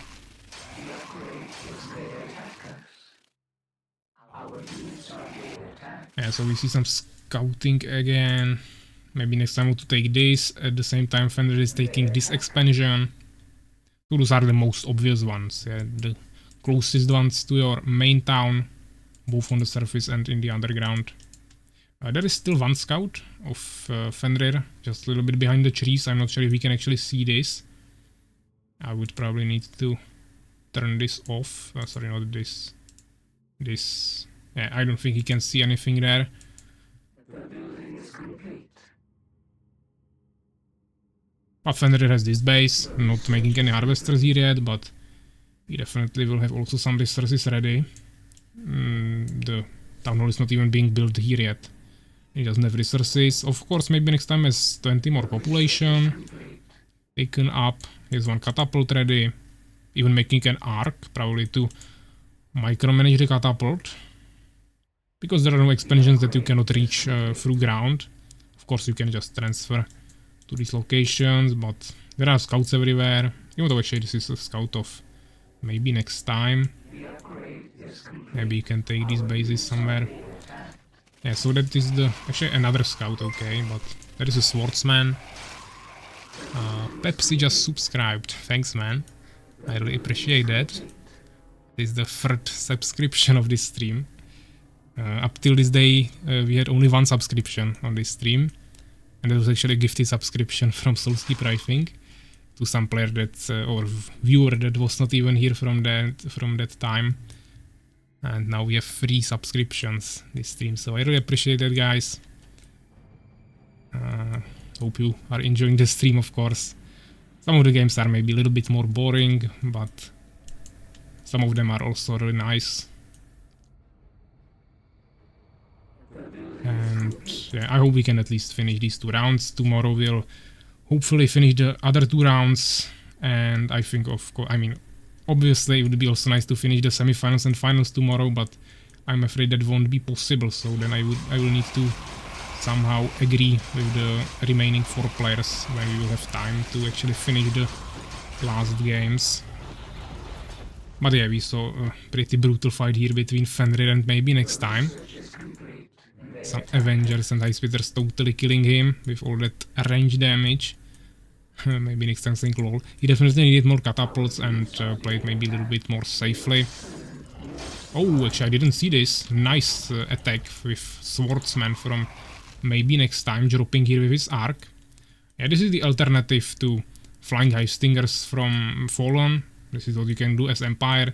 You can just put your Swordsman or even Pikemen into your Gnome Arcs or even Catapults and just drop it somewhere and kill the villagers. Of course, as you can see, Fenrir is immediately reacting to it with some lightning spires.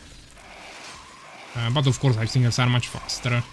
So have pike damage, which can be sometimes useful to killing harvesters or Borons with that pike damage. But yeah, maybe next time it's still sitting on more population, even though he got pretty killed there. We still see only... I mean, this base is not finished yet, just started. Okay, maybe next time doing this again. Fenrir not really reacting to it, just standing here with all of his units. The towers got destroyed there, which cost a ton of resources, of course. He left one swordsman there, but... oh, actually, okay. He upgraded grasp on his harvesters, so now he's able to kill the units pretty quickly. The building is complete. We must summon more supply. Pretty decent tower here. Maybe it could be upgraded to kill potential scouts, but at least he knows about this location. On the other side, Fenrir is scouting this. Maybe next time still kinda just sitting here, actually building another tower. Yeah, I mean, those were the obvious expansions. You'll see where the players will decide to try expand next. Maybe next time we'll try this. Maybe they will try some surface expansions. Okay, this is a huge army of maybe next time. Ton of pikemen. I mean, he wasted mana on this elixir of strength just to move them quicker, but it regenerates pretty quickly. We need only 25, so it shouldn't be a problem. It's also making some swordsmen now. He doesn't have that many priests, but he started, or I mean he has decent amount of them, but he started mainly adding some catapults, which will be really important, and unless Fenrir actually starts making some flying high stingers to deal with the catapults, I think he will have a really big problem. But we also see stalkers, and there is zero anti-air. I would definitely like to see some phoenixes, or at least elf rangers. But we don't see either of that, or of course mages, but that's a little bit more advanced. We don't see either of that, so right now it might be a little bit harder to deal with the stalkers. But if there is just one or something, it will be probably fine. There was one pikeman scout, I don't know where he came from, but probably died to the towers. Did like one hit maybe. Yeah, so another scout of Fenrir died here. Catapults, so I mean, Fenrir is expecting this attack. He doesn't have that many Avengers, and High Spitters die even quicker to catapults. They are kinda missing each other. I don't know if that was the intention, but he should definitely protect these catapults somehow. Not leave them so much behind like this. As you can see, the Stalkers are gonna scout them. They have full mana. I'm expecting him to already have the file upgraded or researched. That is done in the astral node, and since he's making another upgrade here, I'm pretty sure he already did that. I mean, I heard somewhere shooting them, the Stalkers, but I don't know where. So it seems like both of them are going for an attack. Of course, maybe next time we'll scout this. I don't think he will be retreating, especially with these super slow catapults. I think they will go for a base race. Just who can destroy it quicker. Oh, actually we see another push here. Okay.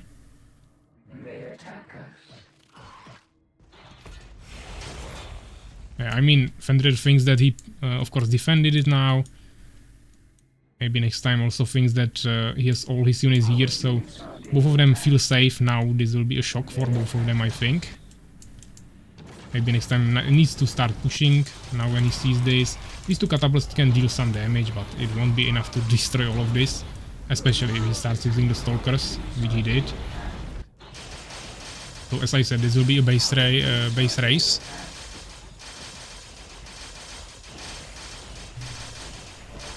Still no more expansions anywhere on the map, but you have to keep in mind that maybe next time has the towers.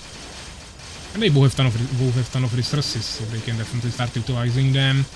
And some Avengers are being produced here. Yeah, it seems like the Fallen is destroying it definitely quicker, but maybe next time is wasting some time with these control forms. He needs to micromanage the units a little bit better. Also some pikemen are standing here idle. But he finally sees Summoner moving away, trying to get some more buildings, but he cannot really do it anywhere. There are towers everywhere, so he will need to go to the surface probably here. But yeah, this will be destroyed soon. This is already destroyed. Now he's going for this.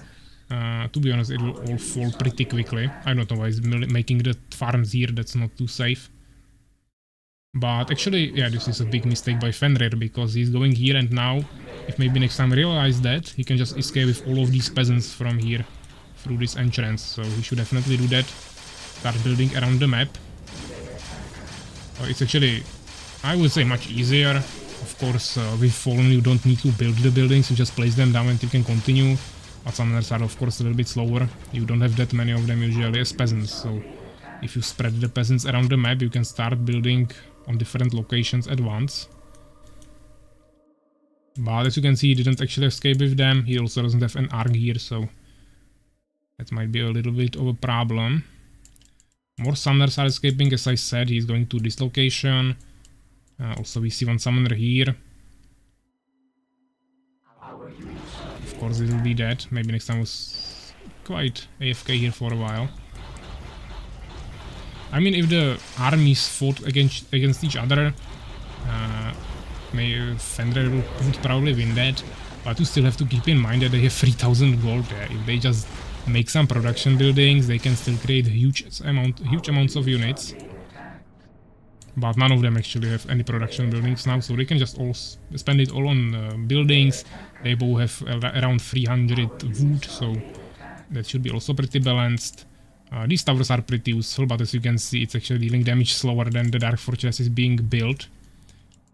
So that's not gonna help too much. We actually see Fenrir going this way, which is kinda unlogical, I would say. He already knows about this tower at least. Oh, actually, maybe next time totally ignore this, even though he was already here. I mean, it was quite obvious that if one base was here, then another one will be on the surface, but he probably was scared that Fenrir will be returning this way once he saw this tower. So he wanted to go here and actually start fighting. There are 3 hive spitters. He will of course retreat because he's expecting the remnants of that army, or the remaining units, rest of the army behind it, but I think he will pretty soon realize that it's just 3 hive spitters. And so the whole army of Fallen is going all around the map.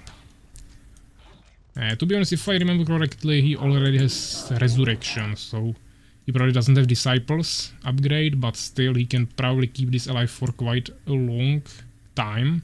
Also he has ton of pike damage, and 4 catapults are pretty decent, so I think he can actually destroy this if he micromanages it well. Maybe he's actually gonna play it defensively. But I think he's probably thinking that this is the only expansion that Fenrir has. At the same time, he has 4 hives being built right above him. He just needed to take 1 unit and bring it up to find this. And it's totally unprotected, so this would be a free kill. We'll see if Fenrir will even go there, but probably yes. He doesn't want to give that up since he pumped so many resources into it. Maybe he should have actually started building here, but we'll see. Fenrir actually making another expansion, okay. Deformer. Yeah, this is definitely gonna take some time. Okay, this was a mistake, obviously. Maybe next time sacrificing 5 pikemen. And those were the important units for him, especially when he can resurrect. But we'll see. I think with the pikemen he had a chance. Now I don't really believe that he will win this. Especially when he can be just kited out like this, and the catapults will never reach Fenrir. But we will see. Maybe he will not be kiting anymore. We don't see Defile yet. I don't know what Fenrir is waiting here for. Now he casted it. Maybe next time should instantly micromanage them out. Now he's not using his catapults at all. But at the same time he's actually able to just push this with Resurrection alone. So this is really good for maybe next time. I think he can definitely win this. Now it's just about finding all the expansions of Fenrir. Yeah, but now okay, this was actually quite interesting. Fenrir now brought these 4 hive stingers, so maybe next time should definitely instantly realize that they are coming from here and there is an expansion. I don't know what is this, but okay. Yeah, but he just keeps scouting with pikeman. I don't know why he doesn't go destroy this, but okay. I mean, you don't need to spawn your whole army here and get one-shotted by towers, but bringing 1 swordsman or peasant there wouldn't be a problem. Also, we don't see any other expansions from maybe next time. He's just standing here. I don't know what is his plan. I should have definitely destroyed these towers first, but okay, he just wants to destroy the economy.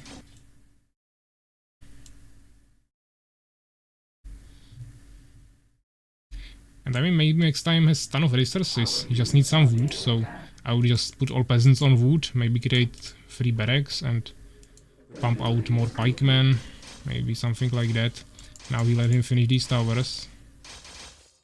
Also, pike damage is not the most effective against buildings.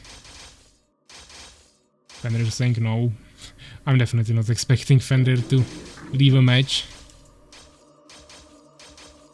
He will play forever even if he has no chance.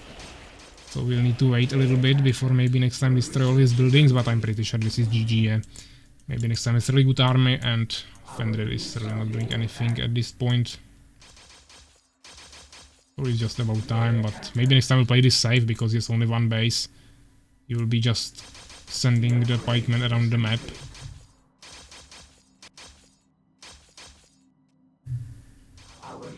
I mean, there is still one more base that is an income for Fenrir, but there are not even any towers. He wants to make flying ice stingers, I guess. Maybe ice guards. Our units are being attacked. Actually escaping with another summoner. But he doesn't have wood, so hopefully he won't be able to expand again. He's also not even getting any more wood. Our units are being attacked.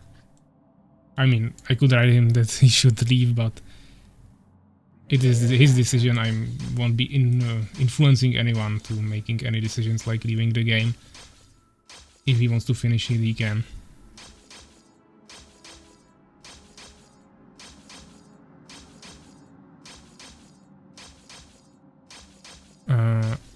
Is there timer in game? Also maps with timers are better for proper build order. Yeah, there are definitely maps with timers. We have them in our Norn library, which is the area where we have all the materials for Armies of Exigo. You can find the link on our Discord community server.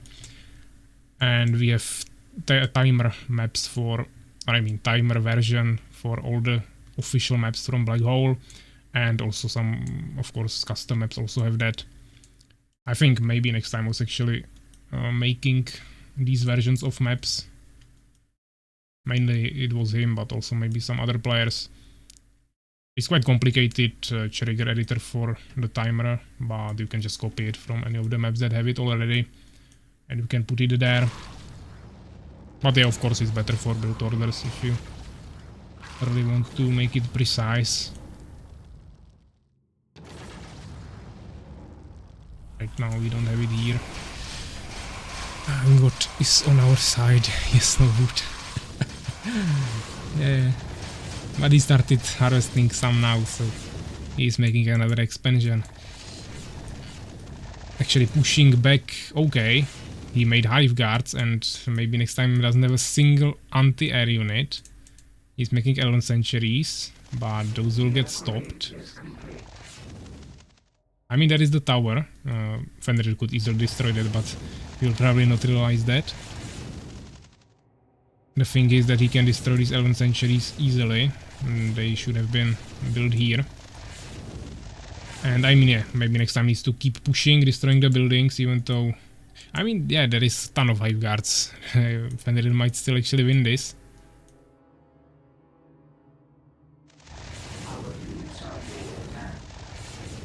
So we probably just built more towers. Fenrir is ignoring that, so that's okay. Maybe next time should have went for another expansion, like 5 minutes ago. Playing with just one base, it's not really ideal, especially when Fenrir has like 10. I mean, nice resurrection of the priests, but they will die quickly to these hive guards again. He's actually making a blacksmith instead. I mean, you can kill it with elf rangers as well, but phoenixes would be much more effective, so maybe go finish these elf centuries now.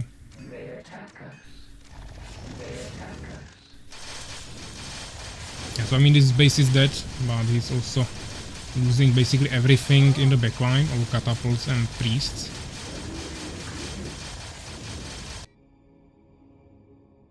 Yeah, the good thing is that Fenrir doesn't have any more resources.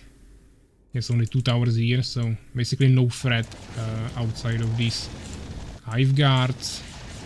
And the centuries are now finished, so hopefully he can produce at least 2 phoenixes, maybe start making some elf rangers here.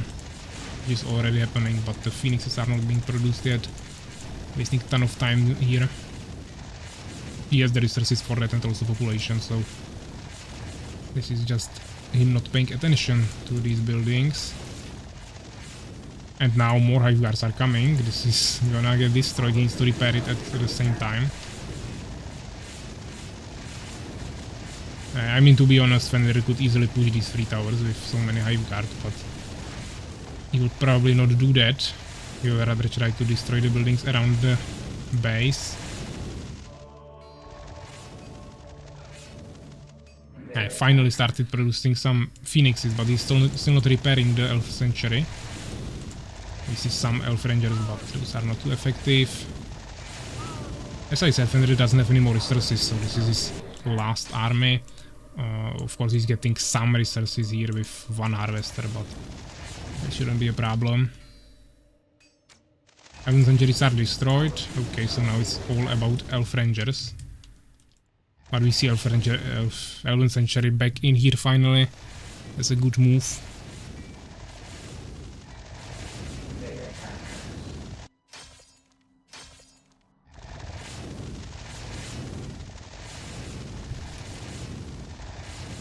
Yeah, so I don't know what is his plan, but he either needs to fly into these towers or he needs to figure something out on the map. Yeah, these Elf Rangers can definitely keep damaging here. Nice micromanagement into the barracks, I like that. They absorbed the damage, that was really good. But I think maybe next time needs to start repairing his buildings. He of course doesn't have that much wood, but he already lost half of his town for nothing, I would say. I think maybe next time should continue with the micromanagement into the barracks.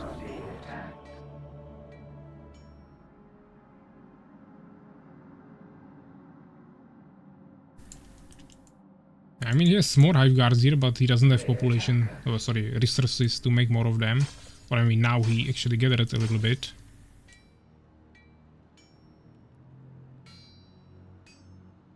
He's saying that he gives him the win, so we'll see if he will resign. Calling it GG.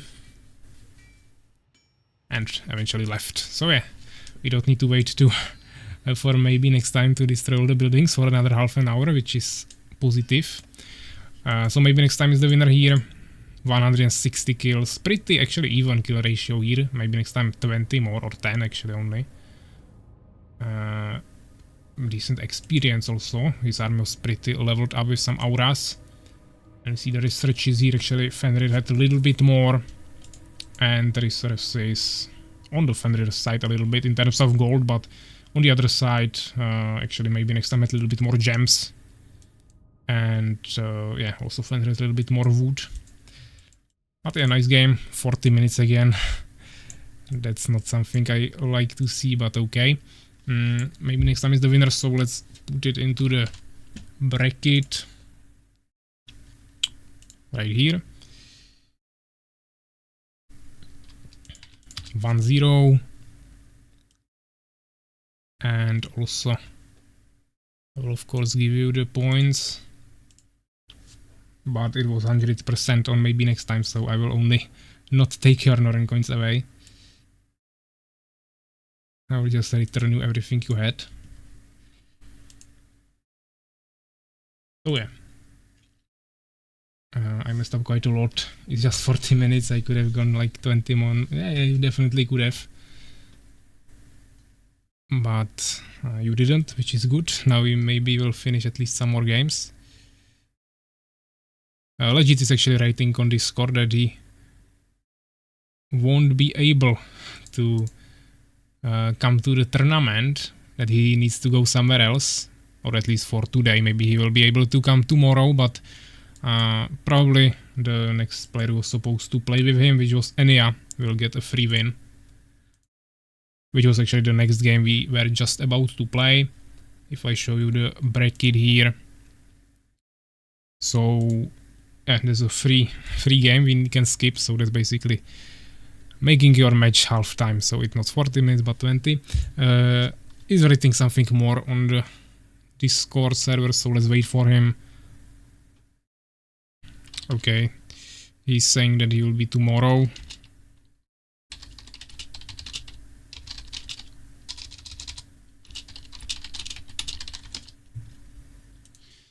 So Enya is getting a point here for free. You should see it. 1-0. And next game will be Soulskeeper against Hugh Texas. Now let me check the chat really quickly. Didn't want to torture the poor maybe.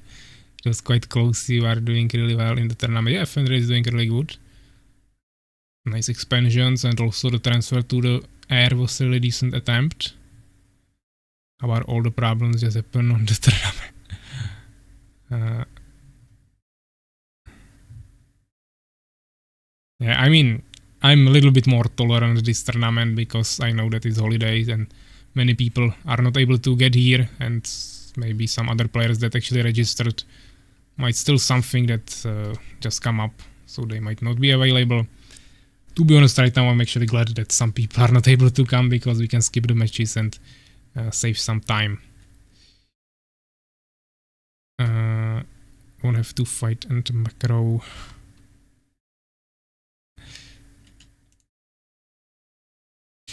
So yeah, we have Soulskeeper and Hugh Texas, which should be the 6th matchup, which is Hollowed Grounds. So let's host that. Sorry, wrong overlay. So that will be tournaments map, Hollow Grounds, and sorry, I will go referee. And it's Soulskeeper and Hugh Texas. So let's take them.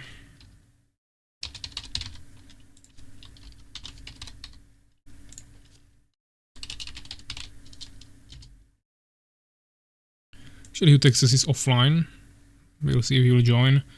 Also, this is the map where Hugh Texas played his first match in this tournament, so he will play it again if he comes. And then we have Soulskeeper. Urakar is cooking right now. That's something I would also like to do, but maybe in next 3 hours. So let's wait if they join. In the meantime, we can... I mean, I won't prepare the overlay before I know they will come, but... If they don't, we will play Pepsi against White Defender. Then we still have Fulson and Aegis, where we are waiting if Fulson will make it, but probably not. He was saying that he will probably come back at like midnight or something, so he will probably receive a loss here and Aegis a free win, but we will see.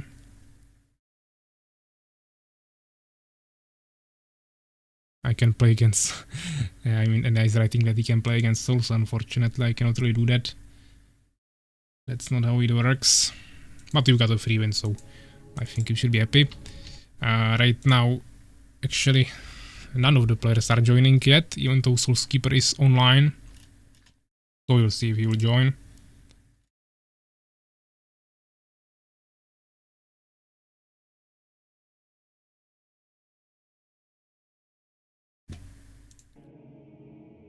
Right now, no one is joining yet. They have 5 minutes as always. If none of them join, then of course I can't really assign a win to either of them, so then I will probably have to do a random generator. Or I can do a draw actually, that's an option, then you will get a half point. If we take a look on the bracket here, you have standings, and here you can see up here that you have 1 point for win, and ties are half a point. So we can also do that, even though I was not really planning to do something like that. But if neither of them show up, then that's probably the best option. I can bring you some toast if you... okay, Soulskeeper is actually in-game, so he will get the win if Hugh Texas doesn't show up. He still has one more minute. It has been already 4 since I wrote the message. He's saying that he was waiting for him. Okay.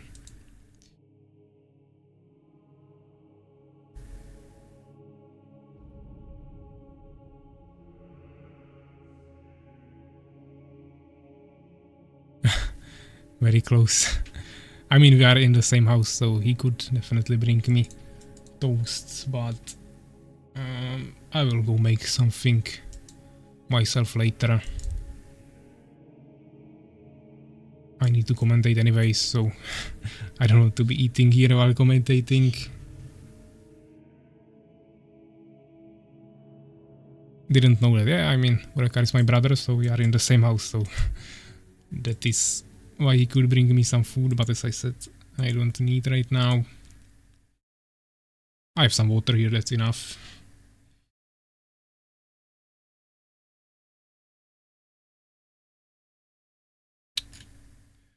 Soulskeeper is saying that Hugh Texas don't see the lobby. I mean, he should write it himself on Discord or Twitch chat. Close Radmin. I mean, yeah, I see him offline on Radmin again. So yeah, that's the thing I can do. I can close the lobby and restart Radmin again. So we can maybe connect. Yeah, now I see him online. Okay. I don't know what are these bugs today with Radmin VPN, but hopefully we can figure it out. I will rehost it. Now you guys should see it, hopefully.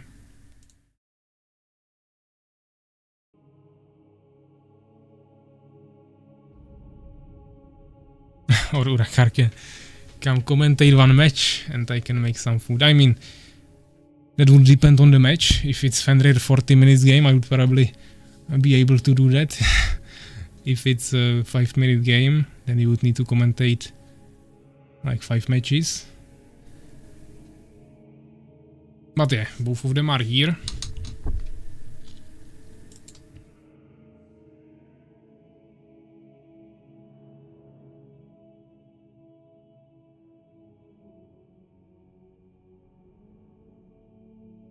So yeah, now let's create the overlay.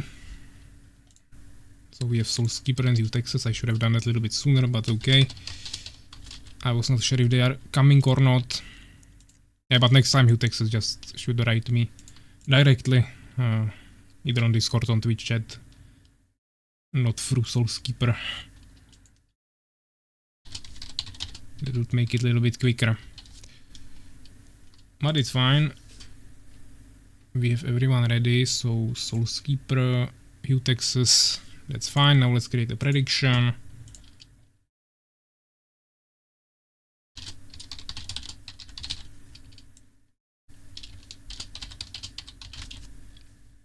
Two minutes, so you can guys start voting. Either for Soulskeeper or Utexes. We are playing on Hollowed Grounds and it's one of the final matches, or actually 4th game of the 2nd round.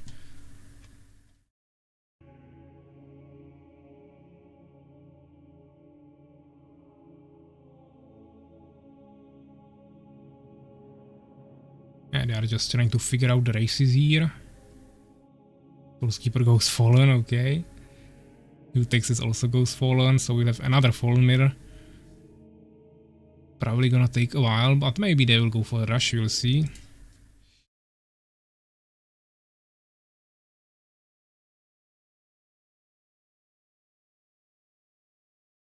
Let's check the predictions, how we are doing, guys. We have 10 points on Soulskeeper for now, we have 1 more minute. 30 points, 40 points. Still the same person, just increasing the amount of coins. 440 points now. But yeah, let's see if they are ready. Okay, Soulskeeper swapping to Empire now. Utexes staying Fallen, okay. I will give them some time to figure it out. We're still waiting for the prediction to end. We have 450 on Soulskeeper, 0 on Texas, so if someone wants to get a chance to get some points here, they can definitely bet on Utexes a little bit. Maybe just 10 or something. If you win, you get 10 of points. If you lose, you will lose something that you can get back in 5 minutes.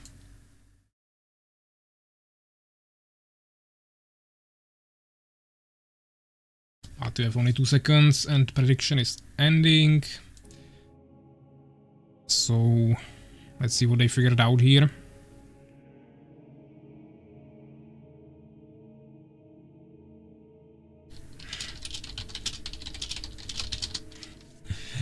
Yeah, they are figuring out who will take Empire and who will take Fallen, so I'm suggesting they could take Beast.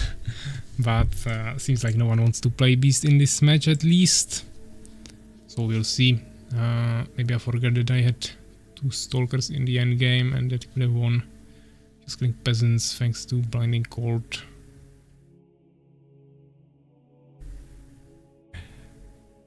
We have a new chatter here. Jenny R. I'm not sure how to actually read it all, but Jenny, I want to play with you. If you want to play with us, you can definitely come to our Discord community. There is Discord link below the stream. Then you can join with us. Of course, not for this tournament anymore, but any further tournaments, future tournaments, or you can just play with us on community streams or any other game that is being played there every single day. There is a ton of people playing all the time, so you can go there and play with us. Also maybe get the game if you don't have it yet. So let's see what they figured out now.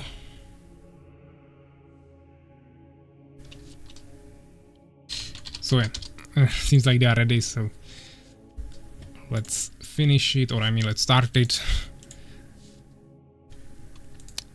Both of them are ready, so good luck, have fun guys. Let's start. Soulskeeper Empire against Utex's Fallen.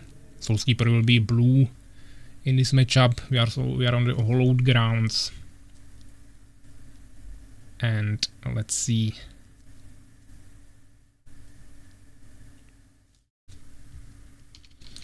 Okay, so Utex is red, it's correct with the colors. We see immediate deformer, so no quick expansion. Soulskeeper going for some extra resources in the beginning. We'll see if he goes for expansion or not. Of course, it's risky against Fallen, but you probably still want to do it on this huge map. And he should be expecting an expansion from Utex's, so maybe he'll want to balance it out with resources as well, but it seems like not. He's going for barracks. And here will be probably a hive. So we have production buildings immediately on both sides. Maybe they will both try some push, either rush or some timing push, you'll see. Just something a little bit quicker, I guess. Keep in mind that this is the map with the underground with some treasures, so maybe they will utilize it, even if they didn't know about it yet, if they were watching the stream. I'm using this time where nothing major is happening in the game yet, to also show the map, talk a little bit about the things that are available here, so even if they didn't know about this and were watching the games before, they now know that there is the treasure and they can maybe try to get it. As I said, it's really easy with Seeker if you play Fallen. Or you can of course do it with any stealth unit, so I mean it's a little bit harder with Strider since you have stealth only when you are not moving, but you could potentially do it, for example, with Dryads if you have the Cloak of Invisibility, or maybe you could just stealth your units with the ability in your Dark Fortress, or you can just go kill the units. Yeah, that's the easiest thing, but if you don't want to waste any units on defeating the enemies protecting the treasure, you can always just cheese it with some air or good micromanagement with multiple units. Sorry, not air, invisible units. But yeah, we see some first scouts, first Hive Stinger, first Swordsman. Few seconds after that, we see second barracks, a really nicely closed base from Soulskeeper here. Utex's base is pretty open, but he probably wants to start expanding soon, or maybe just building more and more buildings around here. He's going for Incubator now. We will see if they will start fighting here. Probably yes, okay. Utexes will be forced back. Or he will just run around, okay. We see a tower, okay. Soulskeeper expecting some air harassment from Utexes. We see Soul's Trap from Utexes, so going Incubator and Soul's Trap at the same time. I don't think that's a smart move. You don't want to make too many buildings that unlock you some advanced army. If you have just one base, you will never have resources for that. So you either go Soul's Trap or go Incubator or go base, I mean expansion, and then you can go both. But with just one base, this is not the smartest move, I would say. But of course, maybe he just wants to go for Hive Splitters and Avengers, and he's trying to make it both at once. Even though that will definitely slow him down overall. Also, there's a ton of Hive Stingers. He's not really scouting the map. There is no map control or scouting from either of the players right now, except this Swordsman right here, but that will do basically nothing. But at least he knows about the Soul's Trap and Incubator and two Hives. Yeah, so we finally see some Hive Splitters as well.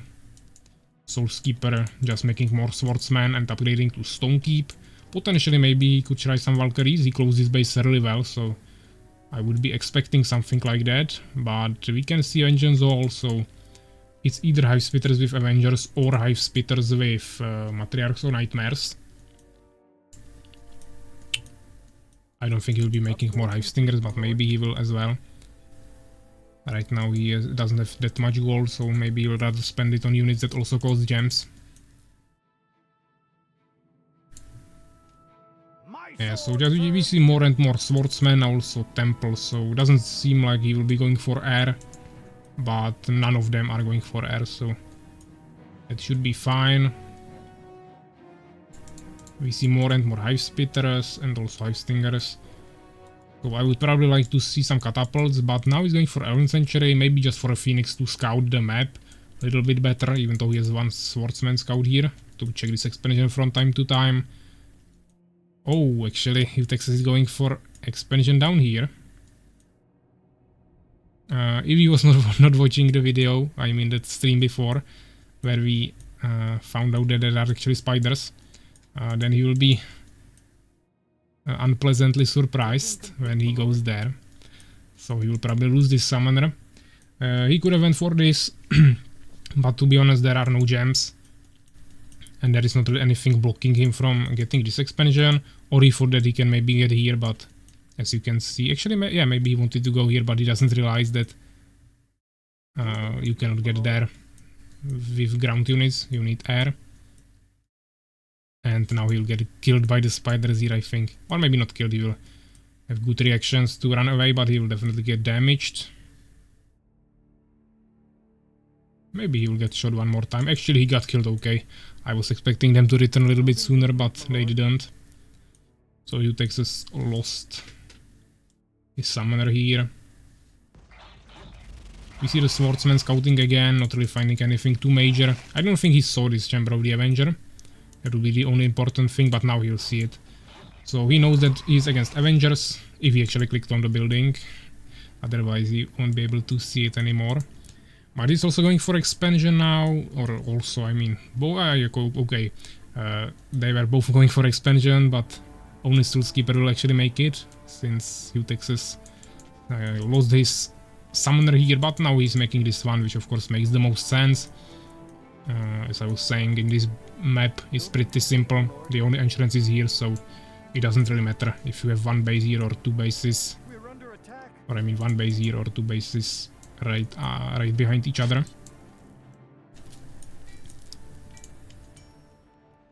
We see some new peasants coming for farms. Here's the Elven Sanctuary with a Phoenix, okay, so just a quick scout, probably no Valkyries.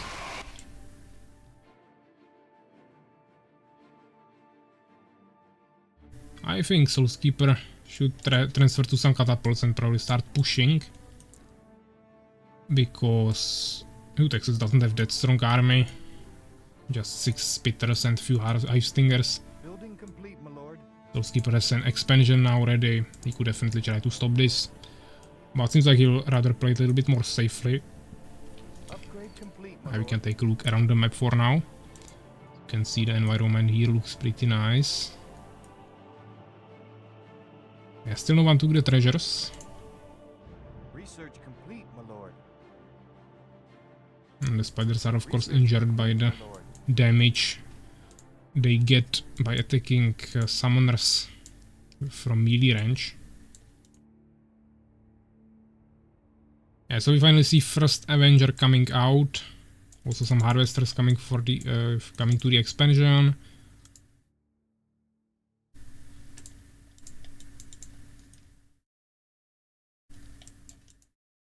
Right now not much is happening, of course. We see some pikemen, okay. Ready for work, For my lord. barracks, still no workshop. Actually here is no workshop. He built it a little bit more in the front so we can bring the slow catapults in the front line, or I mean to attack a little bit quicker, which is definitely a wise idea. Wise decision, let's say. We see Valkakun as well, so probably flying Hive Stingers, or maybe even Hive Guards, but probably not.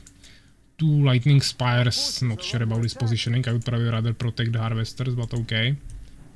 Phoenix scouting here a little bit. He can just heal him Building complete, my near lord. his temple or with priests. That's not a problem. Goalkeeper has a little bit more population, so he's probably a little bit ahead. Also, his expansion was finished first. Ready for work, my lord. The second gnome workshop. Actually, he's going for gnome arc, not catapults. So he wants to start harassing here. That is why I was saying that lightning spire would be better to be placed near the harvesters and not so far away. I don't think that's too effective. Like, what is he protecting here?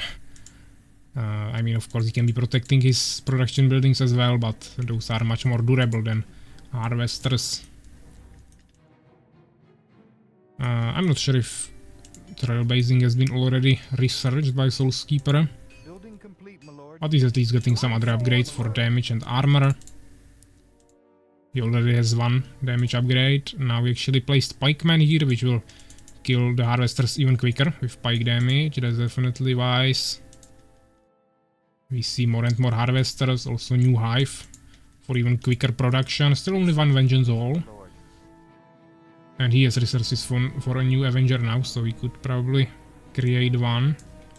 The Phoenix is still scouting here. Also 1 scout from Hugh, Texas in the underground, but really just right next to the base, so he should probably bring it a little bit more in the front. Maybe even to the entrance on the other side of the map. Or just place 2 hive stingers on both sides of the underground.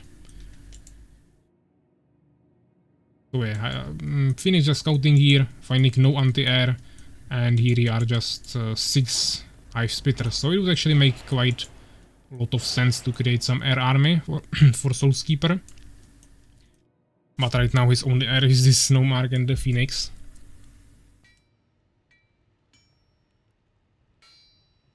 And I don't think he will be transferring to anything else anytime soon. He's just making more and more farms and more barracks. Yeah, he has really a ton of farms. I think he doesn't have improved farming research yet in his stone keep, which is probably a mistake at this point. He has 2 catapults. He should probably make another arc, which he's making. So he can double harass. Yeah, he can drop pikemen here, kill all the harvesters, force all the units of Hugh, Texas here, and then he can just drop catapults maybe up here and kill all the harvesters in this expansion. Then he can just keep pushing with the rest of his army. But we see another expansion, so even more resources for Soulskeeper, while also having over 30 population advantage already. Hugh, Texas is not spending all of his resources properly, but that wouldn't add up for this 30 per population difference. But yeah, Hugh, Texas started moving finally. We'll see where he goes. He was also getting the cocoon a really long time ago, so I would expect him to already have yeah, metamorphosis, so maybe some harassment might be possible, we'll see. At the same time, the arcs are still not doing anything. Of course, he's using this to get here, which is smart, but this should have been already harassing here. Maybe he just wants to keep it for fight. He will not harass with the arc. He will just drop it on the enemy Avengers or something and try to kill them in a fight. Yeah, that's definitely quite effective, to be honest. This is something I struggle with a little bit when I play Empire and, for example, against Beast. They have Charles in the backline and I have an arc with pikemen. I have a really hard time actually micromanaging that. Making sure I have all my priests and catapults safe, also buffs up. Maybe micromanaging swordsmen at the same time, and also at the same time bringing the arc to the backline and dropping the pikemen there, activating the elixir. It's really a lot you need to do to actually make this work in a fight. But it can be definitely effective to drop the pikemen there. We actually see Hugh, Texas building a really front base here. But still, yeah, almost 1500 resources, I mean gold. And not really making anything. And he also has gems, so he could just straight up make more Avengers. Yeah, maybe just produce 2 more Summoners, make more Avengers, and he should be fine.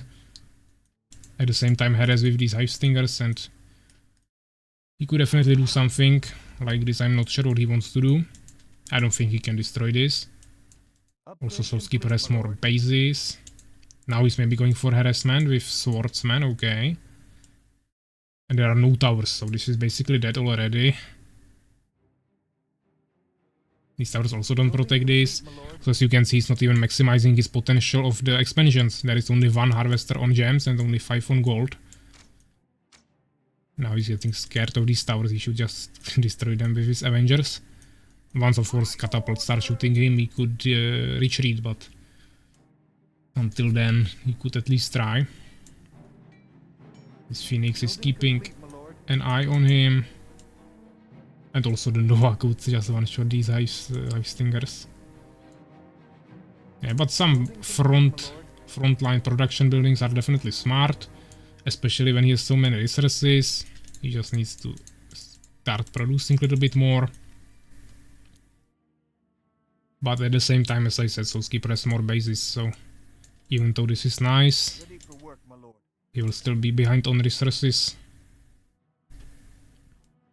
But he has a good map control of this middle part, which is of course the contested area, let's say. Because then we have these 2 islands basically, where you have your own expansions and your opponent has their own expansions, and then there is the middle part that you should be fighting for.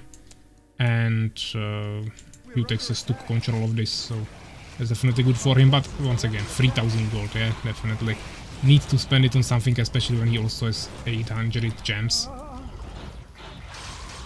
But yeah, definitely nice surround by all of these units. Actually, Soulskeeper really messed up here with his micromanagement. He also has a ton of resources, so that's also here. He's not even using all of his units. He still has almost, I mean, he has 130 population and against 50, and he's losing a fight, so he just really needs to regroup his army. But at the same time, you can see that he's pushing here with swordsman, actually killed the expansion, so he doesn't really care about this fight that much. He just wanted to make sure Utexes will stay here inactive while he destroys his economy. But yeah, this is probably GG.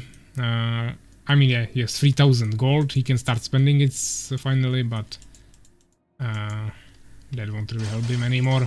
He just doesn't have the economy, so even though he has ton of resources, that he just spent all of it at once. He should have done it before the attack, but now he spent it all. Even if he had all the units now, he just doesn't have the income anymore, and Soulskeeper will just outscale him over time.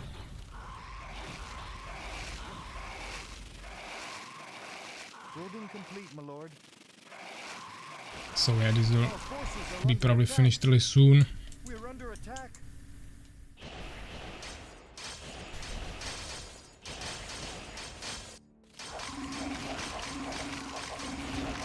Of course, immediately going for the harvesters.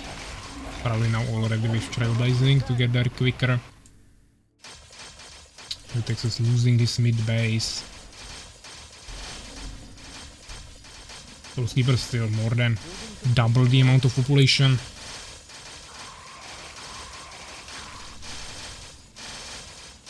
While also of course sitting on over 2000 gold. 0 gems, but as you can see now even starting making some more advanced units like knights. And still spamming more and more pikemen as well, of course. So a second 11th century. Expansions not full yet, but at least some peasants are there. Yeah, so Soulskeeper will just scout here, check with the gnome arc to see if there are any expansions. And outside of that he will just continue pushing here. Yeah, this is still pretty disgusting if you don't have catapults, but with so many pikemen, priests, probably resurrection, also knights, the Avengers won't have too much of a chance in such a small amount. Yeah, he sees him with these control forms, but he's not even reacting to it with some positioning or anything. The Ice Stingers should be in the front, of course, or maybe trying to drop them on the priests.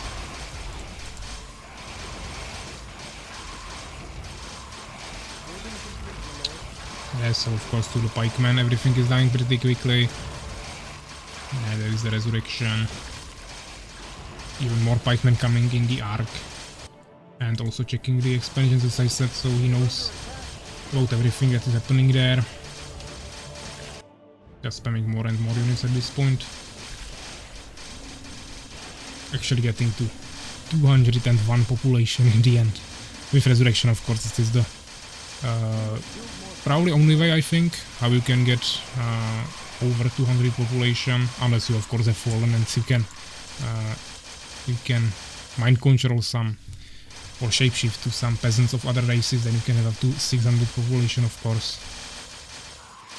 So yeah, Soulskeeper is the winner. Let's check the results. 90 kills, 40 losses, reverted amount on the other side, 8 researches, and the resources, yeah, basically 30% more, 21,000 against 14,000.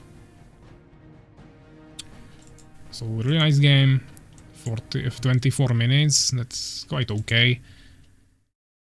Let's put it into the bracket. So Soulskeeper 1-0, and I will also give you your rewards for predictions, but it was actually once again 100% for Soulskeeper, so I will be just returning your points.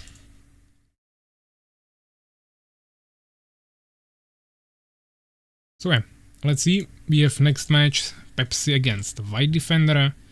That will be the last game, which is also Hollowed Grounds.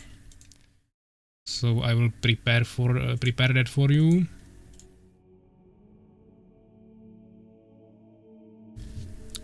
Okay, it's working. Hollowed Grounds, referee, and it's White Defender and Pepsi. So let me tag them.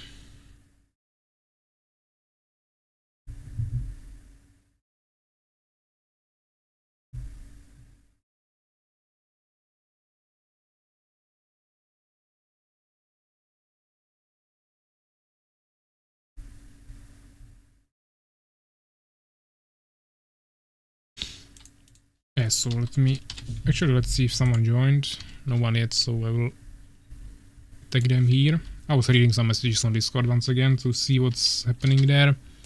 So Pepsi and White Defender. Join lobby. I will prepare the overlay for them. If someone doesn't join, then it will be a free win or a tie, we'll see. But it will be Pepsi against White Defender.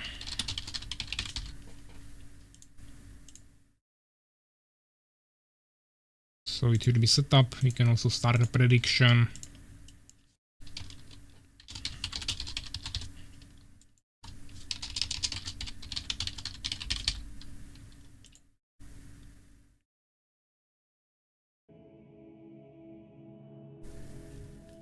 Pepsi saying admin is loading, okay. If you won't see me again, I will try to reconnect, but for now I will leave it. I see White Defender in Armies of Exigo server, so he should be able to see me, and Pepsi is still offline, so I can maybe reset it for him.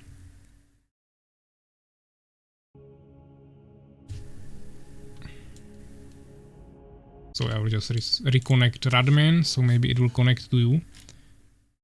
Pepsi is online now, and White Defender as well. So both of you should see me now. The lobby is listed. White Defender is already in. And Pepsi as well. Nice. So let's start the prediction immediately. 2 minutes. You can start voting. Either Pepsi or White Defender. We are playing on Hollowed Grounds again. We have immediate prediction for Pepsi with 10 Norn coins. Bringing it to 1000, okay.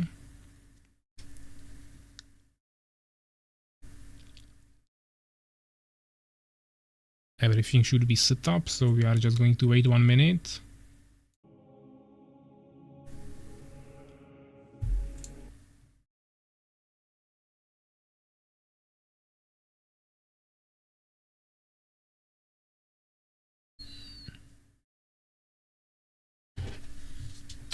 Yeah, so we have 2 bets on Pepsi for now. Nothing on White Defender yet.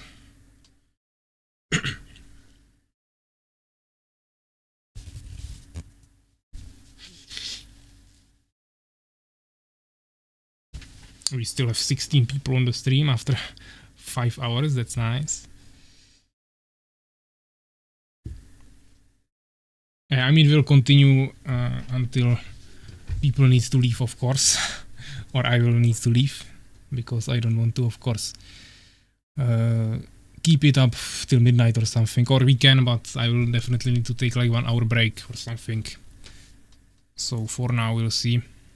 Maybe the next tournament might be like 1 round per day. Take the whole week like 2-3 hours per day instead of the whole weekend. Yeah, that's definitely a plan. Someone was mentioning that on Discord as well, that we can make a tournament that will last over multiple weeks, for example. But it will probably not be every day, because most people won't be available, of course, during the days of the week. You have only time usually during the weekend, so that's the time we would use for that. But maybe it can be 3 Saturdays in a row or something like that. We'll need to figure something out if this amount of players actually wants to participate. Soulskeeper, thanks for subscribe. That's 4th today. I really appreciate that. Hope you are enjoying it. So yeah, we definitely can figure something out for the next tournaments. We'll make the 3rd today. No man bets. Yeah, bets are predictions are actually finished. So this is everything. Let's just see if they are ready once again. We have White Defender Fallen, Pepsi Empire, okay. So that's the same matchup we just saw on the same map. Both of them are ready. Let's say good luck, have fun. So yeah, unfortunately guys, I cannot do anything with those bets that are blocked in some countries. As I said, you can try to use VPN. Some free VPNs will be definitely available somewhere, so you can try that. Maybe that will unlock it for you. I can't really give you any more advices. It's just how Twitch works. It's not anything to do with me or my stream. So let's see. We have blue here and Pepsi as red, so I need to swap the colors. Blue Pepsi and red White Defender. White Defender going for a quick deformer, so probably not a quick expansion. On the other side we have Pepsi gathering some resources again, pretty usual with Empire. Ready for work, my lord. We will play more games.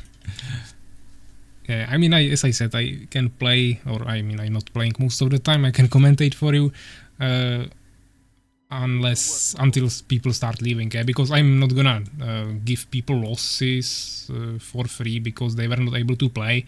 If we are just continuing for too long, obviously people are not going to be available at the midnight and during the night, even though it's weekend. So we will definitely end it at a reasonable time, but maybe we can start tomorrow a little bit earlier or something. I don't know, but of course I would like to finish it. If we cannot finish it, we'll need to figure out another time, either next Saturday or in the evenings of other days during the week. But we'll see. Hopefully we can somehow finish it tomorrow. But yeah, let's see the game. Both of them are going for some production buildings. We see Swordsman from Pepsi, White Defender, 2 hives, actually going with somewhere for an incubator. So probably some hive spitters, maybe hive guards, we'll see. And Scout Tower from Pepsi playing really defensively here. So most likely not going for any expansion, actually going for Elven Sanctuary immediately. So we already saw him do this once against Aegis on Blue Leg Heights in the first game, in first round. Now he's going for Valkyries again, basically the same strategy immediately. Of course, there was Empire Mirror before, so that's much stronger to do that in there. Against Fallen, there is many anti-air options. He didn't build a tower near his harvesters, once again just one in the front. But it can still give him some protection, and he will have an incubator, so he can go for ice spitters. He should be able to defend this. Maybe even some flying hive stingers. All of that can definitely help him. But we already see second 11th century. Stonekey will be finished perfectly after the 11th century, the first 11th century, so we can start building the Valkyrie beacon. And basically White Defender just finished his incubator and Pepsi is already making a Valkyrie beacon, so he will be really quick here. Also scouting with a swordsman just to make sure. And then we will see how White Defender will or won't deal with the flying pressure. So now probably won't be happening much before he starts making his Valkyries, so let me check the chat. You guys are writing something there quite a lot. Let Legit and Folsom play the next game. Yes, early in the best. I mean, Folsom and Legit, that's the last match that is missing in the second round, I think. Unfortunately, I cannot move between rounds, so first we need to finish the first round to actually even create the bracket for the third round. So if we want to play more games today, we need to finish all the matches in the second round first. So obviously the win will go to the player that actually shows up. If someone cannot come, unfortunately, that's an auto lose. During the week I can't. Early is the best. Yeah, I mean, we will need to figure something out, but hopefully we can somehow finish it tomorrow. If not, then I will... I mean, we can hopefully at least finish the rounds tomorrow. If it's only semifinals and finals, that's only 4 or 2 players that need to agree on a time, so that shouldn't be that big of a problem. And also it shouldn't take too long, because that will be 6 to 9 games. So that shouldn't be that hard. That's like 2 hours maybe. Can you make the time for bets longer? Like 5 minutes, 2 minutes are quite short, and when I realized that I can bet, it's already over. I mean, I always announce it, but of course sometimes not all of you are maybe paying attention to it, so I can make it longer. Of course, I also don't want the bet to go when the match already started, so if I make it longer, we will need to wait longer between the matches. Because I also cannot start it sooner if I'm not sure if the players will even join the lobby. Because if I start a prediction and then the match won't even happen, then I cannot really easily bring it back, I think. But yeah, back to the game. As you can see, Pepsi's pressuring here White Defender pretty hard. Basically stopped his income, but he is back. He's making some towers. He should be fine. He also has an expansion, even though he doesn't have any harvesters there yet. Also no towers. But he also has some hive spitters now. Also going for Valkyrie, so when he gets all of these hive stingers to air, that will be definitely good.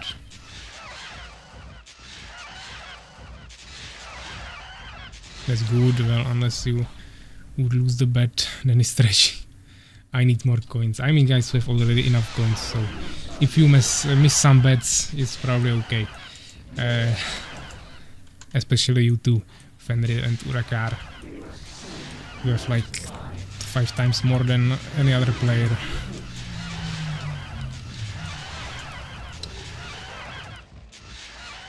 So yeah, I mean, he shouldn't be sacrificing the hive stingers here. He should just get the metamorphosis upgrade, which he is getting, but I'm not sure why he's also sacrificing the units at the same time.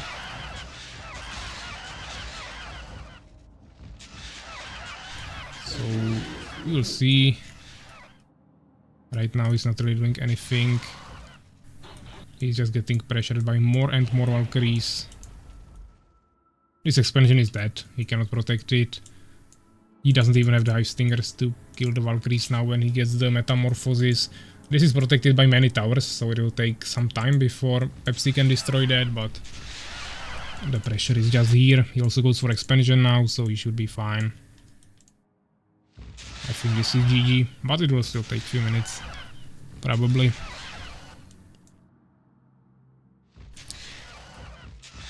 You don't. I lost all my coins.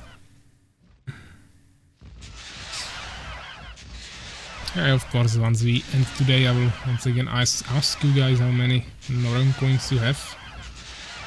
I don't know if any of you got some huge wins today yet, with some bets, and maybe doubled your coins or something. But you probably got at least something, and also the stream is super long, so you at least get some coins for free just by watching and collecting the auto reward. Also if you win streaks, of course, so... Yeah, actually White Defender building ton of towers here, spending all of his resources on that, and Pepsi retreated far away, and there are towers everywhere, so... he will try to destroy it, but it's getting a little bit harder for Pepsi now, so he most likely will need to get some catapults maybe, which is not ideal for him. He wants to probably stay in the air. So maybe some steamers would be also an option. Now he scouted all the towers. He's probably not too happy about that, but White Defender is playing super defensively, so Pepsi can just take more and more expansions around the map and just outpressure him with pure economy advantage. I think that shouldn't be a problem. He just needs to make sure he can take care of these flank ice stingers, but he can easily make some phoenixes for that. Yeah, I mean White Defender will lose this tower here, but 3 more towers being built in the back, while also having some high speeders here. The Valkyries are just not able to push this unless you have like 60 of them, which will take some time before that happens. You bet on Pepsi, Souls, you better don't bet with real money. Yeah. I could win so many coins if Pepsi won his first game. I did not double my coins. Yeah, I mean, of course, to double your coins you need to bet everything. If it's an even bet, and if it's not even, it's usually not the biggest amount you will win, unless you bet on someone that no one believed in and he somehow wins. But that is of course pretty random. But yeah, we see expansion on each side. Now it's actually getting pretty balanced. I was already calling White Defender that he lost here, but he actually recovered pretty nicely. Established his bases with some towers. He just needs to produce more harvesters. Ideally in both bases. Now he's going for Soul Trap. He has pretty decent army, so he will be probably able to stay here. But as I said, Pepsi should be going for more expansions. He had the pressure, he had the map control. He could have been harassing here. Not too much reason to not go for another expansion. He made 1 priest or even 2 for quicker healing and also bless. So now he has 1 more damage on all of his Valkyries, which is not that much, but it's 11 damage. This is actually a bug. You can see that there are beast levels instead of empire levels displayed. I don't know why what he was attacking there. Maybe there was a high stinger. Yeah, but I mean, these towers are pretty broken. Of course he will destroy them, but it will take some time. And White Defender actually going to kill the spiders instead of defending his own base.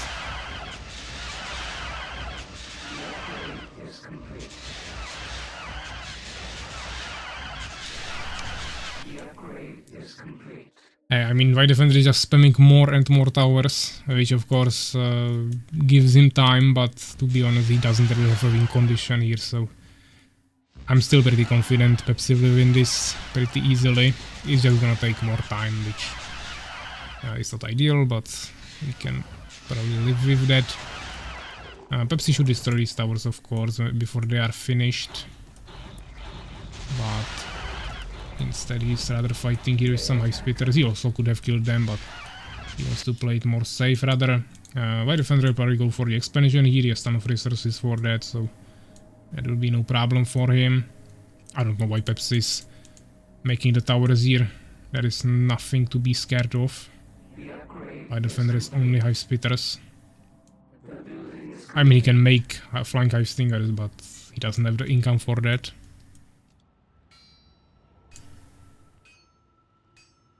We see some more upgrades. The beast levels displayed are because as the spectator. It's a random race and it shows beast. That makes all show as the race. Yeah, that's probably true. You can always win only what has been put into the bet for the other side, so I'm not sure there could be enough coins for me double high coins. Yeah, all people would need to start betting. Usually it's only like 3 or 4, so it's hard to get something major. But of course, if someone bets, there were bets where someone, for example, put 5,000 coins on one side and no one put anything on the other side. So if you just put 10 there, you will still get 5,000 from that. So of course you are not doubling your overall coins, but you are multiplying by a lot the amount you actually put into the bet.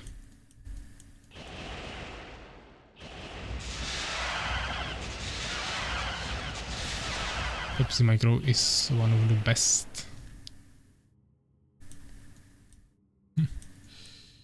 Okay. We see the expansion here. I mean, okay, this is crazy. No one wants to push into 8 towers. You will need steamers for that if you want to make an army with Empire. He doesn't even want to push into this. But it seems like he's just spamming more and more Valkyries. Now making expansion here. That's a really interesting decision. He can easily kill the spiders and get expansion here, or he can just make a no mark, or at least get some extra gold in this location, or even this would be safer, but this is like the most dangerous expansion he could have made, but it's of course giving him some map control. He actually found out about this, that's really good for him.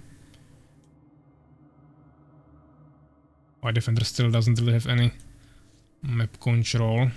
I mean map control, any win condition. Basically double population on Pepsi.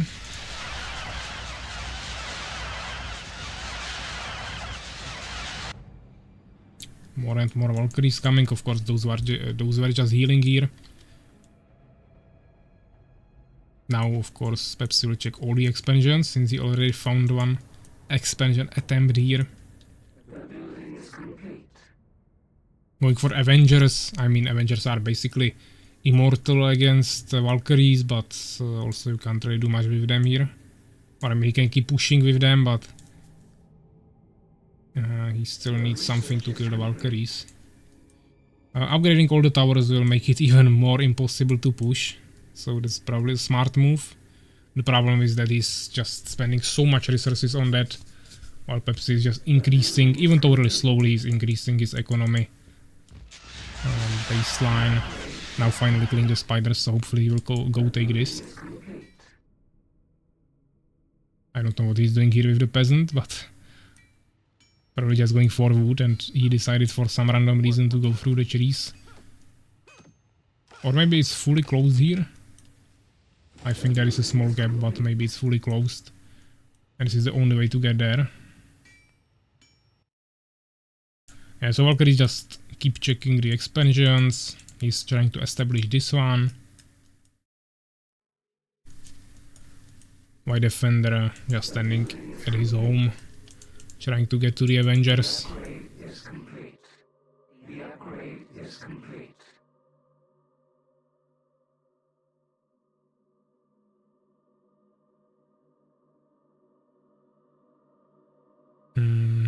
We see 2 gnome workshops, so finally going for catapults, which is definitely smart. And also White Defender doesn't have any answer for them. Even the Avenger is not really able to deal with them. Also, same thing applies to the Spitters, who will also really easily die to the Valkyries.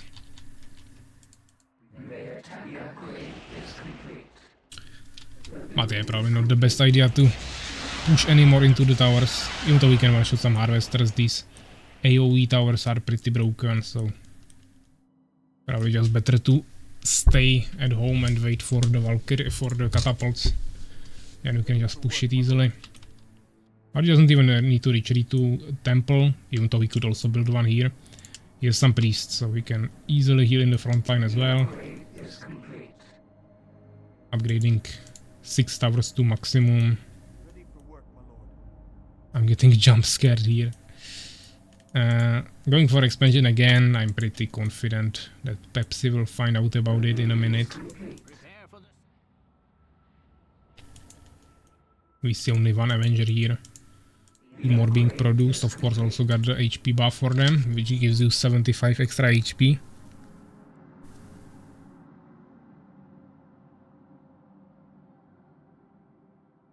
I'm getting the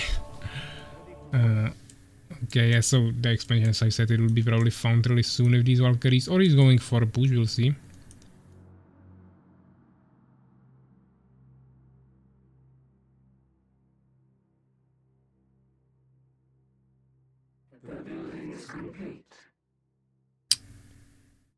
But yeah, he has ton of towers, but none of them are like really in front or at the same level of the harvesters, so they will still die pretty easily, even though the towers are kinda protecting them. Actually, it seems like he probably didn't get the armor upgrade for Valkyries in Valkyrie Beacon, or maybe default is one, I'm not sure right now. But this definitely needs to be destroyed. There is another expansion from Pepsi, still not a single one on these back positions. He also has already 2 catapults, even some pikemen. So we can definitely start pushing. Don't need to wait for anything, now we casted Bless, so I'm expecting him to start moving somewhere. Actually, my defender decided to push a little bit. At the same time, Pepsi is going here with the Valkyries, actually getting a litany, but also getting pressured at the same time. I mean, he has so many Valkyries that maybe he will actually be able to kill the Avengers, even though he will deal basically no damage to them, but they actually get extra lightning damage reduction with levels, Avengers. Yeah, you can get it up to 5%, now it's 20, so now they are actually taking pretty decent amount of damage. It's just much worse towards the end of the game. But yeah, I'm expecting my defender to resign now. Hopefully. So we don't need to wait for Pepsi to destroy all these towers, but maybe my defender will keep trying, we'll see. Also Pepsi could start pushing with the catapults, but probably just wants to make more and more. Maybe even to full population. They didn't find the next expansion there.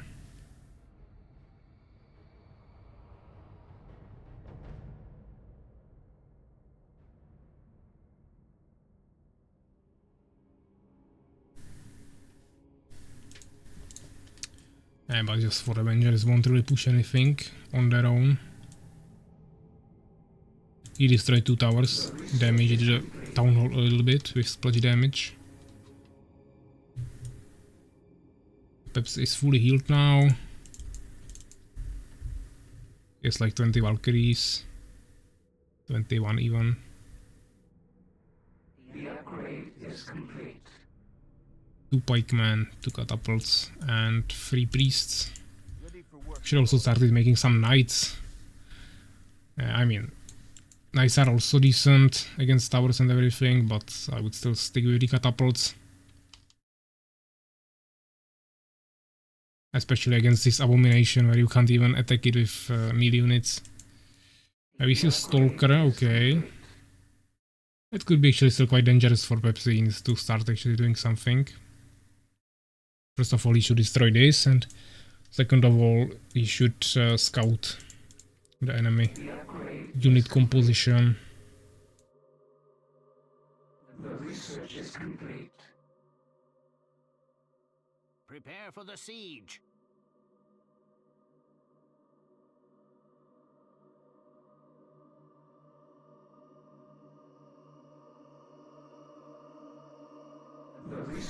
Yeah, but finally he probably found out about this, so he'll destroy it. Of course, my defender doesn't have anything to actually protect it. He has 2 Stalkers, but 2 Stalkers won't destroy so many Valkyries. Also 1 Void Walker. Getting Call of Death. Okay. He probably wants to kill him from underground, but actually here is underground. You can try to utilize it here. Of course, there is nothing below the main bases.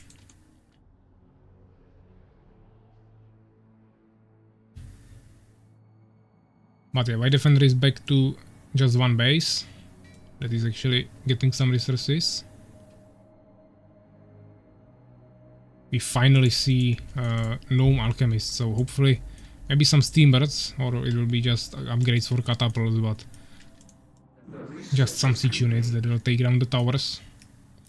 He's basically at full population, so he will start moving finally. Pretty early bless, but okay.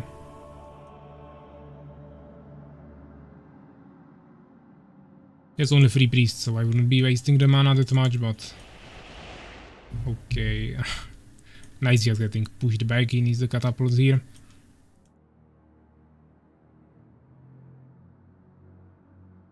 Six stalkers. Okay. Yeah, of course this is just that. But of course even 6 stalkers can one-shot the Valkyries, especially when he doesn't have any other anti-air. Stalkers could also blind this if he had the ability for that. Avengers coming to the back, but yes, Knights and Pikemen, we should really easily deal with this. Knights, Pikemen and Catapults are the 3 biggest counters. Maybe also Steambirds, but those are the things he just wants to have against Avengers, so this is really easy.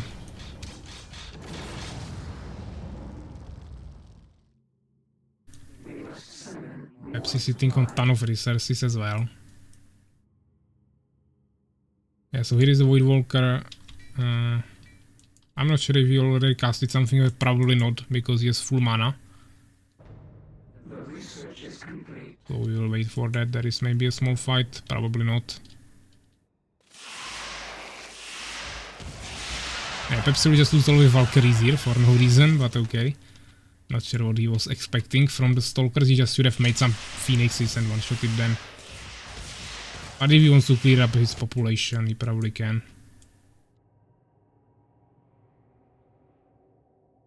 The building is complete. Still waiting for the Void Walker to do something, but Void Defender probably forgot about him. Why no one is playing Beast? They are the weakest probably. Yeah, Beast are probably considered the weakest. Some players consider them balanced with Empire. But... I mean, each race has their own strengths. For example, Goblin Riders are pretty strong. Trolls are pretty strong. You have one of the strongest healing. The only disadvantage is that you need to sacrifice, of course, units for that. You must save some honor. Yeah, I mean, my defender is really just wasting time at this point, but as I said, I'm not gonna try to influence anyone into leaving a match or anything.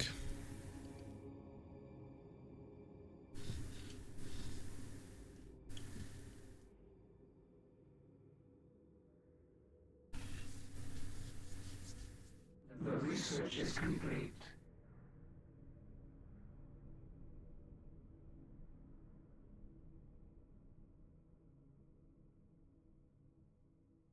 The building is complete. But perhaps he could also be a little bit more active. Yeah, he's playing super passively while having so many resources, so many expansions, basically full population, so he's also wasting time a little bit. I'm not sure what he wants to do here with the Valkyries, but probably was just checking expansions.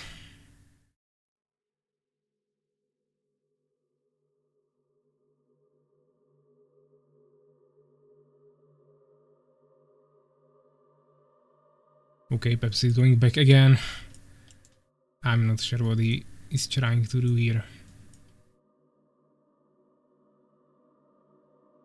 But this direction won't lead him into the enemy town.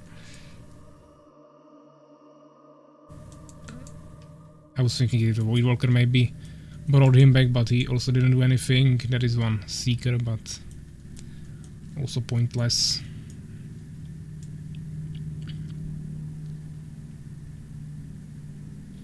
Yeah, he's just making Elf Rangers at this point, wants to kill the Stalkers. Our units are being attacked. Finally casted the Storm of Death. But it didn't do much. I mean, he killed the peasants, but that's fine. He doesn't really care. They attack us. The research is complete.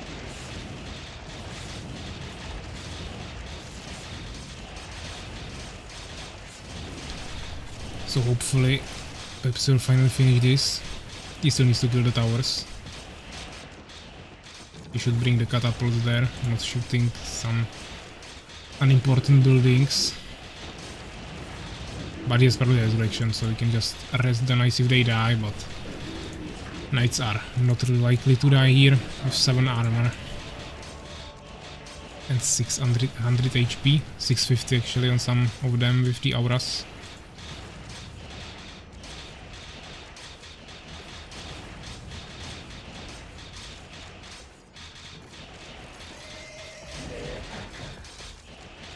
Unfortunately, White Defender doesn't have any more expansions anywhere, so we just need to wait for these last 3 buildings.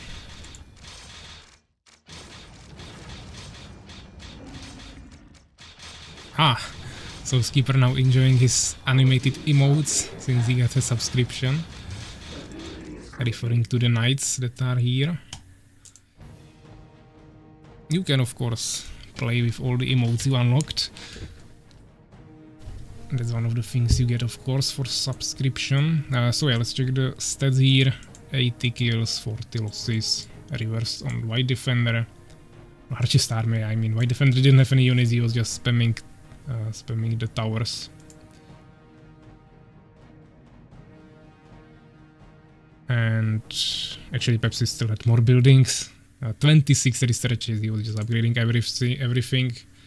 And of course also way more resources.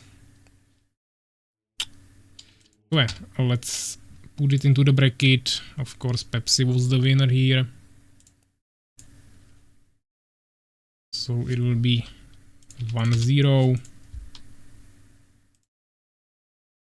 I will also give you your points. Everyone voted for Pepsi, so you will just get your points back once again. And that is probably everything. So the last match that is missing is Folson and Aegis, so I will just ask Folson if he's ready, but he's probably not, so it will be a free win for Aegis.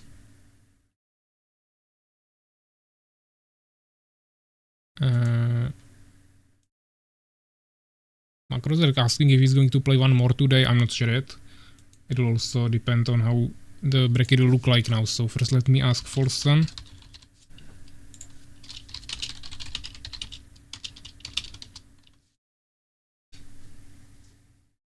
He's online, but he's on his phone, so I'm expecting that he's not.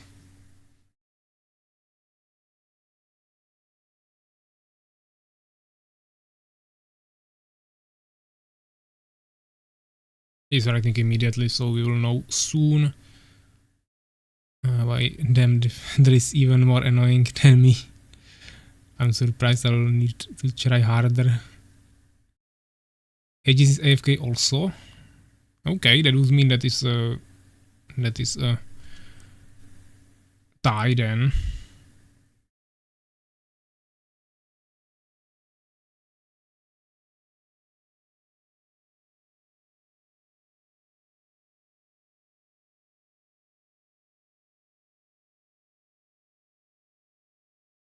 Toros is here. I'm not sure if I'm sometimes confused with the nicknames now, but I think Toros is another player.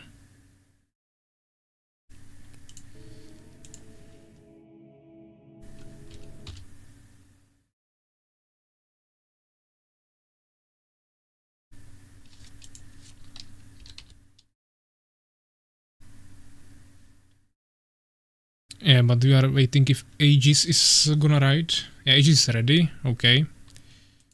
So that means he's getting a free win.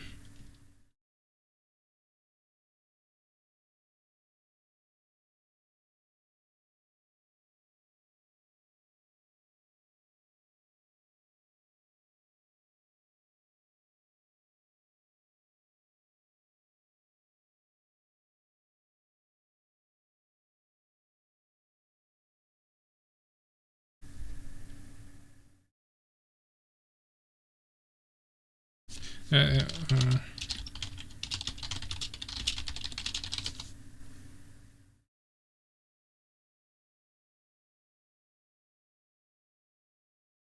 I mean, this will be a win for Aegis. Because he's saying that he's ready, Folston is not. So, yeah, let's see. We will definitely play a few more games. I will not be forcing people to play anymore. If someone is not ready anymore for the third round, your match will be just moved to tomorrow. And outside of that, we'll just play matches with players that are here. And both of them are ready. So that's the plan for now. So let's see how the third round bracket will look like. First game we have Makrozerk and Aegis. Then you Texas and Legit. Me and maybe next time. White Defender with Soulskeeper. Evic with Pepsi. Fenrir with Folston and Enya with Urakar. So those are the matches for third round. Of course, Folston and Fenrir will not play anymore today because Folston is not ready. I think Legit is also not ready. Outside of that, we will see. So yeah, let's check that.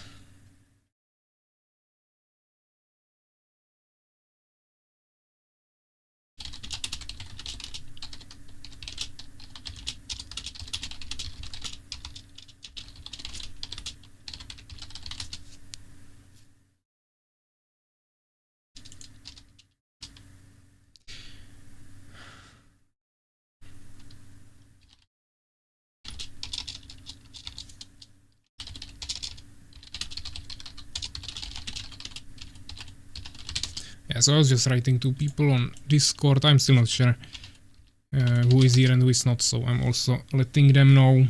Now I will check the chat here. What you were writing, just briefly.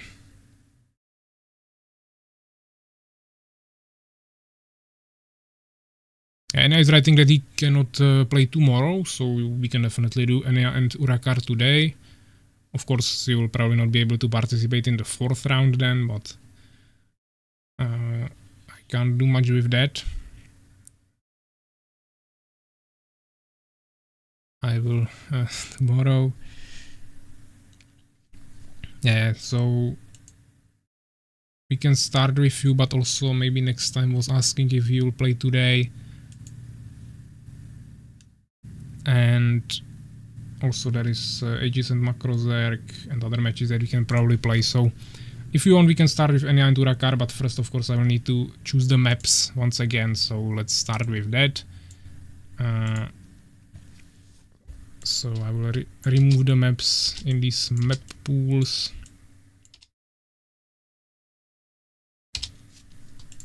And let's do it really quickly. So first we have Makrozerk and Aegis, Blue Lake Heights, and Spider Realm that are out. 1 to 6.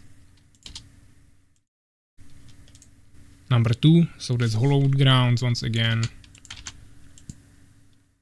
Then we have second matchup, that is Hugh Texas and Legit. So Confrontations and Blue Lake Heights. 1 to 6. Number 2, so that is Hidden Hills. We didn't see that yet. There was only one time it was rolled and the players didn't show up.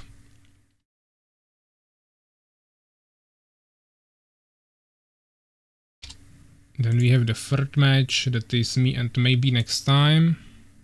So Blue Lake Heights and also Blue Lake Heights, so 1 to 7. Number 4, 1, 2, 3, 4. triple threat. We also didn't see this yet. That might be interesting. Then we have White Defender and Soulskeeper. So that is Blue Lake Heights and triple threat.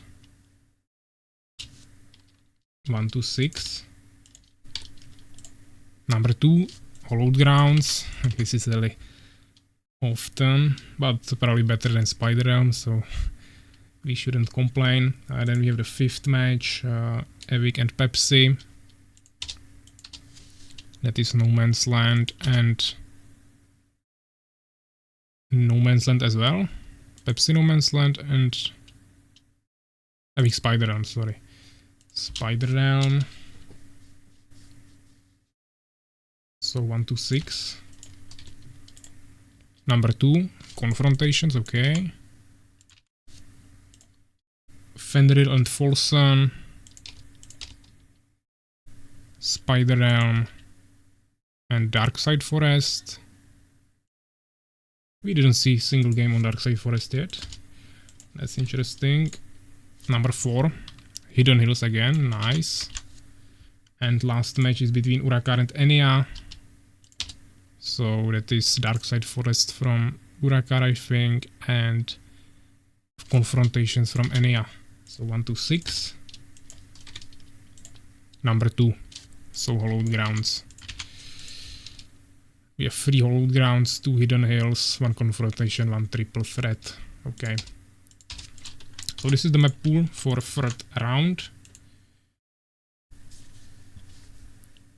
And you guys can decide now which you'll play now. Macrozorek is saying that he will be back in 45 minutes, so we can play his match a little bit later. With Aegis, I'm going to play, but I need to go shopping. We'll be away for some 45 minutes probably. Okay, so maybe next time also in 45 minutes. And now we can probably do Enya against Urakar, I guess. That is probably the plan. So once again, this is the last matchup. They will be playing on Hollowed Grounds. Pepsi is also saying that he can play now. He will play with Evic, so yeah, we can do Enya and Urakar and then Pepsi right after that, if that is fine, I guess. I will just host Hollowed Grounds. I'll go as a referee. Enya and Urakar can join. You guys are both on the stream, so I don't need to write it anywhere, hopefully. If you have problems with Radmin again, I will restart it. Or reconnect it. I will also go prepare the overlay.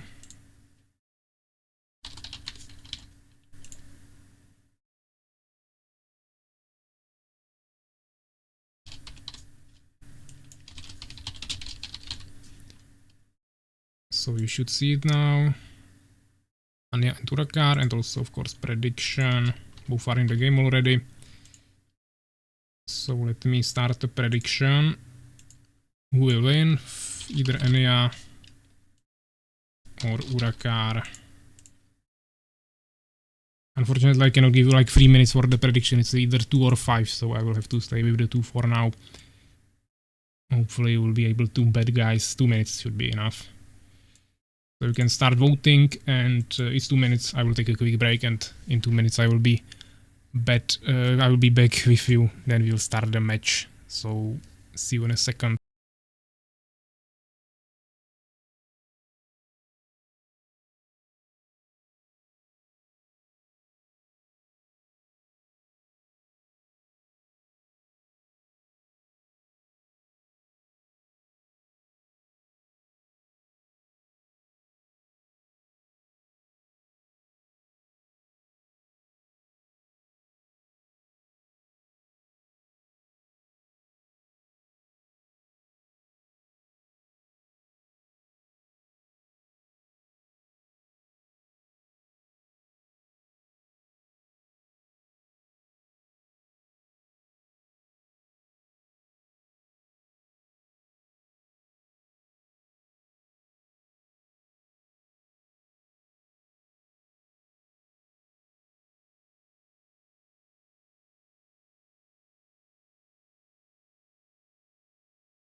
Okay, so I'm back. Let me wait, I'm bad for Urakar. Okay, and yeah, doesn't really believe himself. We have double empire, interesting. Finally some no fallen on hollow grounds. Finally I play. We're gonna win this. I mean, you already saw this map multiple times now, so you should be able to utilize it well. Let me see if they are ready. Let's see how the prediction ended actually. 98% on Urakar, so if anyone wins, someone who bets 50 coins here will get a ton. Actually, one more thing here on Discord. Yeah, they are just talking about the bracket. So yeah, both are ready. Good luck, have fun, guys. So let's start it. Of course, you two should not be watching the stream or listening to it. And yeah, I wonder if my secret strategy will work. Okay, we will see some secret strategy from Enya. That might be interesting.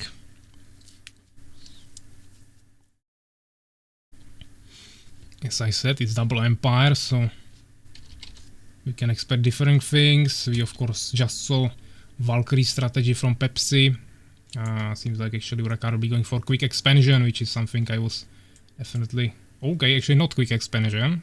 It will be quick, but not immediate. He's going for a really front base.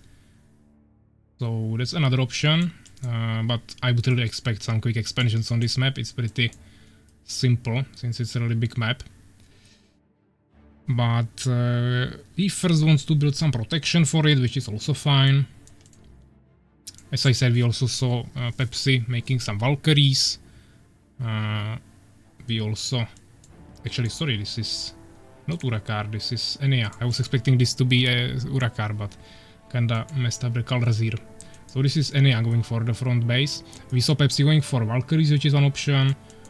Then there is the option for expansion, so Urakar is actually probably going for the expansion, as I was expecting. That's why I was a little bit surprised here, because I was not expecting him to make this strategy.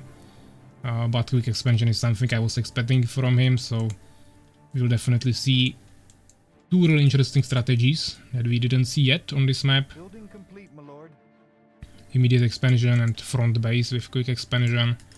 Also this peasant going to build some front base here as well, just together with the base, not before that. Must build more farms, my lord.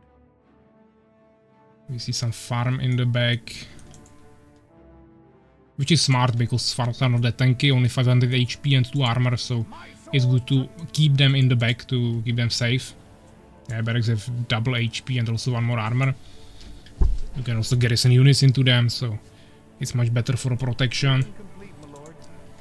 He also has tower already. Of course, it still is a huge space here that you can go around, but still there is not the expansion yet. It's not that big of a problem, and it protects against the underground as well pretty well. We actually see Enya going to the underground with 1 swordsman. He wants to take this. Okay, I want to see this, because this is really hard to take with 1 unit, but with swordsman it might be actually possible, as you can see.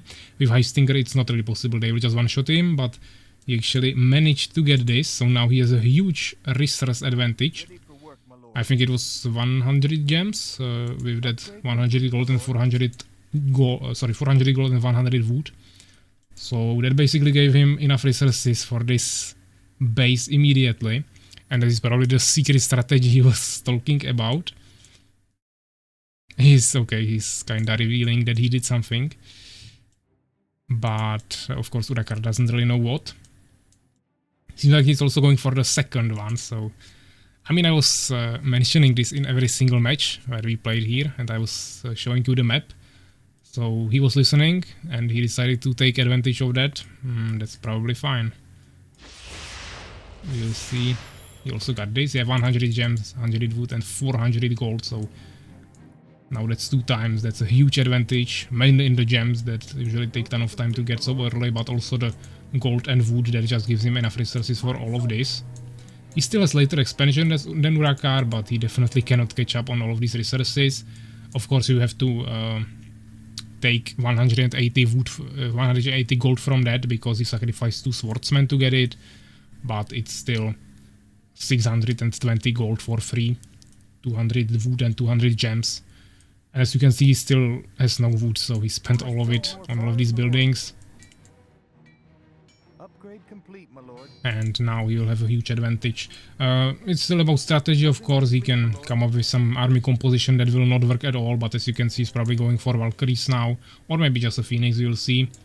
Building Urakar is complete, my lord. building a really open defense here, but trying to cover the whole area. Actually, now when I look at it, the positions are pretty imbalanced. I never Building complete, paid my lord. attention to this, but as you can see, the entrance always points downwards, which is how it works in the editor. You cannot do that, but it basically means that the entrance is here right next to your expansion, and if you block this path, it will actually not block the enemy attack, Complete, my lord. while on the other side, the units will just appear here and they cannot get to your expansion.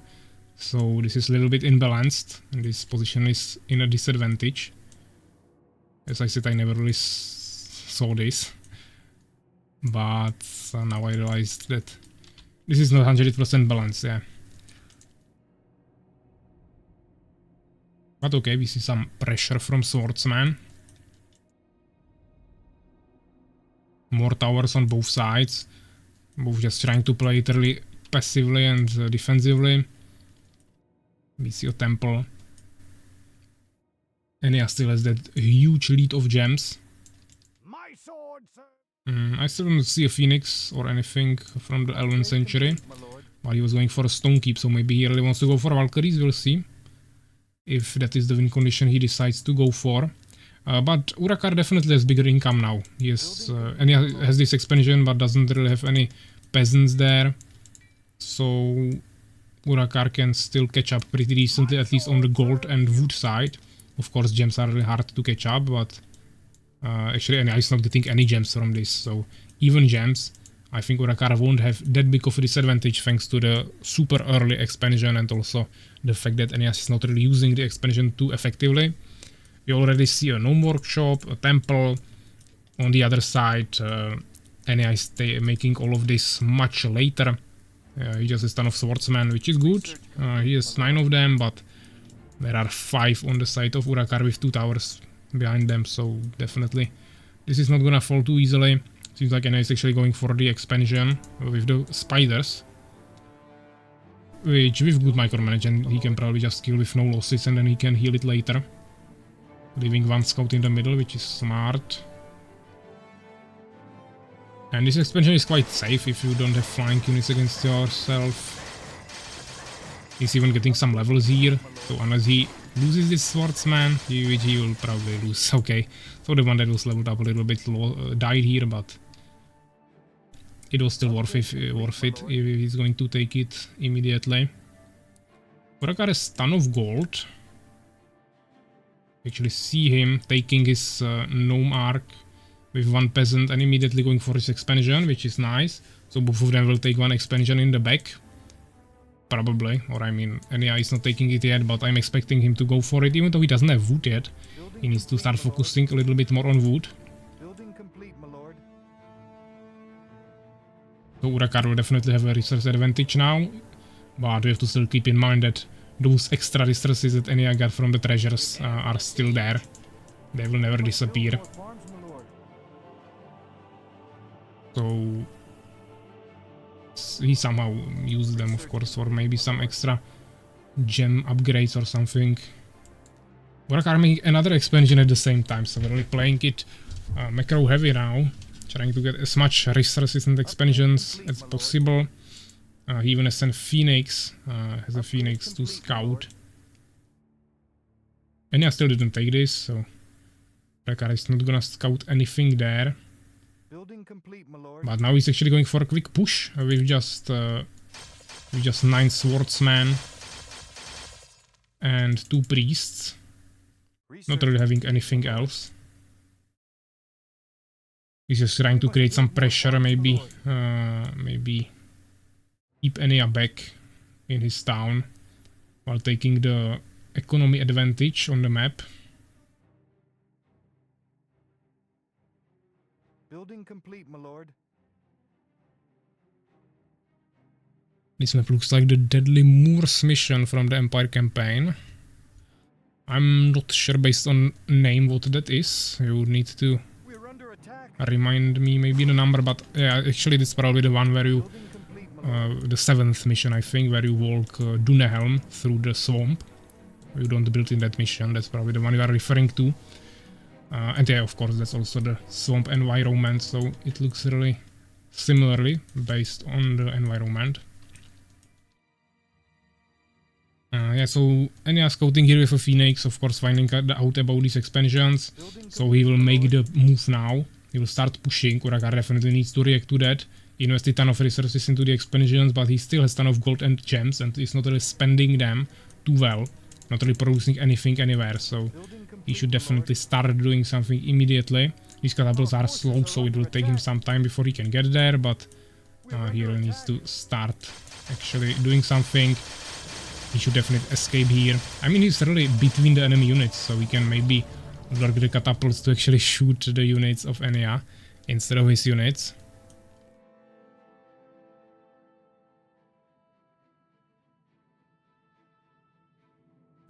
Our forces are We under see a attack. second gnome workshop. Still no other expansions from Enya, even though he destroyed the spiders. It doesn't make much sense, but okay. We see some Phoenix fights. 2 Phoenixes from Urakar trying to kill the Phoenix of Enya, but he has a priest heal, so it's not really gonna work. And you need 35 mana for Nova, so you won't be able to get another one, I think. Catapults are coming, ton of swordsmen. I mean, he has 2 towers, but he has less catapults. And we'll see if he just runs in like this. Then of course Urakar will be probably able to defend it, but I think he'll just start sieging with the catapults. We still see the fight from the Phoenix. Okay, he was able to kill the Phoenix, so now he can freely scout the catapults. But he just needs to react to them. I don't think he has any pikemen anywhere. Okay, now he's just losing swordsmen for no reason. But he doesn't have any pikemen in an arc or anything. He also probably doesn't have trailblazing, and his catapults, he doesn't have so many of them. Also, actually, more units are coming from Enya. Many more units. So, Urakar, even though he has the same population, he has more expansions, so a lot of that population is actually in peasants. To be honest, I don't think he can repel that, even though he has many towers, some of them are not upgraded, and he has no way of dealing with the catapults in the backline, so... that was a mistake. He has the arc here, even though he didn't have pikemen, he could still put some swordsmen in that and drop it on the catapults. It would definitely give him a higher chance of actually defending this. Right now I think this is GG. Maybe if he tanks with the peasants, he could still deal some damage with catapults, but... yeah, I really don't see him defending this. Even though he still has more bases, even if he loses this. But he just doesn't have production buildings anywhere, so... he's going for Valkyries, okay. I mean, yeah, Anya doesn't have any air or anti-air. So that might be an option, but there are so many barracks. And with Blacksmith he can make us Elven Rangers really quickly. He also has an Elven Sanctuary, so he can also create a Phoenix if needed. Okay, making a Valkyrie beacon here is pretty risky. I wouldn't do that. I will just build it back here. He's making a second one, okay. But he will reveal what you are going for, so I think this is not the smartest move. But okay, we'll see. I mean, Enya probably knows about this, so he will still need to create some air, or at least gnome arcs to get there. But maybe he doesn't realize it yet. Then the Valkyries could still do some job. The thing is, if he wants to actually fight with the army and maybe kill the catapults and priests, and then he just kinda slowly cut the swordsman, or if he just wants to fly on the economy, try to kill the bases of Enya. But he doesn't know how many bases Enya has. Maybe he thinks there are also 5 bases on the other side. Or yeah, he'll probably rather go here and try to kill the catapults, which is not giving him any chance of winning this, because he's just showing his strategy, and probably immediate response will be here from Enya any time and any second. Just going for some anti-air. We can see immediately Phoenixes and Elf Rangers probably also in a second. Yeah, and the Valkyries are not even able to kill it that quickly. Forces are under attack. Still don't see Elf Rangers, he's rather going for more Elven Centuries, which is not the smartest move, I think. He has so many barracks, and well, if he makes Phoenixes, they can still be countered by Urakar's Phoenixes, so overall I would much rather see Elf Rangers here, but maybe he will also make them later, we'll see.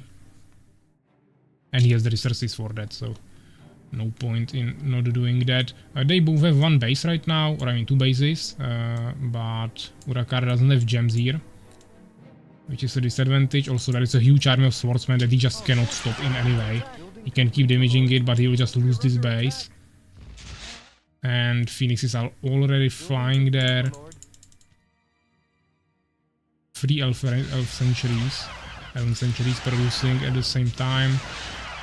As I said, Phoenixes will, one by one, they will just die to the Phoenixes of Urakar and Valkyries, but Our forces are under yeah, attack. right now, of course, the big advantage is that he's here, so okay, he needs to take better care of his Gnome Arc, but he is there, so Enya cannot really get to that location. He doesn't have Gnome Arcs, now he's creating them, but those can be one-shotted pretty easily by the Phoenixes Urakar has. Urakar has actually a ton of resources, but he doesn't have population, so he needs to build some farms. I don't know why he's not doing that. Now he started building one. Enya clearing these spiders, okay. Our forces are under attack. Yeah, he's going to leave them here, which is smart. He needs to kill the Gnome Arcs now. Hopefully he will not miss them. I mean, he definitely saw them, so he should be able to destroy them really quickly. Then there is one more. Yeah, I mean, once one of them actually slips through, this whole town is probably dead.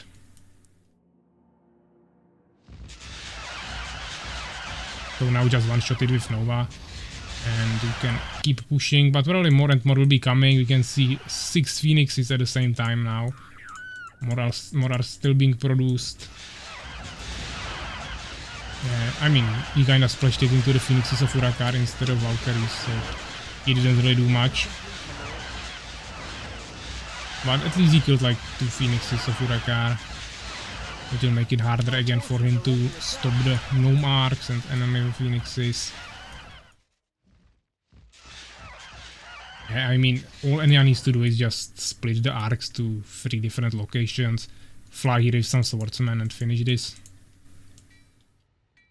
Still don't understand why he's not taking any more expansions when he has such a big advantage of map control and everything, but he can probably still win it even with 2 bases. There are also towers, which make it even harder for Urakar to push. And so many Phoenixes from Enya, I mean, this is too crazy. He's maybe not even gonna fight Urakar, he will just protect his Gnome Arcs and he will transfer the swordsman there. Yeah, so Urakar will probably destroy this, but it doesn't make a difference anymore. Our forces are under attack. He didn't even upgrade his towers here. We're under attack. And he's going for one more base, okay. That might take some time before Enya realizes that. But he just doesn't have the damage to destroy all the buildings quicker. Makrozerg is back, okay. We'll play one more game. I think Pepsi wanted to play after this, because he will need to go later. But after that you can definitely play with Aegis. Then there is also maybe next time with me, and maybe one more match that we will play today. The rest will be probably left for tomorrow. So Skipper also wants to play. I don't remember who is your opponent for this round. You guys can check the bracket if you still see it. Someone linked it on the Discord server, so if it's not pinned anymore above the chat, you can find it there. We're under attack. But yeah, as I said, Urakar doesn't have the damage to destroy the buildings quickly enough. He still has a ton of resources, so he can keep building around the map. He just doesn't have the peasants anywhere. He has only one peasant here. And Phoenix is already coming here to scout this. If he kills the Ark, it's probably GG. And even this is not really gonna help. Forces are under attack. Yeah, this is the only peasant Urakar escaped with. Now he calls it GG. Which is probably accurate, yeah. So Enya is the winner here.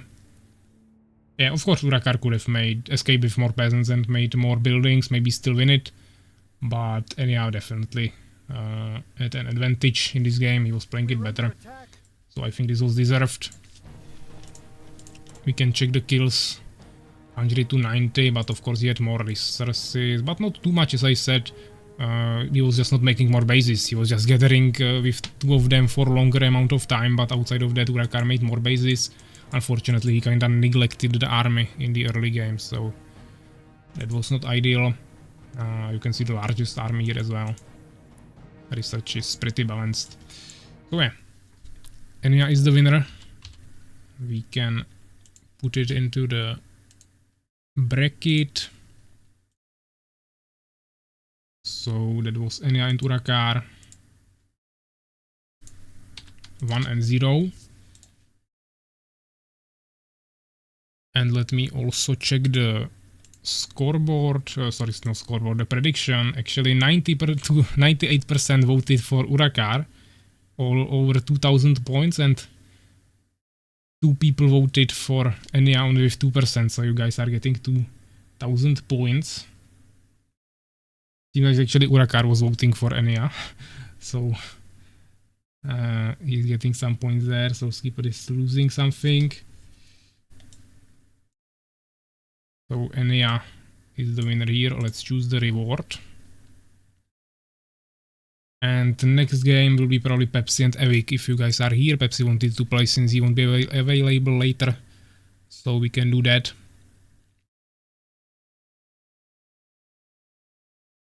Evic is also writing that he can play, so definitely we will do that now. That was the... let me bring up the screen. That was the 1, 2, 3, 4, 5, 5th game. So that should be confrontations. That should be hopefully quick. So tournament maps, confrontation. And Pepsi and Evic can join. I will once again tag them as well.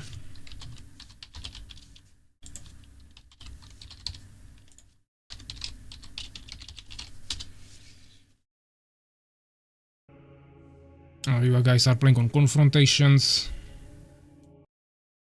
And actually Evic maybe is playing this map for 3rd time in a row or something. I mean this map.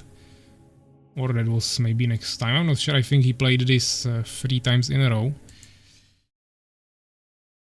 But maybe I'm wrong. Let me change the names. Hopefully Pepsi will be also available.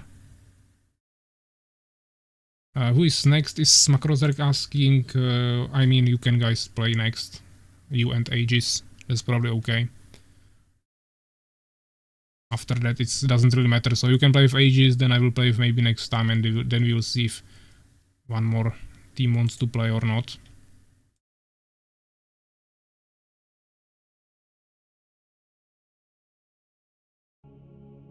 So they are both there, so let me create the overlay.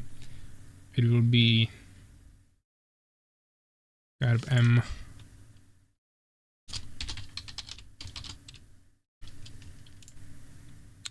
Evic, and on the other side will be Pepsi. So I made a mistake there in the name.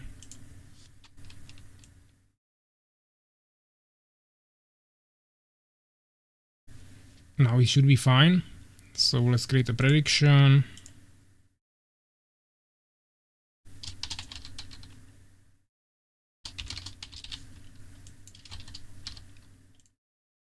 Two minutes, you guys can start predicting now.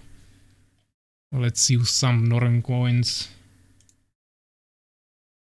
either on Evic or Pepsi. They are playing on confrontations. Evic will be playing Fallen, Pepsi, Empire. Really small map will be probably a quick fight, but you can definitely get some nice points here.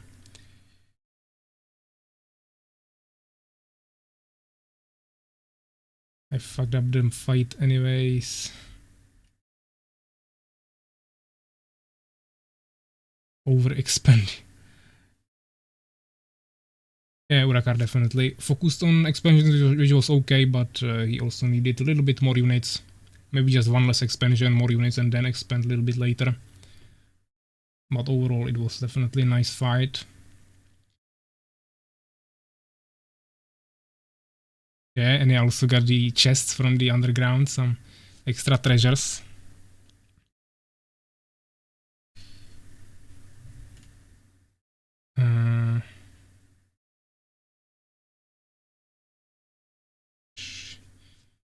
Should take me your macro as example and just spam expansion. Yeah, and yeah, definitely should have made more expansions there, but Urakar should have made more units, so there were some. Both of them just focused on one aspect too much. It was not balanced enough, but it worked for Enya a little bit better, since he attacked at the right time.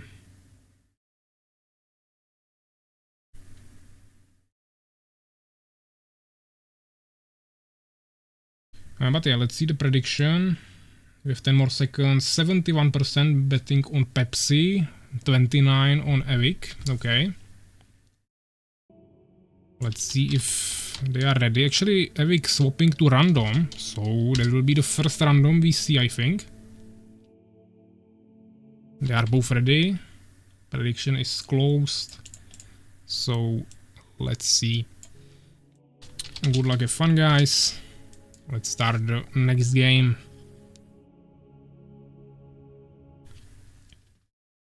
Confrontations, pretty small map, we saw it multiple times. Usually ends pretty quickly. You have some expansion options, but also two entrances to your town, so many people decide to rather play it quickly instead of some expanding and then trying to protect it. So Pepsi is as red here, playing as Empire, and Evic also Empire, chose randomly. He chose random and he got Empire, but that's fine. We'll have an Empire mirror again. Actually, we just saw that between Urakar and Enya as well. We see barracks from Pepsi immediately. Evic going for a little bit more resources. We will see how that is going to work for him. Also farm from Pepsi. Now farm from Evic. Still no barracks, but since he made a farm, I'm definitely expecting barracks. Expansion would be weird at this stage. But he's going with this peasant in the front. Maybe he wants to expand here. That would be actually quite smart, because most players actually don't check this area too often. But seems like he will rather go for something here, which is even more weird. He's going for barracks in this location. Okay, I'm not too sure about that, because if he gets pushed from this area, which to be honest doesn't really happen, the fights usually happen on the bottom side of the map, especially from this position. It's a little bit closer to the bottom, and this one is basically in the middle. But if he for some reason decides to attack from the top, then this barracks will be pretty out of the way. He's making second one at home, of course, but still. Outside of that, we see 16 population on Pepsi side. Of course, already producing some swordsmen that are taking 2 population each. Now making second barracks as well. But yeah, you will definitely not find this. But Evic still will need a little bit more time to actually start producing some units. He can start here. Of course, he can protect himself with peasants for now, but I mean, when Pepsi saw this late barracks, I would expect him to actually expect that Evic made an expansion when he had late barracks, but he's not checking that yet. We see this peasant going in the front as well.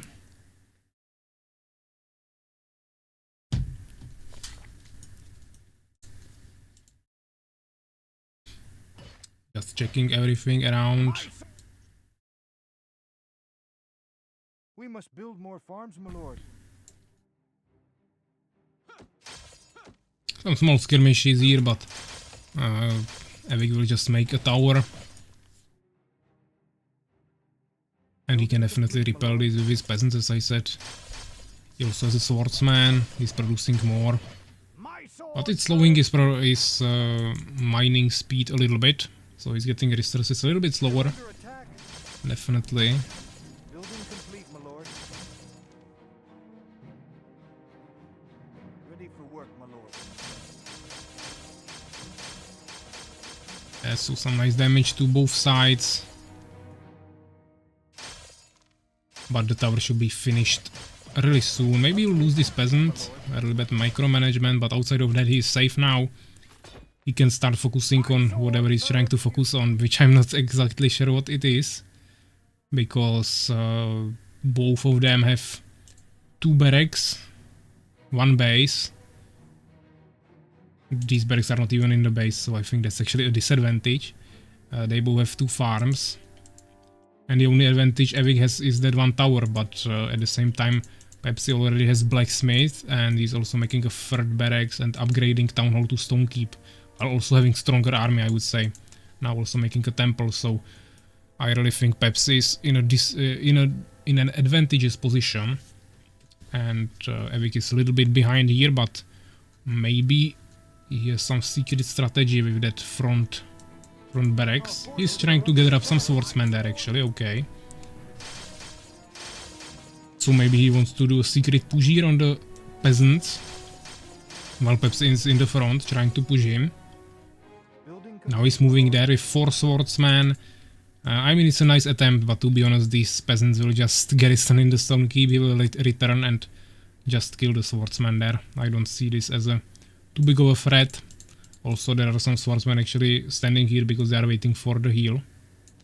We even see some elf rangers. I don't know what he wants to do against the towers here, but he can maybe start shooting with the elf rangers on some farms or something. Now we see the swordsman finally here. Maybe he'll kill like one peasant or 2 of them. He killed 2.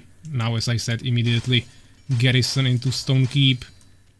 And he's just gonna retreat probably.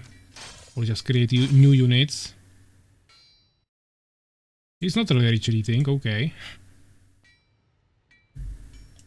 I'm not sure what is his strategy right now. He's actually getting precision archery. That's, I mean, I know that he wants to counter the towers with elf rangers, so bigger range is definitely advantageous, but overall it's super expensive and I don't think that's really worth it to get at this stage of the game. Right now he's gonna lose farm, he's not getting resources for a ton of time. These units were coming back really late. And this strategy of Evic actually worked pretty well. And I actually don't think Pepsi can defend this even with his army, because his elf rangers, those are definitely much weaker than swordsmen. Of course, Evic needs to micromanage it a little bit better, but he's still killing some peasants here, forcing everything away. Those are actually the only peasants Pepsi has left. We see still more and more swordsmen coming from Evic, while also having more and more resources, more population. So overall in a much better position.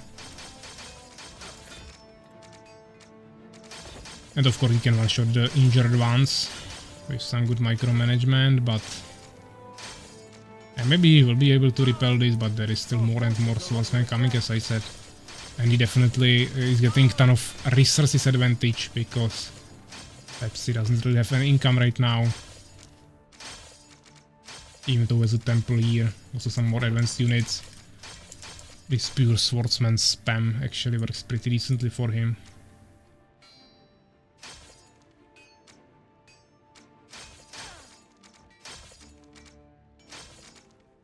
So this swordsman is probably gonna die, the leveled up 1. He's utilizing barracks garrison micromanagement. So he's going to repel this. I don't think more swordsmen will be coming. He's just sending them one by one, which is a really big waste of resources from Evic. Now they basically have same population, but he has a ton of gold and gems. Sorry, not gems. He's not even getting any gems. He has a ton of gold and wood, so you can get an expansion, save up some units for later. Don't need to be sending them here anymore. But it definitely worked for him way better than I expected, so that front barracks, or not even front, just secret barracks were definitely a nice move. Something I didn't see yet on this map, and it worked pretty decently. Now we'll see if Pepsi will decide to do some counter push or try to recover a little bit. We see a tower from Evic near this expansion as well, just to maintain some protection here, of course. Basically, same population on both sides, same wood, but Evic has more farms, so he has more population available. They are both at basically 0 gold, My sword, sir. even though Evic is producing more units. Building complete, my lord. But these Elf Rangers are still pretty dangerous. So let's see if they can, how we can deal with them, but yeah, you definitely need a priest and some decent micromanagement to make the Elf Rangers work. If you just take a look on the stats, they are pretty bad. Of course, they are ranged units, but you still have 80 less HP than Swordsman and even 1 less damage, while also having no armor. While Swordsman has 1 armor, 2 more damage, and as I said, 80 more HP. Building complete, my lord. And they are ranged, but when you get Trailblazing on Swordsman, the movement speed is actually better than the range, so I would always rather have more Swordsmen than some Elf Rangers, but as you can see, if you focus the Swordsmen one by one, also once you get some auras, you level them up, they are actually pretty decent. Also, if you get some upgrades, you can really pump up the damage. You can get aura for 2 extra damage, free with upgrades, and now you have 15 damage instead of 10, and then it gets pretty strong. 15 is the maximum of Swordsman if you don't have aura from Elf Ranger.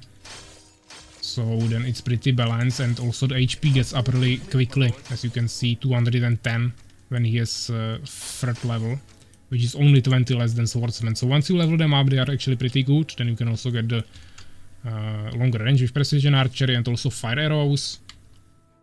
And right now he's only 6 of them with 2 priests. He's actually able to hold these swordsmen back really effectively. But of course we have full new income for Evic here. Pepsi is also trying to do something there with the expansion, but it's not finished yet. Now we see a nice push, but of course he cannot push into the towers, so without catapults he won't do anything here. His expansion is not even finished, he just started, so Evic definitely has way more resources now. His problem is that he's just making only swordsmen. He was not even getting gems for majority of the game. Now he has 2 gems mines available and he's just using 1 peasant on one of them. But he actually decided to go for a push. He really believes in these towers that they will just protect him, but as you can see, Pepsi will just utilize his range and he will kill the town hall. Of course, Evic can start repairing that, but that's all he can do. Seems like Evic is actually not going to rush this expansion. He probably doesn't even know that there is an expansion.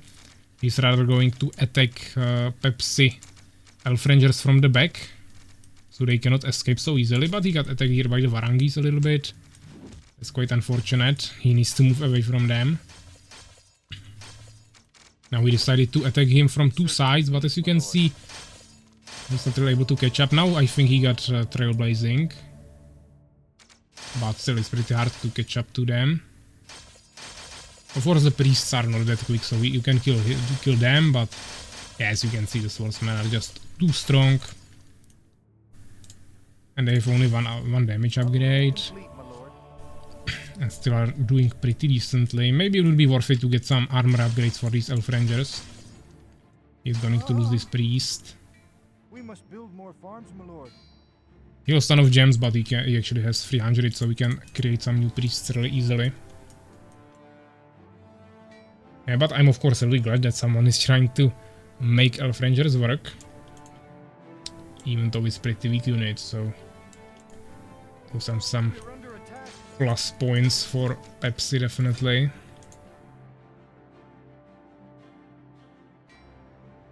On the other hand, Evic is just doing pure swordsman. No priests, no catapults, no phoenixes, no dryads or whatever. Complete, my lord. Since he's running here all the time, he could probably just take the storehouses, or warehouses. But okay.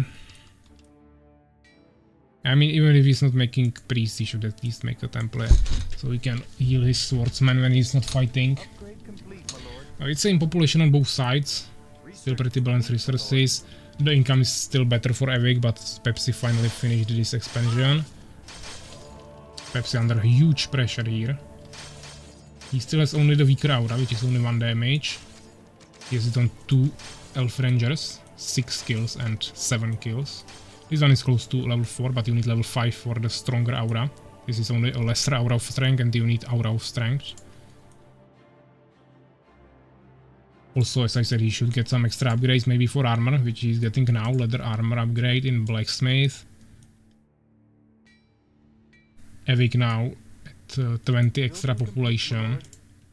Now finish this temple, we'll see if he will also go for some priests.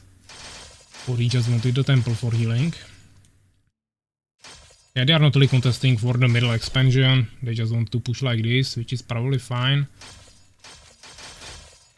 The swordsman will just keep hitting here, but he don't want all of these elf rangers killing his swordsman, so he needs to also pay attention to that. Now he's just losing units for nothing, for no reason, and this is actually a big problem for him, because he's just giving free experience to those elf rangers. They are leveling up and he's not getting anything from that. Now he lurked him into a trap of 2 groups of swordsmen. There is way more swordsmen than the elf rangers, or not way more, but a little bit more. But with these towers and good micromanagement, maybe even garrison micromanagement, he should be able to easily kill him here. It's also really advantageous position for the ranged units, so I really like it how Pepsi is playing it here. He's going to kill all the swordsmen for free. He lost 1 tower for that, few units, maybe 1 or 2 peasants, but outside of that he's totally fine. And he just gained a huge advantage. And to be honest, mainly on the experience, that is the most important thing. Already first elf ranger at level 4. Once he finishes this one, he will get 1 extra damage for all of his units, yeah, which is really brutal. If he has 20 elf rangers here, that's 20 extra damage. And you can also get it with blacksmith, as you can see. Blacksmith upgrades, but those cost resources, and it's also limited only to 3, so each aura you get is always really valuable. You also have 1 swordsman, maybe he wants to also get some armor auras, but it's really hard to level up the swordsman, of course. Seems like the... Yeah, it was obviously this was bug sound because there was not the player we are watching from his perspective. So yeah, we see nice push from Evic here. There is only 1 tower. Actually, we see Obsidian tower from Pepsi. Wants to go for elf rangers with mages. That will be even more interesting. But now he needs to save this. This is his main income. He needs to save that really quickly. You don't really need to push into the towers now. Mage is actually produced now. He's also going for flaming arrows. That is the slower line, so that's 90%. He should have it really quickly. And he also has the mages now. We see actually Pepsi also going for the expansion in the middle.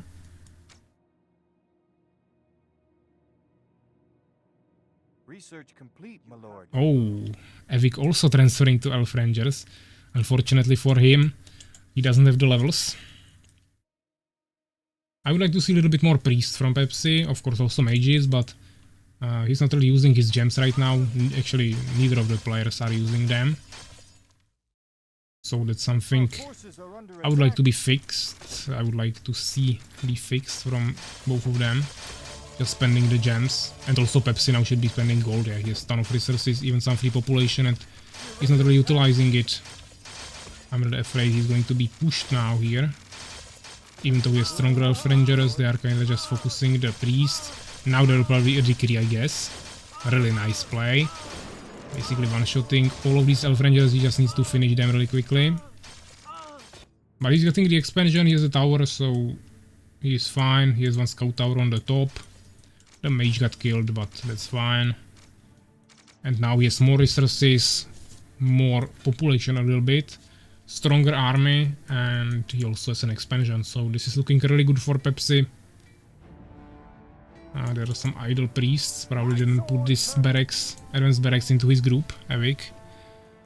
Group of production buildings, and didn't set the rally point. Varengi's attacking again on this swordsman. But decent reaction for micromanagement. He's going to lose this swordsman, but actually 2 swordsmen. Almost 3. He can put this one into the warehouse, obviously. So now he's balancing the disadvantage of resources from this expansion with this. It's not the same speed, but it's definitely pretty decent.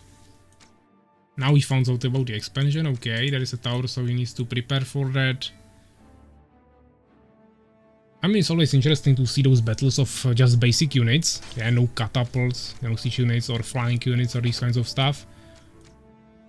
But to be honest, I don't really like to see this pure spam of swordsmen. Not too many priests on either side. It's just not really utilizing the potential you could have with that army. Yeah, but I really like the addition of mages that Pepsi made. Now he's just sitting on the resources, but he doesn't need to force anything. He can easily win this just with the army he has. He already has a level 5 Elf Ranger here, so he has the aura. As you can see, you can also get 1 damage for Bless, so now he has 17 damage and he doesn't even have the maximum upgrade. So we can potentially get even to 18 damage Elf Ranger, which is totally brutal, and he has almost 300 HP, so if all of them were level 5, it would be a really strong unit. But in the baseline, it's of course really weak. Now the main strength is that you are ranged, of course. You can fight well in small spaces. You can focus down units one by one. You can kite. Yeah, so those are the advantages, of course. But if you add mages like this, it's really brutal. Also, if Evic had mages, he could also splash this down really easily. But once again, you won't splash down 300 HP. Yeah, you can splash down 150. I think the damage you will deal with decree is like 140, so you can one-shot priests and you can bring Elf Rangers to one-shot HP. But the leveled up Elf Rangers will always survive that. Also, you can just micromanage out of decrease, maybe even dispel them if you have your own mages and you are quick enough, or you can resurrect with priests. Or just keep healing the leveled up Elf Rangers that just survive the decree damage. We finally see no workshop, wants to go for some catapults, but he has really slow income right now. Pepsi has ton of gold, so also double population, so we can really easily catch up to that. He doesn't have any population available now, and he doesn't have wood to build farms, so now he needs to focus on that. As you can see, once he got the food, he immediately went for a farm. He's also making more barracks just to spam more swordsmen with so much gold. Building complete, my lord. Seems like Evic is trying some last push here, maybe he wants to destroy the expansion, but at the same time Pepsi can just keep pushing this main base. We're under attack.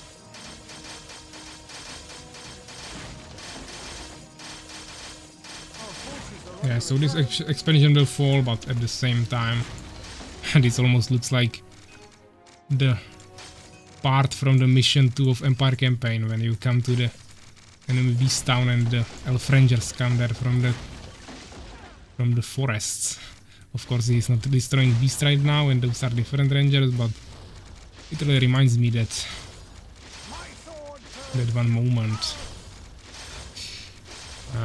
So Skipper, I'm in love with Pepsi playstyle. Yeah, it's really nice to see, really refreshing to see something different, and also someone making work these units.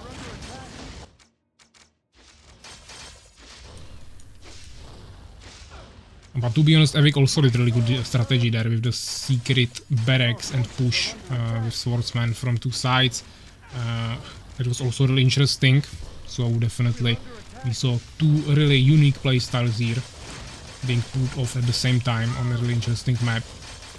And I really enjoyed this game, it was really nice. And Evic eventually calling it GG, so Pepsi will be the one winning this. Let's check the results. Actually, I will save this. This was, as I said, really nice. I already saved one game with Pepsi, so he's obviously pulling out some nice strategies.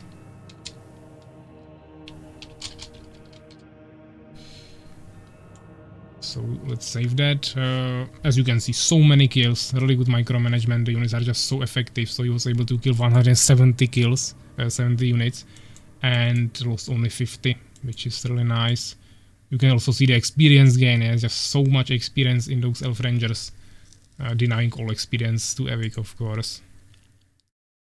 Also 10 upgrades, and he actually had less resources, but it didn't really matter. He had more gems actually, but less gold. But as I said, gems was not something Evic would be focusing on. He was not really getting them at all, especially in the early game. He didn't even spend them, so that wasn't really important for him. He was just making swordsman. But yeah, 28 minutes. Not the longest game, a little bit longer, but I don't mind it. As I said, it was really nice. So that was okay. Let's see the bracket. That was Pepsi right here versus Evic. 1-0 for Pepsi. And let's see how you guys voted. 71% for Pepsi, so you'll be getting some points, not too much. But Pepsi was the winner here. So let's finish the prediction. You guys should get your points now. And next game, Soulskeeper was writing that he wants to play with White Defender. We can probably do that.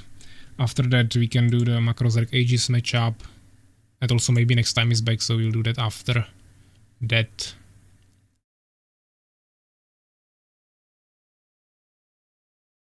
So 3 more games.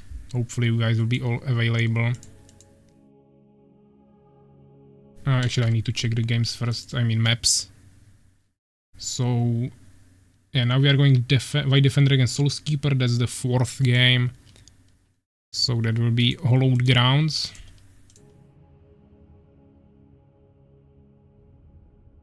Right here, I will go as referee. You guys can join White Defender and Soulskeeper. I will prepare the overlay for you. Sorry, wrong overlay. Now it might actually not load. It loaded, okay. White Defender once again on this map. Not too happy about it.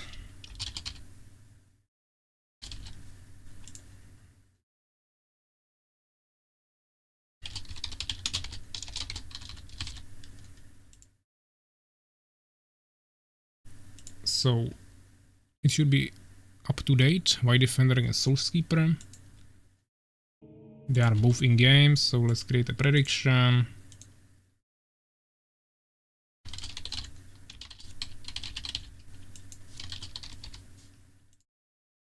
You guys have 2 minutes to vote, starting now. And in 1 minute we'll start.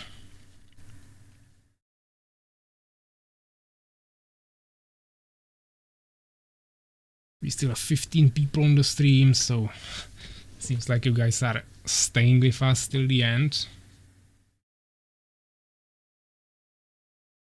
As I said, we'll play 3 more games, counting this one. And then we'll call it for today. Tomorrow we'll continue.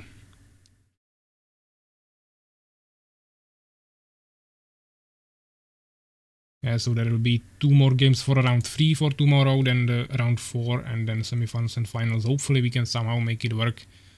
If there will not be 2 long games and maybe we start 30 minutes earlier, it should be possible. Okay, we have 1 more minute to vote, guys. 88% on White Defender for now, 13 on Soulskeeper. Urakar hoping for the sneaky win in bets by betting 10 rank coins on the worst player. Yeah, you guys can figure out some strategies for betting that will work for you, that's fine.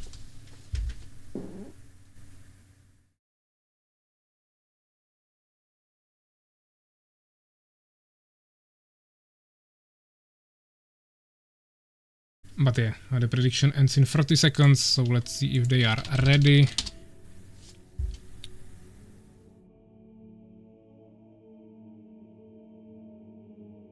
We see Soulskeeper Fallen, White Defender Empire, okay. And they are both ready, so good luck, have fun guys. And let's start another game between Soulskeeper and White Defender on the hollowed grounds. I do not hope for anything anymore. Yeah, there is still one more round. If you guys lost just one game yet, you still should have a chance to advance to the semifinals. It will also depend on what enemies you defeated, of course. But yeah, let's see. My defender should be blue, which is correct. Soulskeeper red. So we have Soulskeeper Fallen on the right side, going for Deformer, so no fast expansion. Same for White Defender, going for Barracks immediately. We'll see if they will maybe take some inspiration from what they saw. And yeah, took the treasures in the underground, for example, that I was talking about earlier. Also made the front base Urakarven for quick expansion. Seems like they are not taking inspiration from that, but maybe they will go for the treasures, we will see.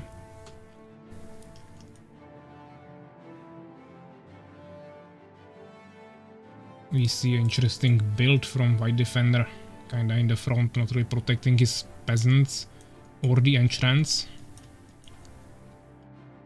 But he probably has some plan. Now Battle of the Titans. Building complete, my lord. That's how it ends when you bet on souls. He will keep your soul in his hands and make you nothing. I have no chance now, so I have a free Sunday at least.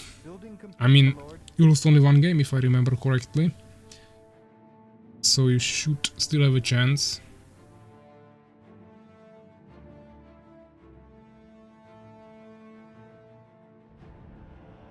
You of course got that free win against Legit, I think.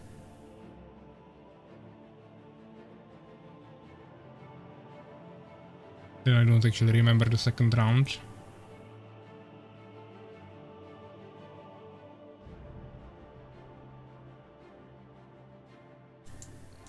But yeah, let's see.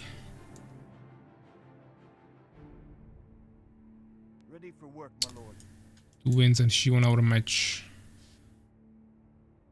I mean, it shouldn't be based on who won the match between the two players. It should be based on the scores that the players you defeated actually achieved. So if you achieve a player with better win ratio than your opponent, then you should get more points for that. But we'll see. Of course, there are 4 people advancing, so you should still have enough of options to actually get there. And I mean, right now there is not too many players that have clean wins, like no losses. So you definitely still have some options. I think there will be only one player that has full wins. Right now it's probably me and Makrozerk, so we'll probably play in the last round. And outside of that, the other 3 players will probably be with 1 loss. So you should still have enough of options to get there. Building complete, my lord. I don't actually remember what his win rate of Aegis. Maybe he also has full wins. But he actually didn't still play in the 3rd round. I also didn't play here yet, so we will see. My sword serves you. But yeah, we see nice push here from Soulskeeper coming with Hive Stingers. Just making 3 hives. Also Incubator wants to go all in, but at the same time White Defender is spamming only Swordsman, now going for Elven Sanctuary, so we will see how this is going to end. No expansions yet, no serious scouting, just running right to the enemy town. This is a nice line, but I would definitely expect a tower here. Expect a tower maybe protected by more buildings, but maybe he just wanted to make a line that will keep his opponent away and then he can go for the Elven Sanctuary. If he wants to make Valkyries, then the stone key was a little bit late, but okay. Building Now we complete, see the my lord. tower.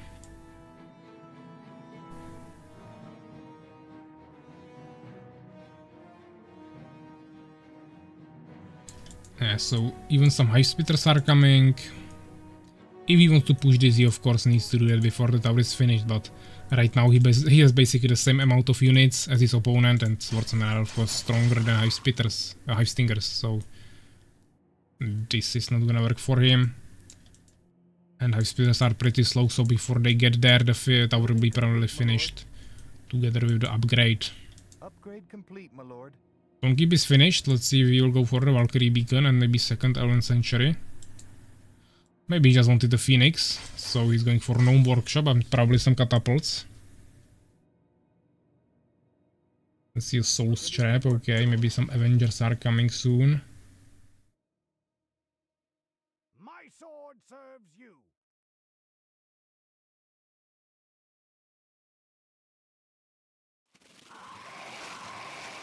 Upgrade complete, my lord.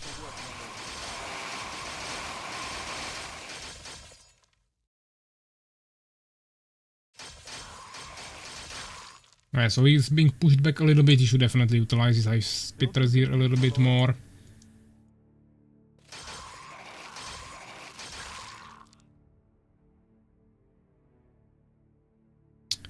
And then I won't be playing tomorrow, so maybe I'll go to the quarter. We must build more farms, my lord. Of course, some players might not be available tomorrow, and since we definitely need to finish the rounds, I cannot really do anything about that, so maybe someone will be eliminated automatically and then you can still advance. Or I mean, anyone can advance. If you already lost 2 matches, or even 3, then you are probably not going to the semi-finals, but if you guys lost 1 or didn't lose anything yet, you can definitely still get to semi-finals easily. Building complete, my lord.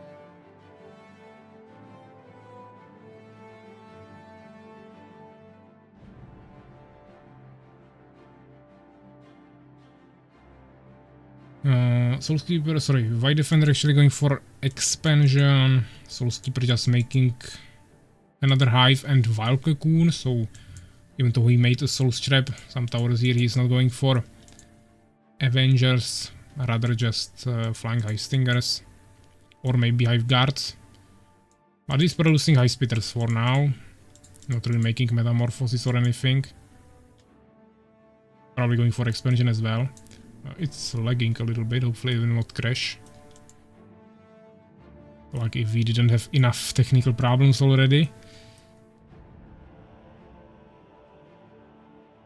Yeah, but it's lagging for them as well, so someone probably has a little bit weaker internet.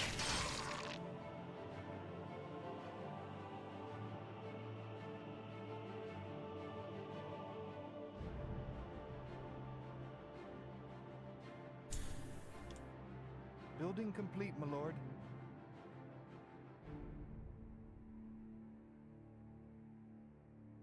Yeah, I mean the legs are not nice, but I mean, I don't know what Soulskeeper is trying here, but White Defender will definitely win this fight, unless it crashes immediately.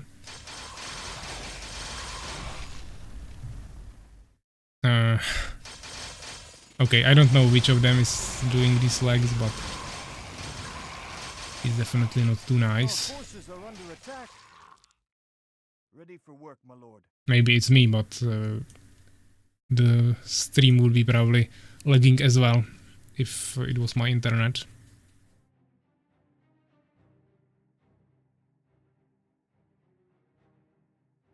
Ready for work, my lord.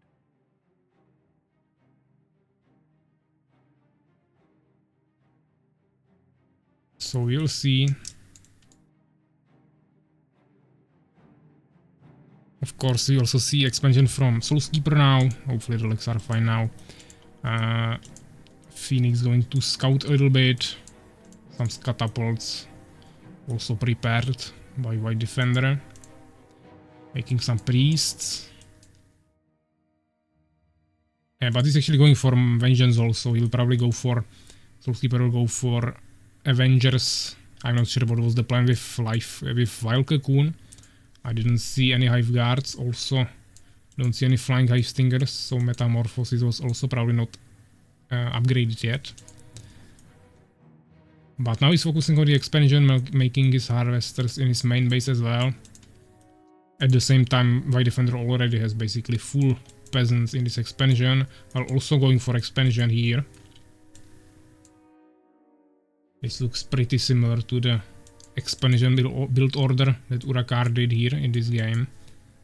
Building complete, my lord. Against Enya, I think.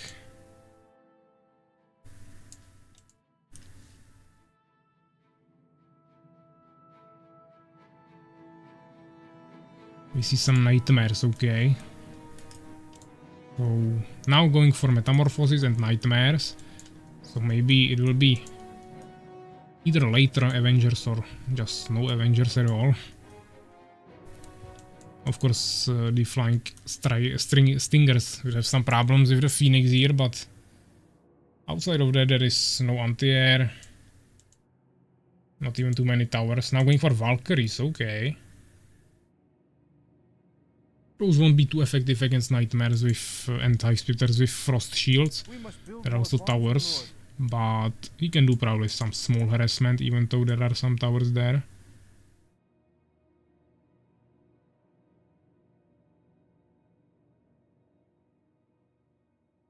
Building complete, my lord. So we see nice push on these spiders, also going for a quick expansion immediately. White Defender has ton of resources. Actually doesn't have wood, okay.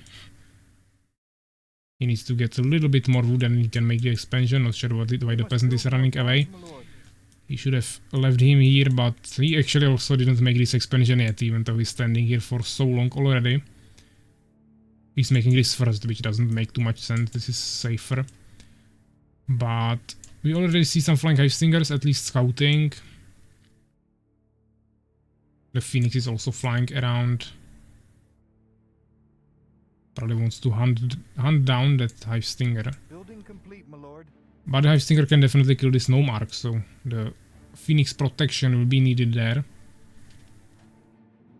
White Defender sitting on ton of resources, but Our forces are under attack. he has small population, so we can probably afford that, even though it's not ideal.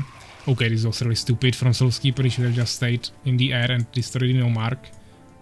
There was no reason to attack the peasant.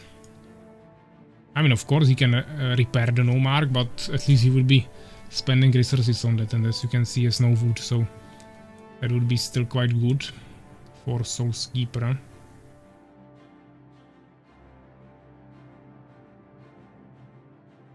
We see Sorrow Shrine, but no Chamber of the Avenger. So I don't know if he wants to go for Matriarchs. Actually seems like he wants to. Building complete, my lord.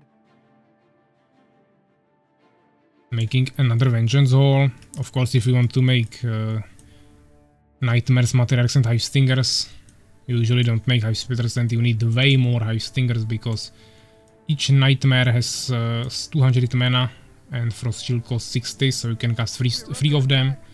Yeah, 20 mana will be left there for a faster 4th shield, but you can make 3 of them with each of them, so you need twice the amount of Hive Stingers as you have Nightmares to shield your whole army. Unless you also want to shield Matriarchs, but that's not too important. If you have 50 Nightmares, you need 30 Hive Stingers at least. And usually some extra that will be flying, maybe dropping in the backline and like things like that. Right now he has like 6 Hive Stingers and yeah, he has basically no way of dealing with these catapults. He's maybe expecting some rush from the underground, or I'm not sure why he's standing here. But and nothing too interesting. He's standing here, okay, denying that expansion. Now he's coming. My defender will be able to repel that. He should definitely focus the catapults first. I don't know why he's doing this and attacking the swordsman. Of course he can kill them with the hive stingers, but you can see a quick micromanagement swap. He will still be able to win this, but he was wasting a ton of units for no reason. Also, he wasn't played the best by White Defender, yeah, he retreated with too many swordsmen, but The biggest problem is not here in the fight, the biggest problem is that he has 2000 gold and he could have made 20 more swordsmen that would just tank all the damage and protect his catapults. And he also has gems and wood, so he could have even made multiple more catapults, priests and warrior and swordsmen, or even pikemen, and he would be fine. So yeah, the main problem was not in the fight, but actually the fact that he's not spending his resources. But Soulskeeper also has a ton of resources, yeah, so this is also a problem. But at least he doesn't have population, so he has an excuse, but he's not really fixing that with making new summoners, so it's not really helping that too much. Ton of matriarchs, which is good. I would probably at this point research Curse Tree. Building complete, my lord. We see some small harassment attempt with the Hive Stingers. There are 4 towers that are not upgraded yet. We see the Valkyries. Actually, he created the Valkyrie beacon like really many minutes ago, but seems like he was not really utilizing it at all. He has 2 Valkyries. Still don't take this, even though he could kill the Hive Stinger that is guarding the expansion really easily with some Valkyries. Right now he's going to lose all of his peasants, also some catapults, probably even the towers. 2 Valkyries can easily die to this if he flies up with like 6 Stingers. He's going to focus the town hall first, which I don't think is the smartest move. The towers will finish. But he will probably destroy the town hall, that shouldn't be a problem. Actually maybe no, I think the towers will kill the Hive Stingers first. And now he's swapping to them, okay. Yeah, he should have killed the towers first, put 6 Hive Stingers up to kill the Valkyries, and then he can also destroy the town hall, but okay, he kind of wasted the push here. We see some skeletons going for quick scout.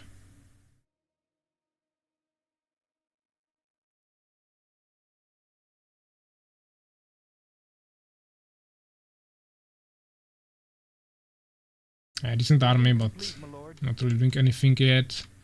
Both of them still sitting on ton of resources. White Defender, of course, much more. Finally, maybe going for the expansion. But this I think will probably come back really soon. These skeletons just checking this area. Research complete, my lord. Expansion from Soulskeeper being placed down, but with no extra gems. Which are not a problem for him right now. He could definitely just spam like 10 more matriarchs and he wouldn't even care. But to be honest, I would just add more nightmares at this point for extra shields. This is too squishy. Yeah, so add like 8 more nightmares, 5 more matriarchs, and then just spam more Hive Stingers. Or you can make maybe some stalkers or void walkers if you have even more gems, but I wouldn't complicate it too much. Yeah, but maybe just stalkers to kill the Valkyries easily and blind some catapults that are the biggest danger for this kind of army.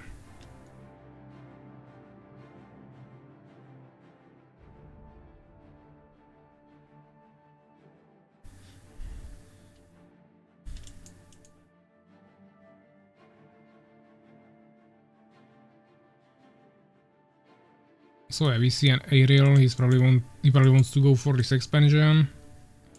This Stinger is not really scouting, but also these Valkyries are not really harassing, so they are both playing really passively now. We see a freeze upgrade, which will be really valuable, especially against the Valkyries there. Or I mean anything, but mainly the Valkyries.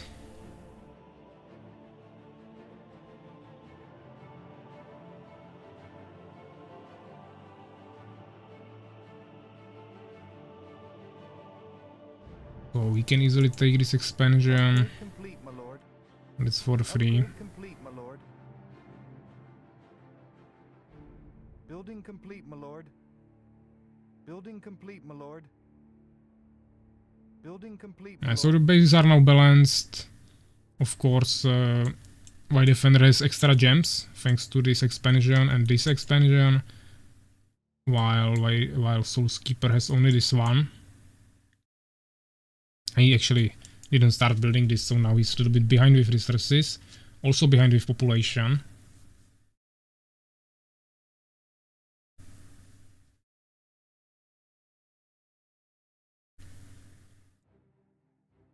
Ton of phoenixes flying around.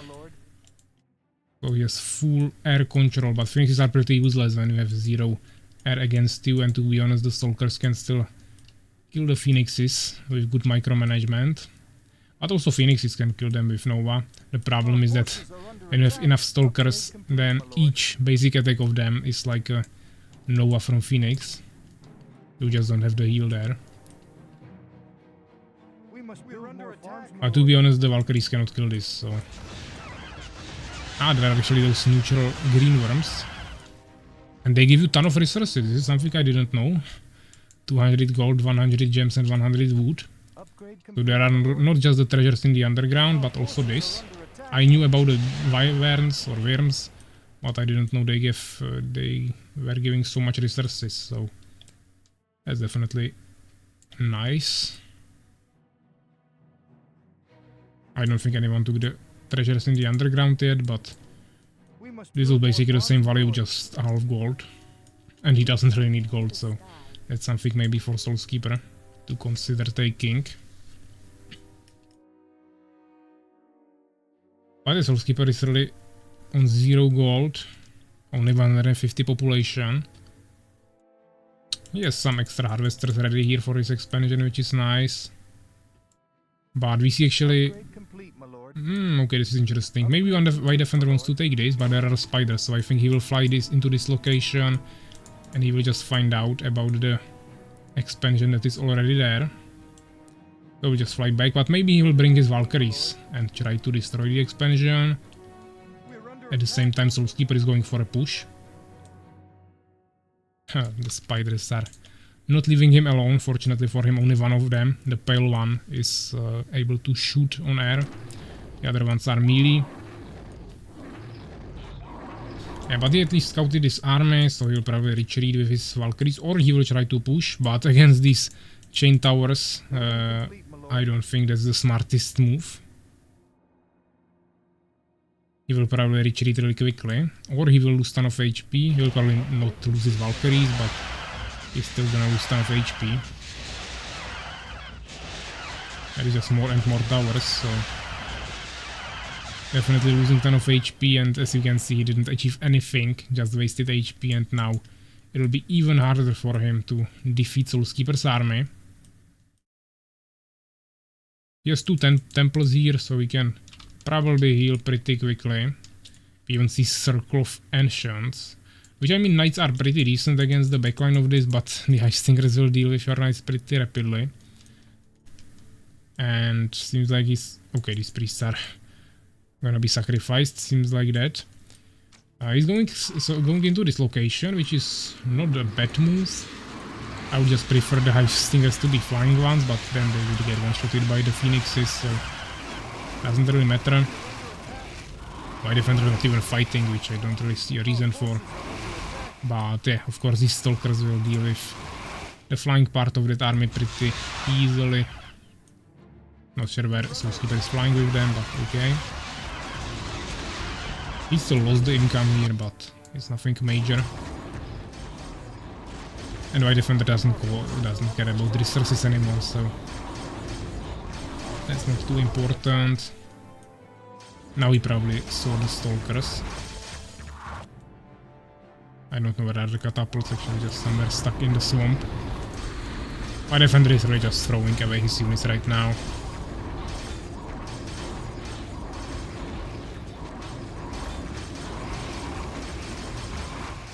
I don't know what was he trying to blind here. But okay. And the Stalkers should be now able to shoot. I mean, nice Novas from the Phoenixes, but as you can see there was still more of them with full mana. He wasn't really utilizing them too well, but definitely well played by White Defender here.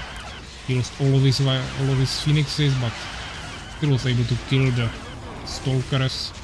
Unfortunately, he lost so much HP on the towers that He's just...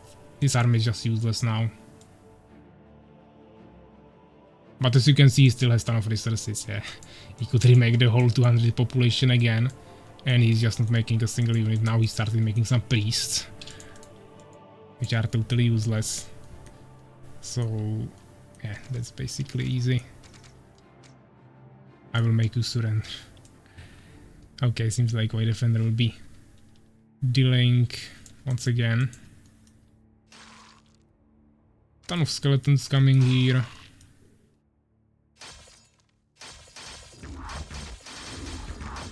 We're under attack.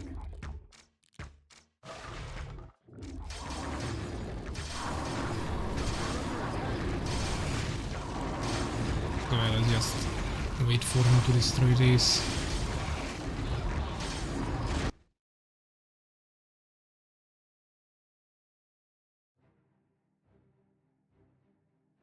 Our forces are under attack. Our forces are under attack.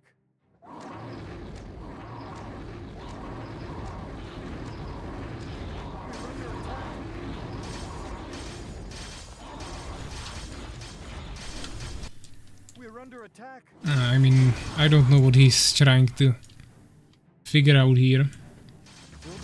But I don't see a reason how he could actually live here forever or whatever.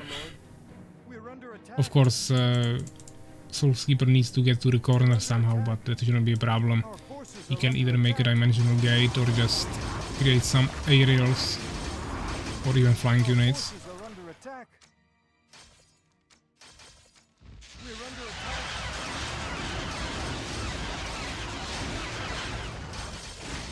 Yeah, so the Stalkers should be able to one-shot the Valkyries, even though they are a little bit faster, maybe, or the same speed, so We're under attack. it's not that easy.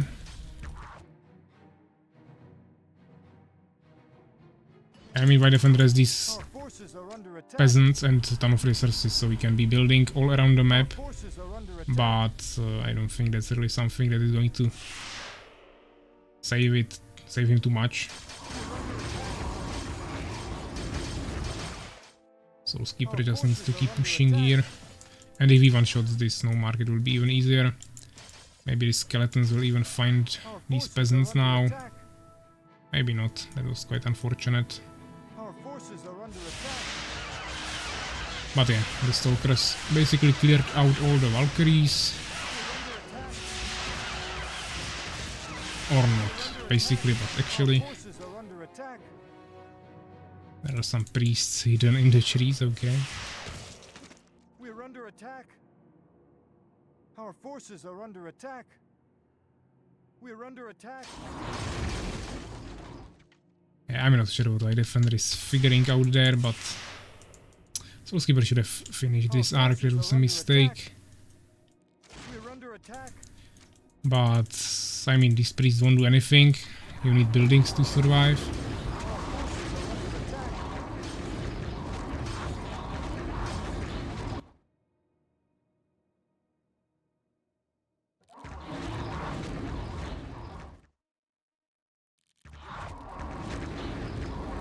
Soulskeeper is just getting more expansions at this point. Building complete, my lord. We're under attack.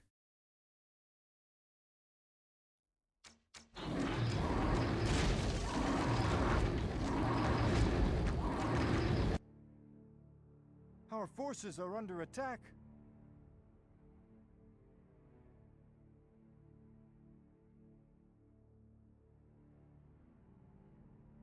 Okay, seems like he just wants to spam more towers, but that doesn't really matter, he can just blind them with Stalkers.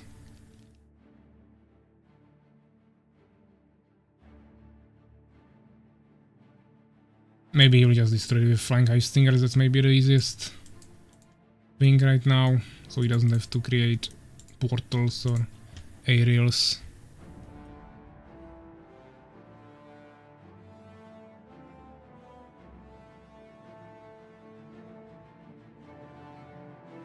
Building complete, my But, lord. yeah.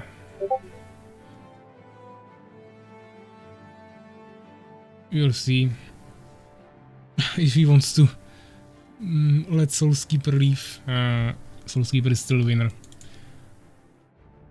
Because White Defender just wrote that if he leaves, he is the winner, so yeah. White Defender leaving, Soulskeeper won this game. Discord just got unmuted, so I will mute it really quickly again. I muted it for 8 hours, obviously we are already streaming longer than that, so it unmuted itself now. But yeah, pretty even kill ratio, kill loss ratio, way more upgrades from Soulskeeper of course, and pretty balanced resources actually. So yeah, let's see the bracket.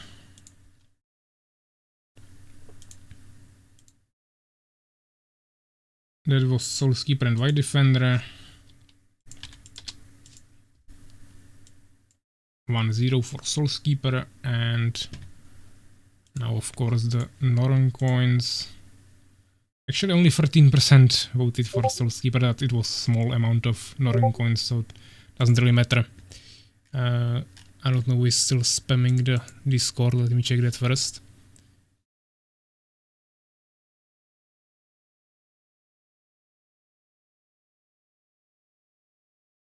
Yeah, just complaining that that White Defender is annoying. So yeah, let's choose the winner here. Soulskeeper. You guys will get your coins, and the next game I think we agreed will be Macrozerk and Aegis. And after then, if there is maybe, we'll play with maybe next time. And after that we'll end it for today. So yeah, let's go for Macrozerk and Aegis. That is the first game, Hallowed Grounds again. So let me host that.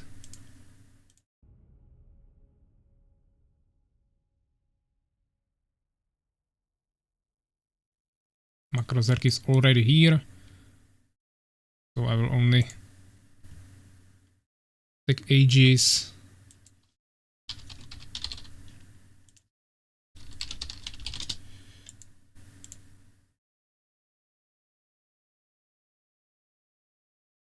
I will go prepare the overlay.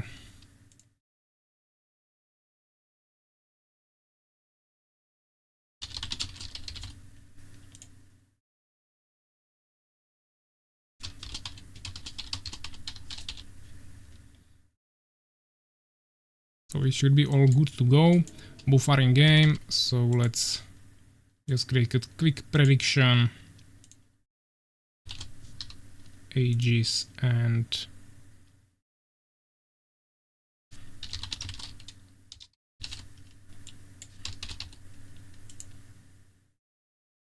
yeah, you guys have 2 minutes to vote either for Aegis or Macrozerk. We are playing Hallowed Grounds again. This might be a nice matchup, so let's see some predictions.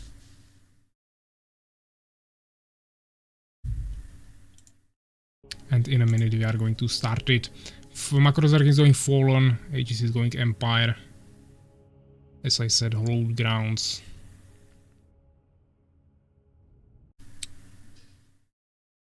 Again, this map, I mean, it's always random. We always choose it before each of the... I mean, at the start of each round. This map is being picked quite a lot, but it was one of the 2 maps that were not banned a single time, so... Obviously, there is a higher chance that it's going to be picked. For example, in the first round, it was picked only once, I think, so it was left for these rounds. But we'll see in the 4th round. Finally, something really interesting. I'm gonna stop playing. Yeah. 75% of you voting for Aegis, actually. 300 coins. Only 25% for Macrozerk. With 100 coins, we have still 40 seconds left. If you want to get some coins, you should definitely invest a little bit more.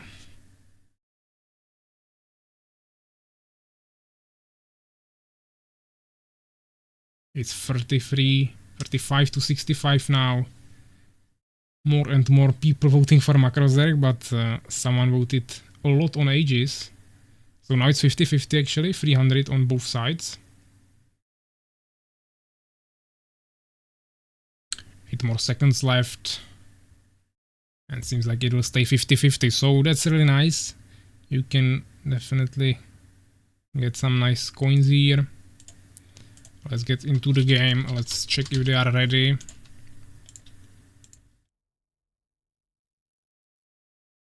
Shall we collect slaves? Ah, someone redeemed a reward for 1000 coins. Void 730. Nice Strider sound effect.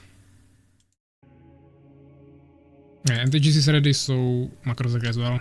So good luck, have fun, guys. Let's start this.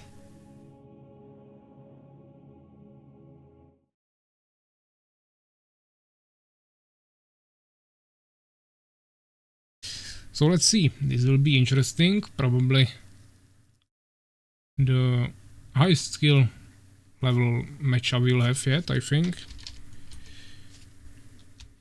Actually, eventually both of them went for Fallen before Aegis was chose an Empire.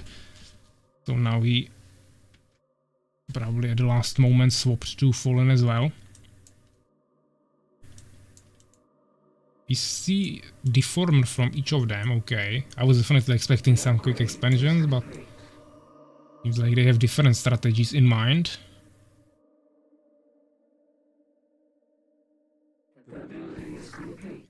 Yeah, so here we have blue Macrozerg, Aegis playing as red on the left side of the map. We see quick hive from each of them. Maybe they want to go for rushes, we'll see. The upgrade is complete. Aegis trying to close it a little bit here, but still quite far away from the entrance. Macrozerg just not even bothering to go there. He'll just close it here. Yeah, so two hives on both sides. Macrozerg a little bit quicker with them, but it's pretty similar. We see really quick gems from Aegis, that's interesting. On the other side, Macrozerg going for wood with the 6th harvester. The building is complete. So already a small difference in the strategies. We see some quick hive stingers. I mean, after so many games we saw on this map, I'm definitely expecting at least one of them to go for the treasures, but as I said, it's a little bit harder with stingers, because you cannot take it with just one, they will get killed, so at least two of them and some micromanagement involved.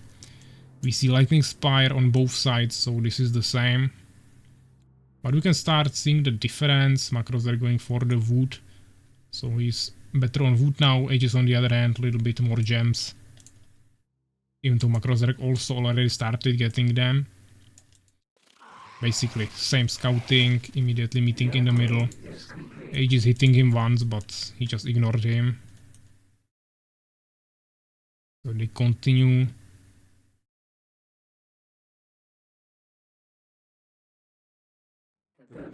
But as I said, both of them have towers, so they won't be really rushed, I think. We see Third Hive and Incubator from Macrozerg. Also Incubator from Aegis, but not a Third Hive.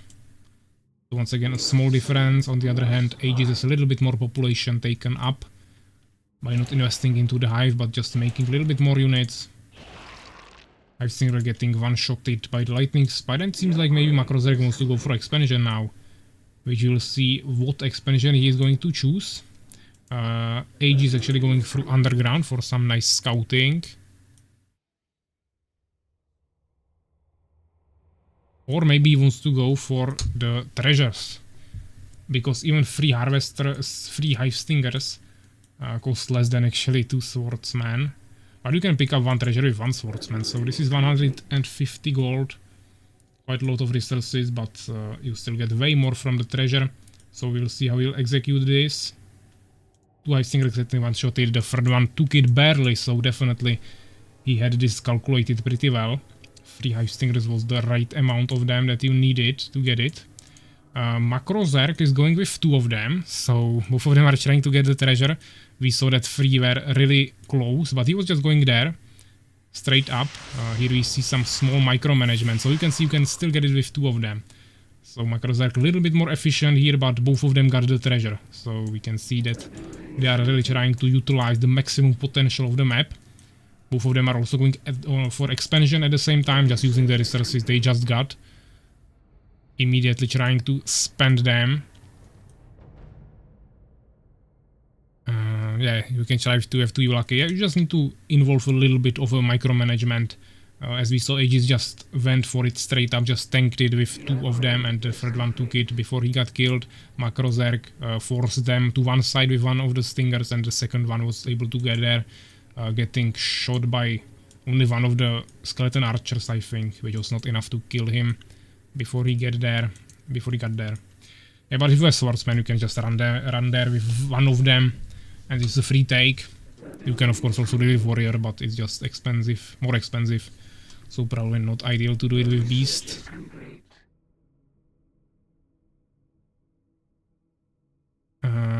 Waiting for other players, okay.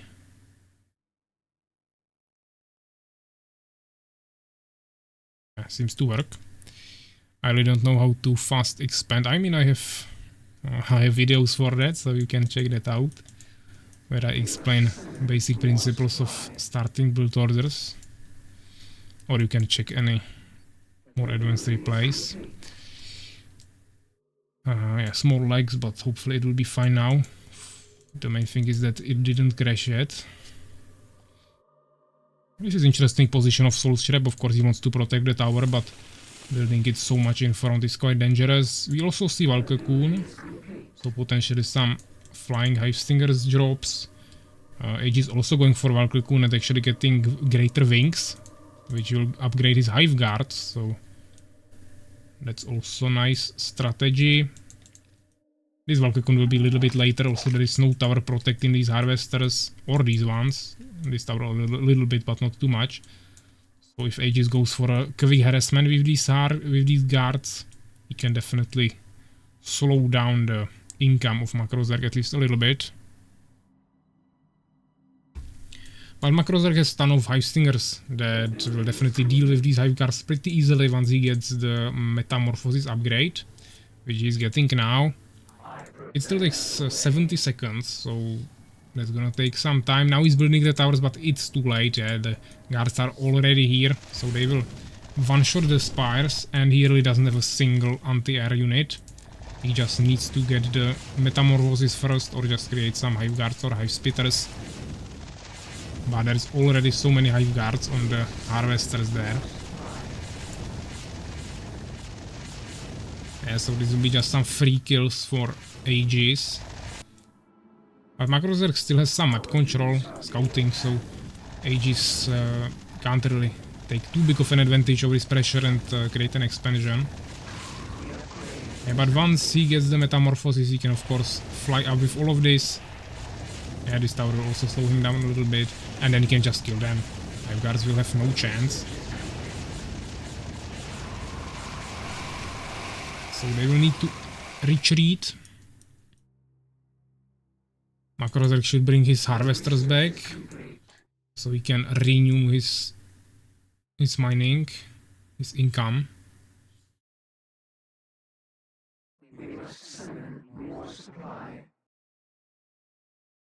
But yeah, maybe Macrozerk will also go for a push. These towers are not finished yet.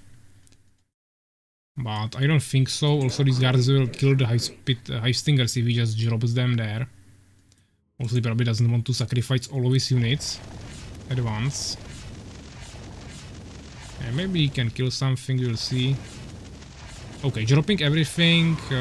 As I said, I don't think it was the smartest move, but he will at least kill the harvesters. Just deny the production, the economy a little bit for a while.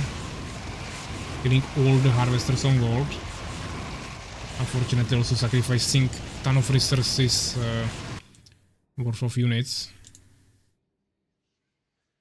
They attack us.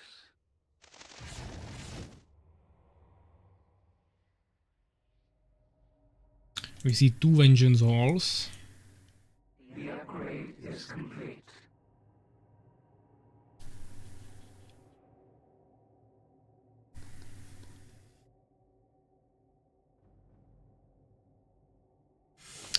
Just another hive from Macrozerg. He's not really going for anything too advanced, even though he has the Soul Shred. But we see a upgrade of Decay, instantly removing it. But that would be nice to see.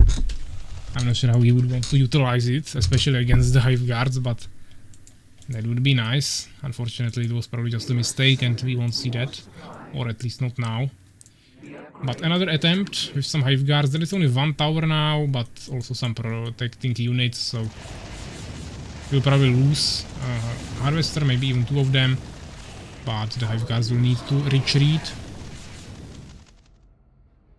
Yeah, there are of course still spiders. Macrozerg just checking the locations, not really letting Aegis expand for free at least. The building is complete. The research is complete.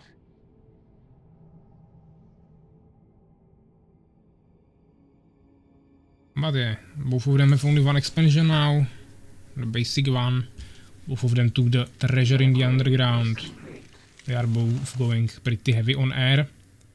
But maybe Aegis doesn't have Metamorphosis yet. I'm not sure, maybe he's just not using it, but we didn't see any flying Hive Stingers yet. And at this point he also has less Hive Guards, so you can see the population difference as well.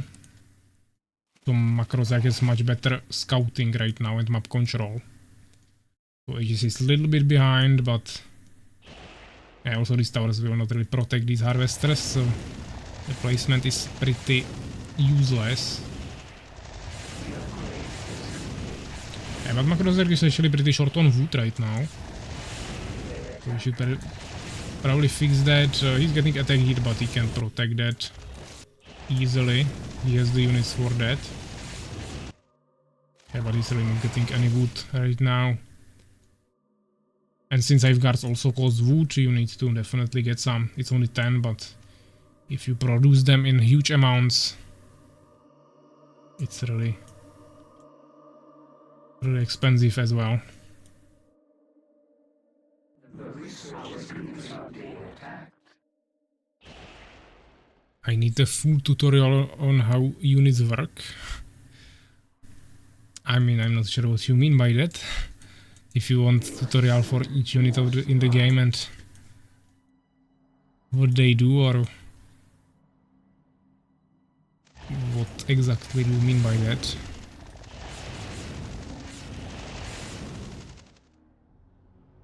Stalkers.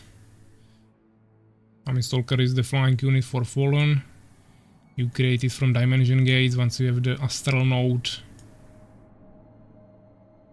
What the spell is doing. And so you have the file that can just create a cloud on the ground that blinds all the ranged units that are there, and they cannot shoot while they are in the cloud. It also affects towers.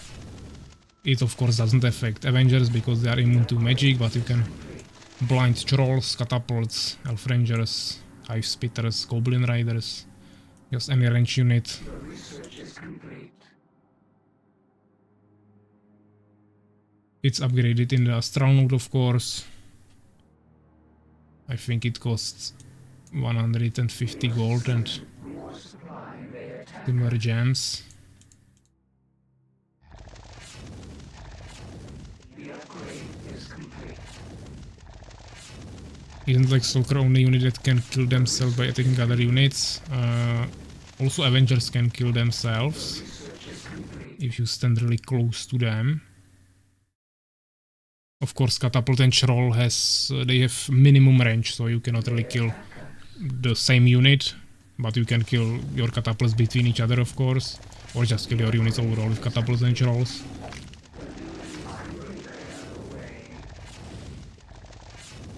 But yeah, of course, Stalkers can also kill each other. That's especially problem, or I mean, that's a different story, but if you confuse them with Harpies, then they will of course kill each other, but then any unit is attacking its allies. But yeah, we see nice push from Macrozerg here, definitely gonna kill some harvesters here, maybe even the whole base. Age is transferring to some Avengers, but even though Avengers take less damage from magic, even though Frost is magic or cold, they are actually taking still 50% from that. So it's not like lightning that you take from Valkyries, where you take basically no damage. From cold you are still taking 50%, so Hive Guards can still kill Avengers, not super quickly, but they can kill them, so this is pretty useless. If you just went for Stalkers instead, you would have much better chance here. Yeah, Macrozerk left few Hive Stingers here, this is already empty, so Macrozerk just needs to finish these Avengers and it's probably GG. Also he has Hive Stingers to drop there and deal some pike damage, so that's even easier.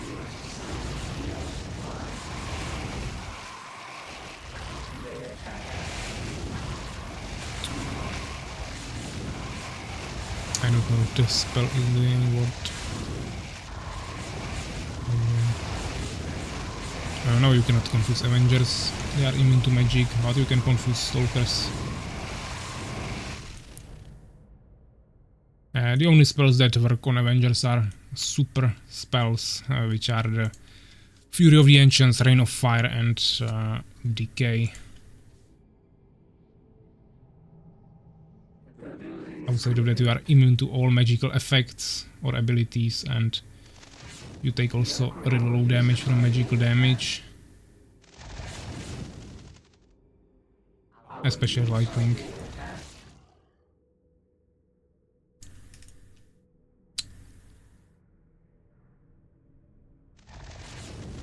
But yeah, Aegis is of course dead here. 100 population against 15, no income. It's just a matter of time, but Macrozerk still wants to play it safe probably.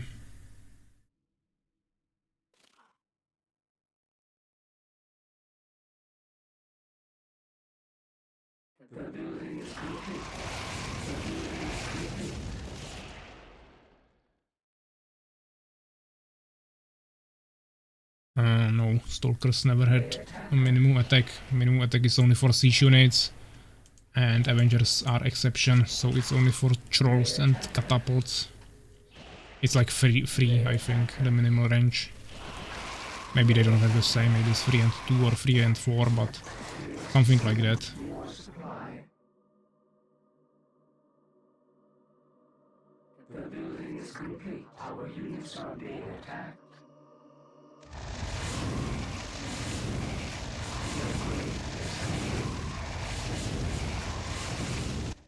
The research is complete.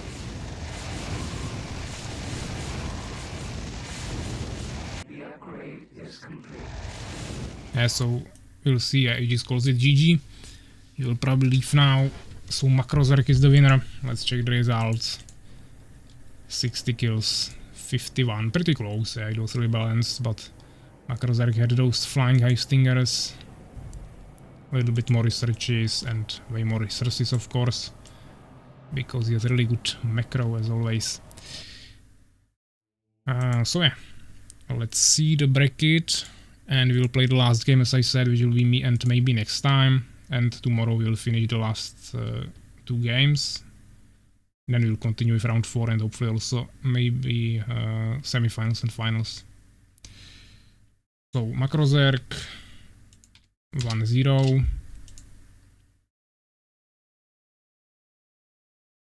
And now let's get the rewards. It was 50-50 your bets, so everyone who voted for Macrozerk will get some points.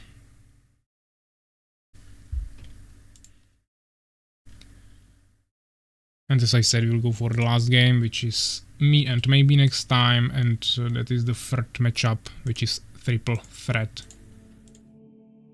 Triple threat, so let's start that. Maybe next time can join. First I need to set up everything anyways.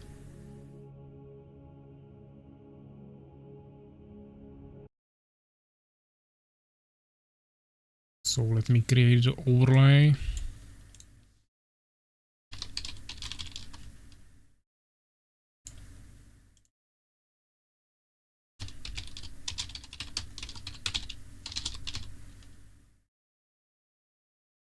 Yeah, so you should see it now. Let me go here, and maybe next time it's already in lobby, so I can also create prediction.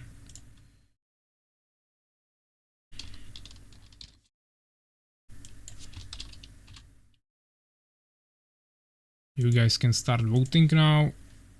You have 2 minutes, of course, as always. I will check the chat before we start playing. It's very hard to get stalkers to hit themselves. I mean, it's not that difficult. Send me the bracket. I think someone sent it on Discord, but I can also link it here, since it probably disappeared from the pinned message. You guys can start voting, of course. As I said, you have 2 minutes as always. 1 minute and 20 seconds left now. It will be me against maybe next time. We'll be playing on triple threat. He's going Empire for now. Maybe he will switch. I'll probably go Fallen. You have 1 more minute. And it's the last game of today's part of the stream. Part of the tournament. Next games will continue tomorrow.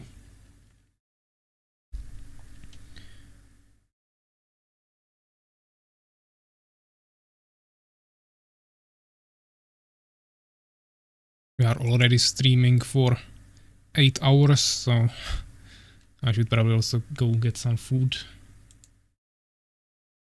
Yeah, this will be the last game. We have first vote for me, 100 coins. So if someone wants to balance it, bet on maybe next time some coins.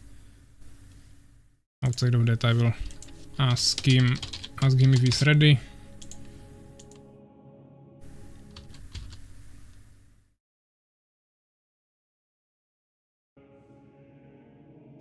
So yeah, we can start it. Last game of today's part of the tournament. Yeah, of course, maybe next time she will be on the stream.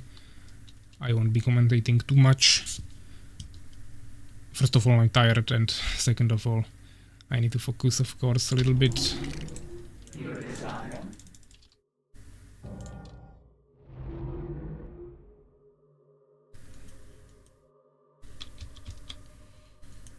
But yeah, this is a little bit harder, of course, since we don't know where he is. There are 2 possible positions that we will need to scout. The upgrade is complete. He plays Empire, so he will either go for Valkyries or catapults, most likely. The building is complete. We do not have enough gold. I should have maybe closed the base a little bit better, but in worst case I can just get grasp.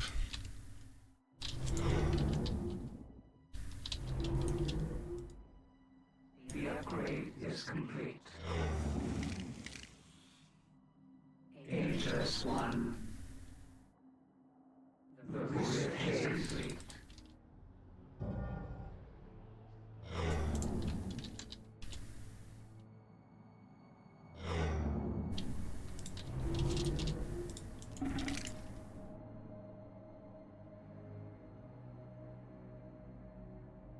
The upgrade is complete.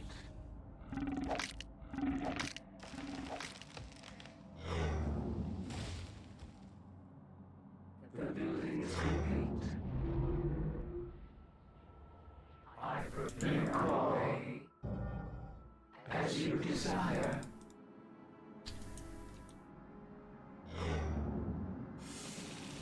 We do not have enough gold. Okay, so first scout.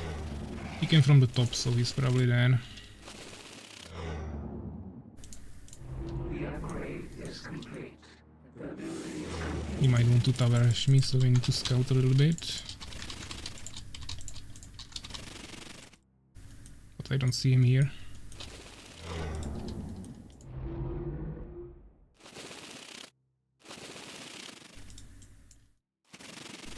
Let's just check the trees.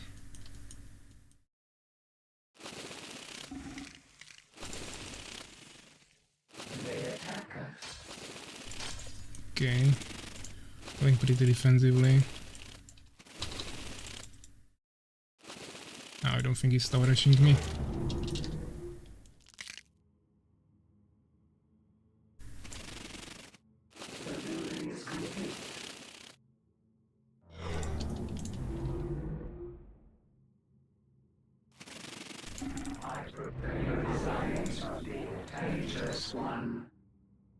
It's a little bit slow here. Now sacrifice one stinger for no reason, but okay. Let's get some more scouts.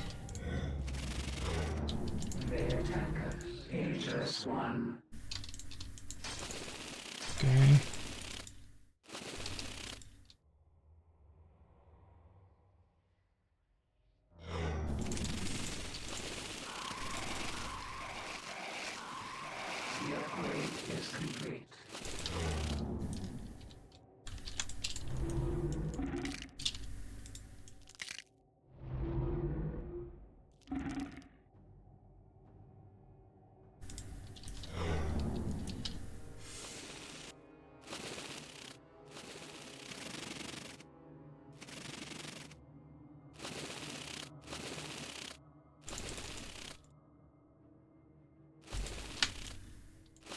Okay, it's trying to push me.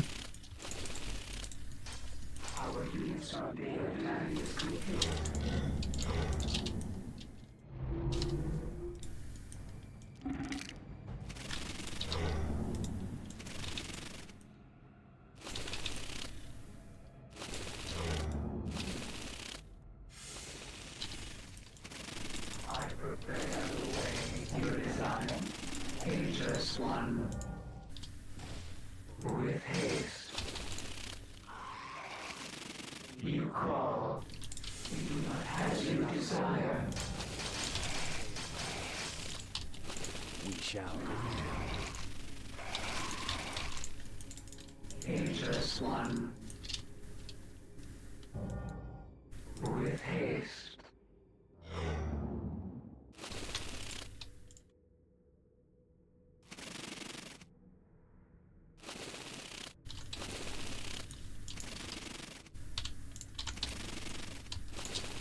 The upgrade is complete.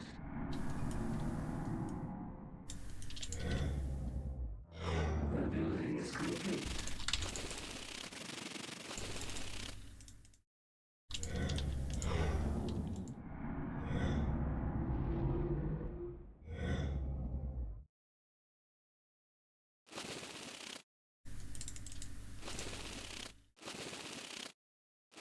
The building is complete.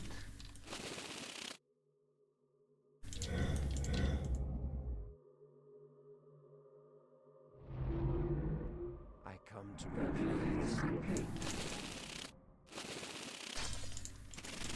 They attack us.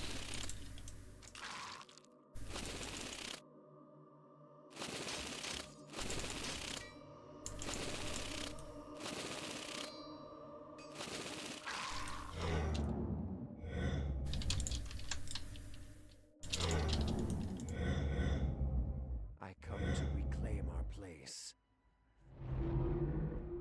We do not have enough gold. What do you want from me? We shall prevail. I await your summons. The research is What do complete. you want from me? We shall prevail. I prepare the sea crawl supply. We must summon more supply.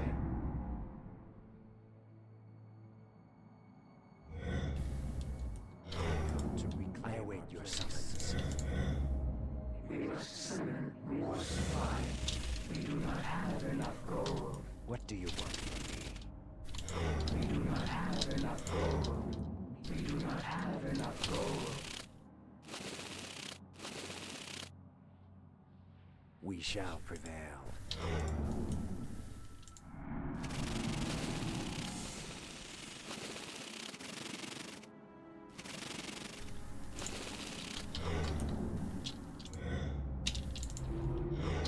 I come to reclaim our place.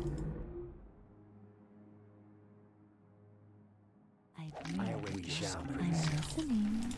I await your I summons. shall douse the light. I prepare the way. You desire more supply. The research is complete. We must summon more supply. None shall resist us. The upgrade is complete.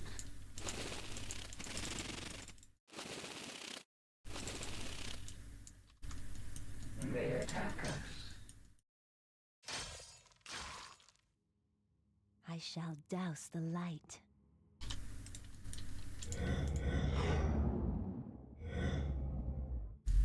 Gems will be needed soon. What do you want?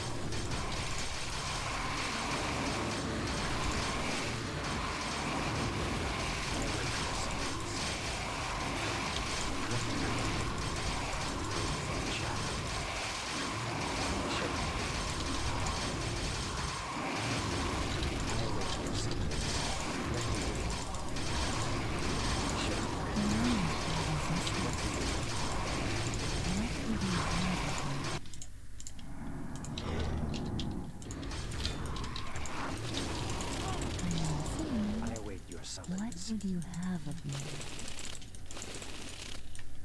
I shall douse the light. What would you have of me? We shall prevail. I'm listening. I shall douse the light.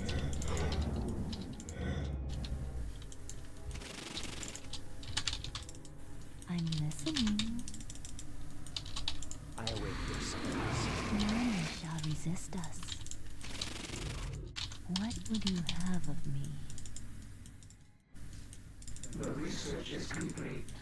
I shall douse the light. We shall prevail. We do not have enough gold. What would you have of me? None shall resist us.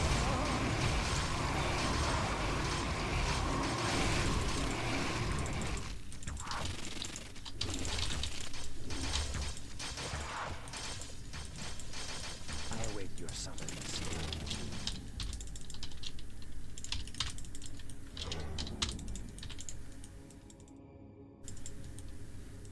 Our units Shall are being attacked. I'm listening. I await your summons. They attack us.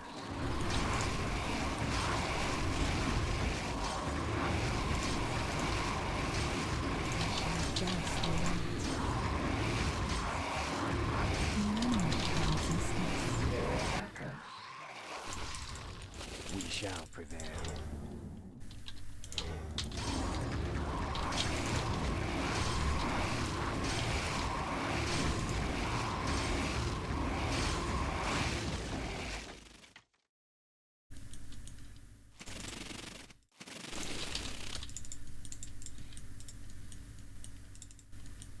I'm listening. I await your summons. None shall resist us. What do you want?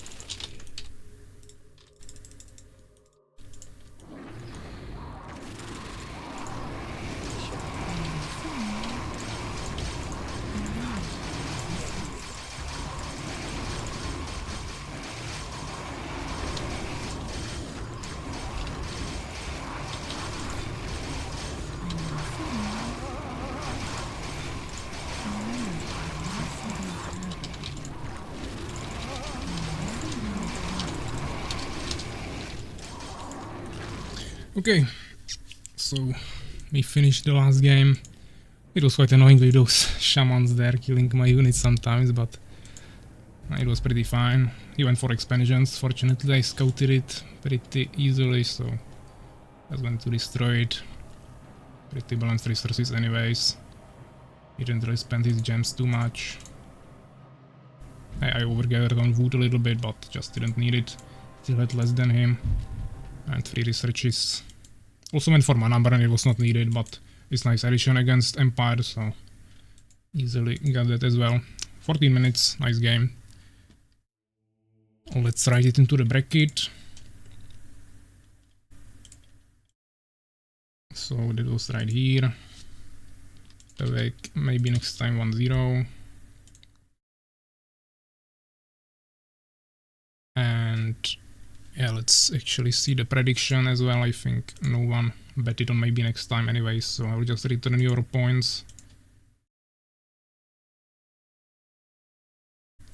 And that's everything, I guess. Yeah, so this is the bracket for now. we are ending it here. Tomorrow we'll just finish Utexes against Legit and Fenrir against Folsom, and we will finish the fourth round, of course. After that, hopefully finals, semifinals and then finals, which is just 6 to 9 games, so that shouldn't take too long. If he wouldn't expand, I think he would have manpower to win first fight. Yeah, I mean, the first fight was pretty close. I was also not playing it too well there, but maybe he would have pushed me back. But if he didn't have expansion, he would need to keep pushing, and then I would have stronger production at my home, so maybe he wouldn't finish pushing, so it would depend, but definitely that fight was pretty close. He did really well. Insane strategy, I'm poor. So yeah, this is everything for today, guys.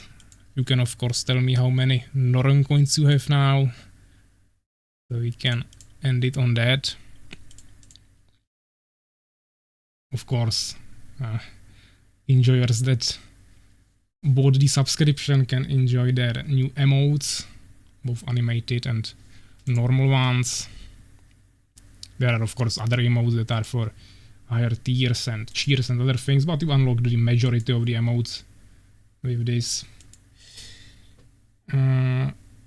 So yeah, Enya is 6,000 Norn coins. Fenrir has 19,810. So I'm expecting Urakar to have a little bit over 20,000. Yeah, of course we'll do a raid, so you can definitely get some extra coins. But yeah, it has been over 8 hours stream, so pretty exhausting. Tomorrow we'll continue, hopefully not for so long, but there is still those semifinals and finals. 24,500 Urakar, so he's really getting close to 25,000 and then 30,000. Which, yeah, we have to custom map for 25,000. That is the next reward he will reach. Can I spend 2k to choose your race in tournament? No.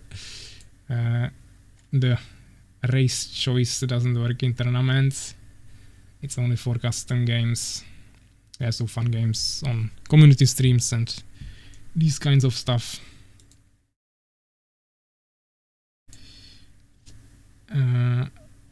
You are a hero. It's just a Saturday for fun streams. You don't even sound tired. Yeah, I mean, I'm kinda exhausted, but I'm trying to keep it at least a little entertaining for you even after 8 hours. Still alive, maybe half alive, but hopefully I won't be totally dead for tomorrow and I will be able to still commentate. Scammed. I mean, any of the rewards I provide here with the Norn coins are something I provide for you for free, just for you watching, so it's kinda my thing how I decide to reward you for that. If you buy something and I don't want to do it, I will just return your Norn coins and you can buy something else. It's not something that would be like set by Twitch or anything. I thought Pevek might lose just because of the 8 hours of watching. Yeah, I mean, it definitely had some effect. I had much slower reactions and I made multiple mistakes in my build order. Fortunately, it was not too big of a problem and I was still able to win that one game. But we still have one more round. I might still lose there. I'm not sure who is going to be my enemy, if it will match me and Macrozerg immediately or there will be something else first. Maybe take a look once again on the bracket. Right now, of course, Macrozerg has 3 wins. I have also 3 wins. And outside of that, Soulskeeper has 2. Pepsi has 2. Enya also 2. Urakar has 2 as well.